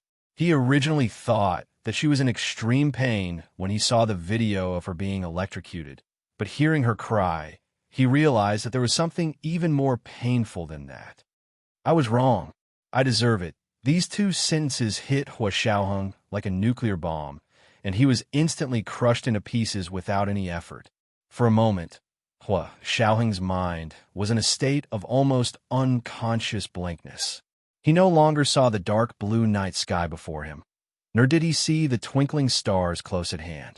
There was no private plane in front of him that he had been so worried about. He only felt that he was in a boundless wilderness, where the world was long and the years had passed. He was like a traveler who had traveled thousands of miles in the desert. All his food had been eaten, and all his drinking water had been used up. But when he saw the oasis in front of him and thought that he had been saved from death, he suddenly collapsed. He heard her voice in the air and echoed in the wilderness. The wind lingered in all directions, and the rain was bleak. Every word came from the depths of her heart, entered his ears, and entered his heart. She exposed the deepest part of herself, and he could see her pain. It was the kind of pain that she couldn't let go, but she had no choice but to let go. The expression on his face didn't change, and his hand was still firmly gripping the plane's rudder. He looked straight ahead and didn't seem to be moved at all, but the shock of that moment was indescribable. It could only be described as empathy. He was in as much pain as she was in, and the pain was doubled. But he was a man who believed in bleeding but not crying. No matter how serious the injury, no matter how painful the pain, he would only smile and swallow it. Even if he was really blown to smithereens by a nuclear bomb, he would still return to protect the country in his heart. At that moment, he would rather turn into a gust of wind. Every time she felt the breath of the wind, it meant that he had returned to see her. But the woman he couldn't let go of, the woman whose name was engraved in every crevice in his heart, the woman he loved more than his life, was covered in wounds because of him. He didn't know that Nianji was in Germany and was imprisoned, but she had also seen him and Tan Guirin get off the plane. When she was at her weakest, when she needed help the most, and when she longed for him the most, he used his carelessness to give her a fatal blow. The corners of Hua Xiaoheng's lips slowly curled into a faint smile. In his more than 10 years of military career, he had been tortured, shot, and fought against all kinds of outlaws like a savage in the rubber forests of Southeast Asia. He had a large area of skin grafting on his back, and the gunshot wound on his shoulder had almost pierced through his entire body. Fortunately, he was lucky that the bullet did not hit his shoulder blade. Otherwise, he would have been disabled. But all the suffering added up together was not as devastating as Nianji's 2 sentences. Those sufferings only hurt his body, but her pain directly hit his soul. He already knew that being with her would be a huge gamble. Since she had already placed her bet, he could only accompany her to the end. He had squandered all his emotions on her, and when she no longer wanted him, he would have nothing and be completely broke. The girl who was 7 days away from turning 19, the girl who had been with him from the age of 12 to 18, had used this kind of determination to carve it into his heart. Those people were really scheming. They finally knew his weakness. So they raised their knives and ruthlessly stabbed the softest and most fatal part of him. But if they thought they could completely defeat him like this, they were gravely mistaken. Hua Xiaoheng held his breath and stared straight ahead.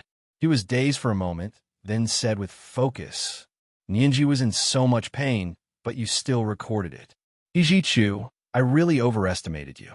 Don't you think it's despicable to tear open someone's scars and show them to others? Nianji trusted you so much that she told you what was in her heart. Is this how you treat her trust?" Ijichu actually regretted it as soon as he played the audio. He knew Reinitz had bad intentions when he sent the audio to him. It was recorded at Reinitz's home. Reinitz's home wasn't his real home at all, but a secret stronghold of the German Federal Intelligence Service. So it wasn't strange at all that there were all kinds of secretly recording devices. He clearly knew Reinitz's intentions, and he had no intention of showing it to anyone. However, when Hua Xiaoheng relentlessly chased after him, he lost his head in anger and played it to him without hesitation. Now that Hua Xiaoheng had hit on his guilt again, Hijichu clenched his fists and refused to back down. If others say that about me, I'll admit it. It's despicable, and I betrayed her trust. But only you can't, because you're the one who should hear it the most.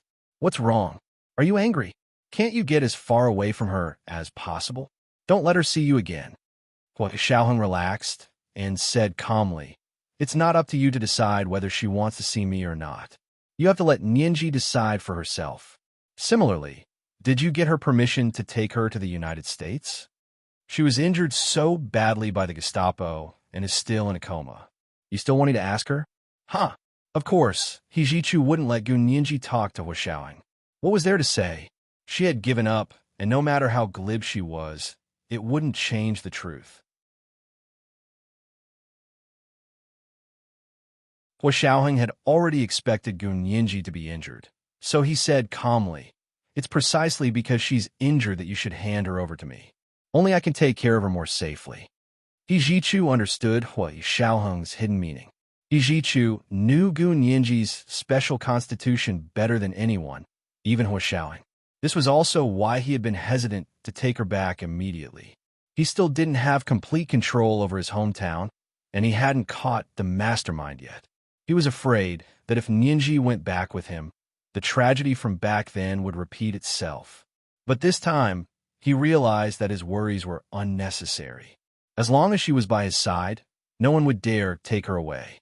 These few times, those people had wanted to harm Nianji, but they had secretly transferred him away before they dared to make a move. What did this mean? It meant that they were afraid of him, so afraid that they didn't dare to play tricks in front of him. So as long as Nianji was always by his side and didn't leave his sight, she would always be safe. And he could also act without worry and eliminate all the hidden dangers one by one. You? She only ended up like this because you took care of her. Are you sure? It was because I wasn't by her side that she was in danger. Hiji-chu, do you know that it's better to teach a man to fish than to give him a fish? You have to protect her, not put her under your nose, and watch her every night. Without freedom, how are you different from those people who want to imprison her? Xiaoheng patiently reasoned with Hiji-chu. He didn't want to anger him, and Nianji was still in his hands. I imprison her? Hiji-chu couldn't take it anymore. If it was in the past, I would still be grateful to you for saving her and taking care of her. But now, look at how much suffering she has suffered because of you. Hua Xiaoheng saw that Hiji-chu wouldn't listen to any advice, and he had already detected that there were more and more fighter jets spying on them around them. They couldn't waste any more time here. Hiji-chu, think about it carefully. She was unscathed for 6 years with me, but ever since you came to her side, she's had bad luck. Do you really think she's in trouble because of me? Hua Xiaoheng finally stopped being polite. At the same time, he flipped his wrist, and the fighter he was piloting suddenly turned 90 degrees. The fire control radar quickly activated and locked onto a foreign fighter jet in their 9 o'clock direction. Bang! A series of interference missiles suddenly fired from the direction locked on by the fire control radar of Hua Xiaoheng's fighter jet. It emitted threatening smoke in the night sky, and then very quickly, a fighter jet with a plaster flag appeared and quickly left the 9 o'clock direction. See, there's more than our fighter jet here. Hua Xiaoheng reminded Hiji-chu, don't hesitate anymore. At least wait until Nianji recovers before making a decision. What do you mean? Hiji-chu was a bit anxious. He had also seen Hua Xiaoheng drive away the Japanese fighter jet with the plaster flag. Can you guarantee it? You can record my words now. If I go back on my word, you can play it for anyone to hear, including Nianji, or even my boss, my colleagues, or my subordinates. You can make me lose all my dignity. Hiji-chu's expression darkened. Fine, that's what you said. Repeat what you just said, and I'll record it. He turned on the recording button on his phone.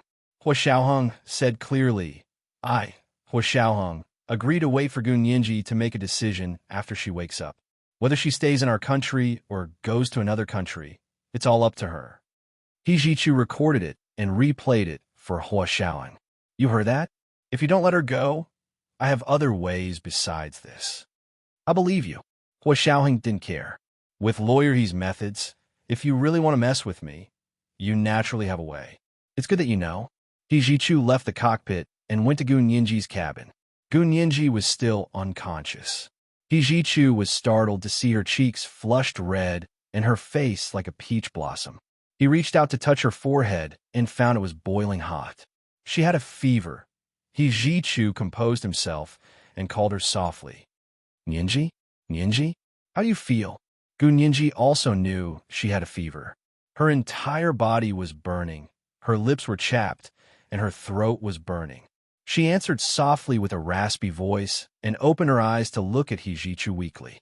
Hiji-chu patted her head and asked quietly, Nianji, are you willing to go home with me? Gun Nianji's eyes were slightly closed as she stuttered. Professor He, aren't we going home? Hiji-chu hesitated before asking tentatively. Yes, come back with me to the United States. Do you want to go? Why go to the United States? Gun Nianji frowned. The United States isn't my home. My home is in the Huaxiao Empire. I want to go back to the Huaxiao Empire. You still want to go back to the Huaxiao Empire? I thought you already cut ties with Hua Xiaoheng.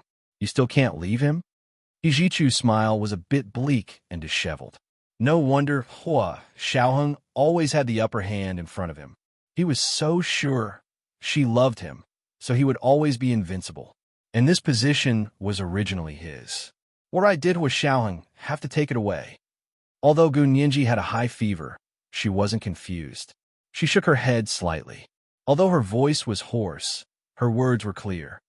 No, I want to go back to the Huaxia Empire because my home is there. My studies, career, and friends are all there. As for Hua Xiao, I have nothing to do with him anymore. She no longer felt anything special when she mentioned this name. Nothing to do with him anymore? What if he insists? He Jichu is obviously worried.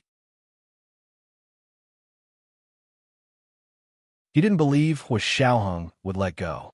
Gun Yinji was silent. No, he's not that kind of person. If she insisted on breaking up, Hua Xiaoheng wouldn't pester her. She had been with him for so long.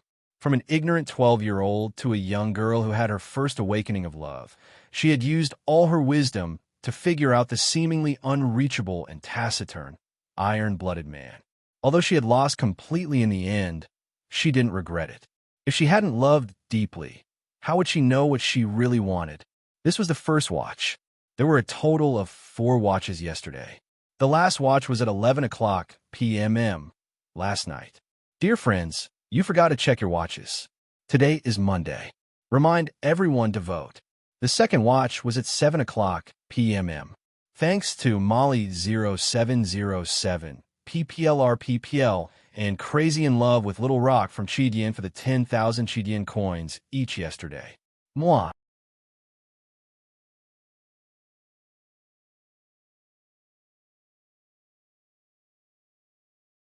Chapter 700. Hijichu quietly left Gun Yinji's cabin and went to the cockpit. He spoke to Hua Xiaoheng over the comms. Yinji has a fever. You have to hurry. Hua Xiaoheng nodded immediately. Roger. Prepare to return to the original route. We'll escort you. Hijichu looked at the 2 pilots. Follow the original route to the Huaxia Empire.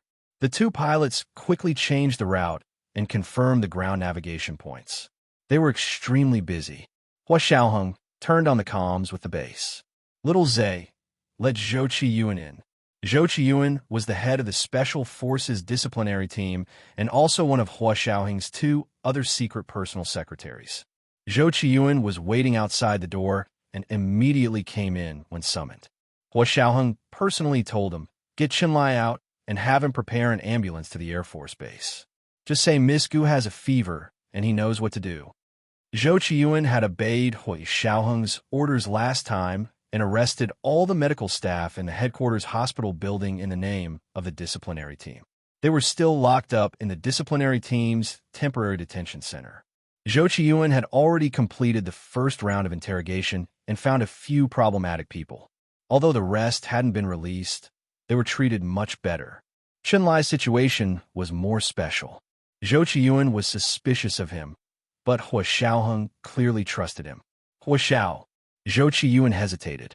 Hua Xiaoheng immediately became angry. Go now. Roger, Chief. Zhou Qiyuan didn't dare say anything else and immediately saluted the microphone. The sky was already completely dark.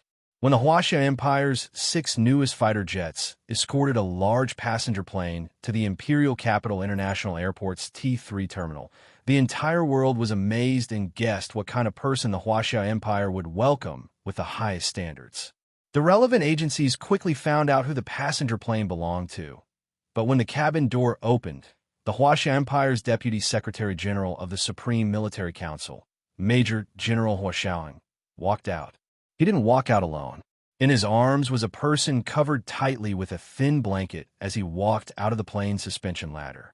As soon as they got off the plane, an ambulance arrived. Hua Xiaoheng directly carried the person into the ambulance. Who was this person?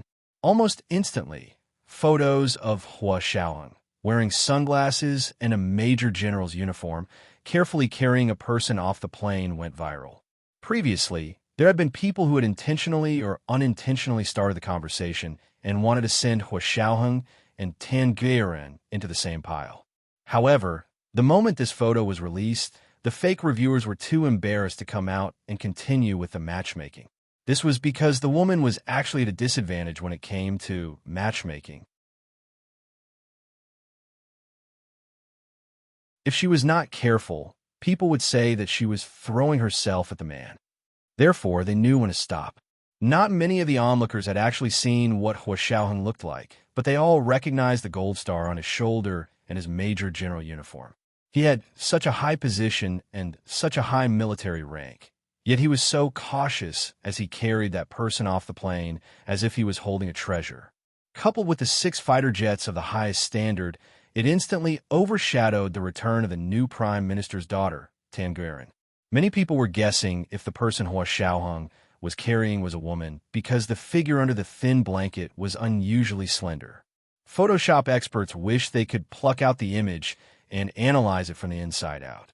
Unfortunately, the quality of the image was very low and couldn't be enlarged at all, so there was no way to determine who it was. However, people familiar with them could tell who it was at a glance. Tanguerin also saw this scene on her home TV and felt a myriad of emotions. Her mother, Kai Songyin, was calling her friends in the media everywhere to ask if they had any information on who the person Major General Hua was carrying off the plane was.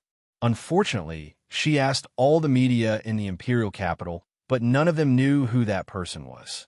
However, they recognized the private plane and the tall man in a trench coat walking behind Hua Xiaoheng. This man was, of course, He Zhichu. He wore large sunglasses and had a cold aura as he remained silent.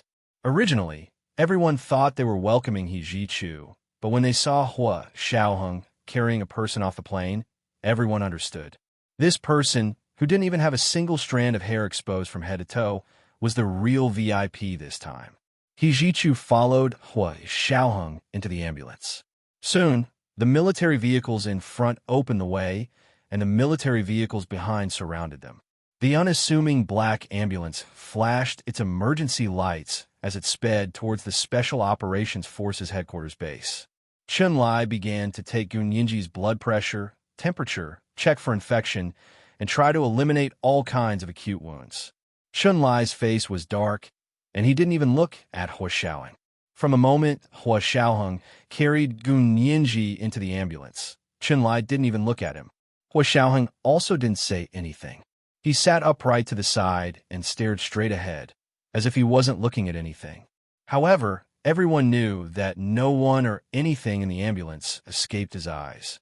He Zhichu sat across from him and leaned against the wall of the ambulance with his arms crossed.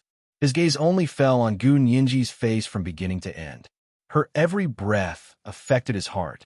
The ambulance screamed all the way and quickly returned to the hospital building of the Special Operations Forces headquarters base.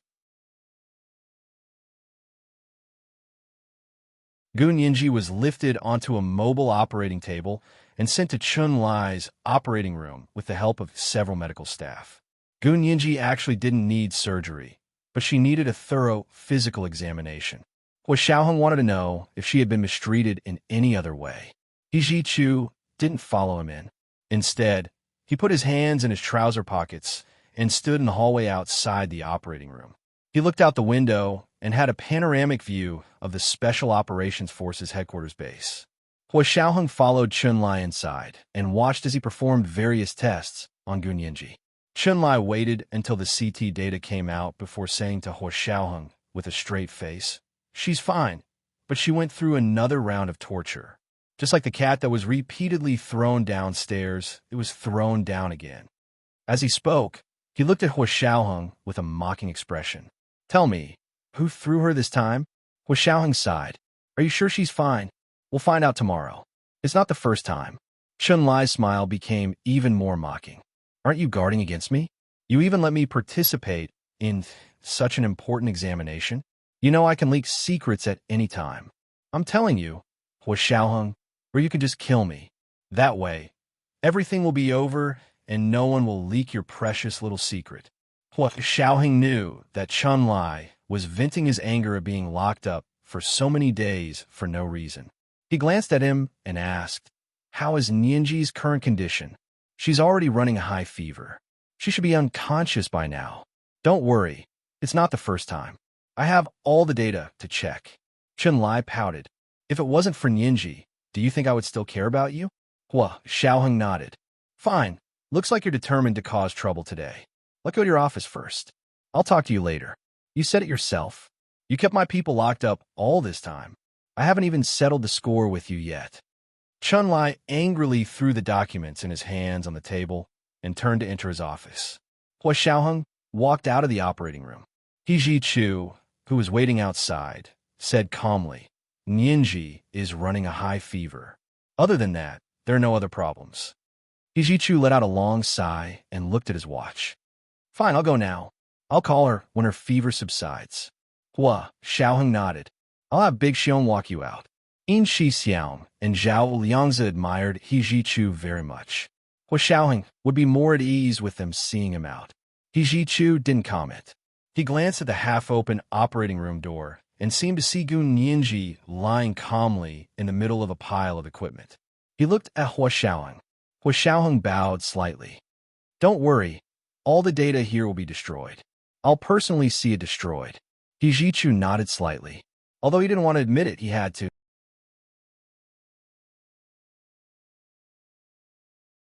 Gun Yinji had been with Hua Xiaoheng for so many years, and no one knew about her special constitution. It was enough to prove that Hua Xiaoheng was very careful in this area. It's good that you know. This is the last time I'll back down. If you let anyone else know about this final secret, no matter what you say, I'll definitely take her away. Hijichu didn't mince words. His tone was much more imposing than before. Hua Xiaoheng raised a brow. I'll say it again. If you take her away, can you guarantee her safety?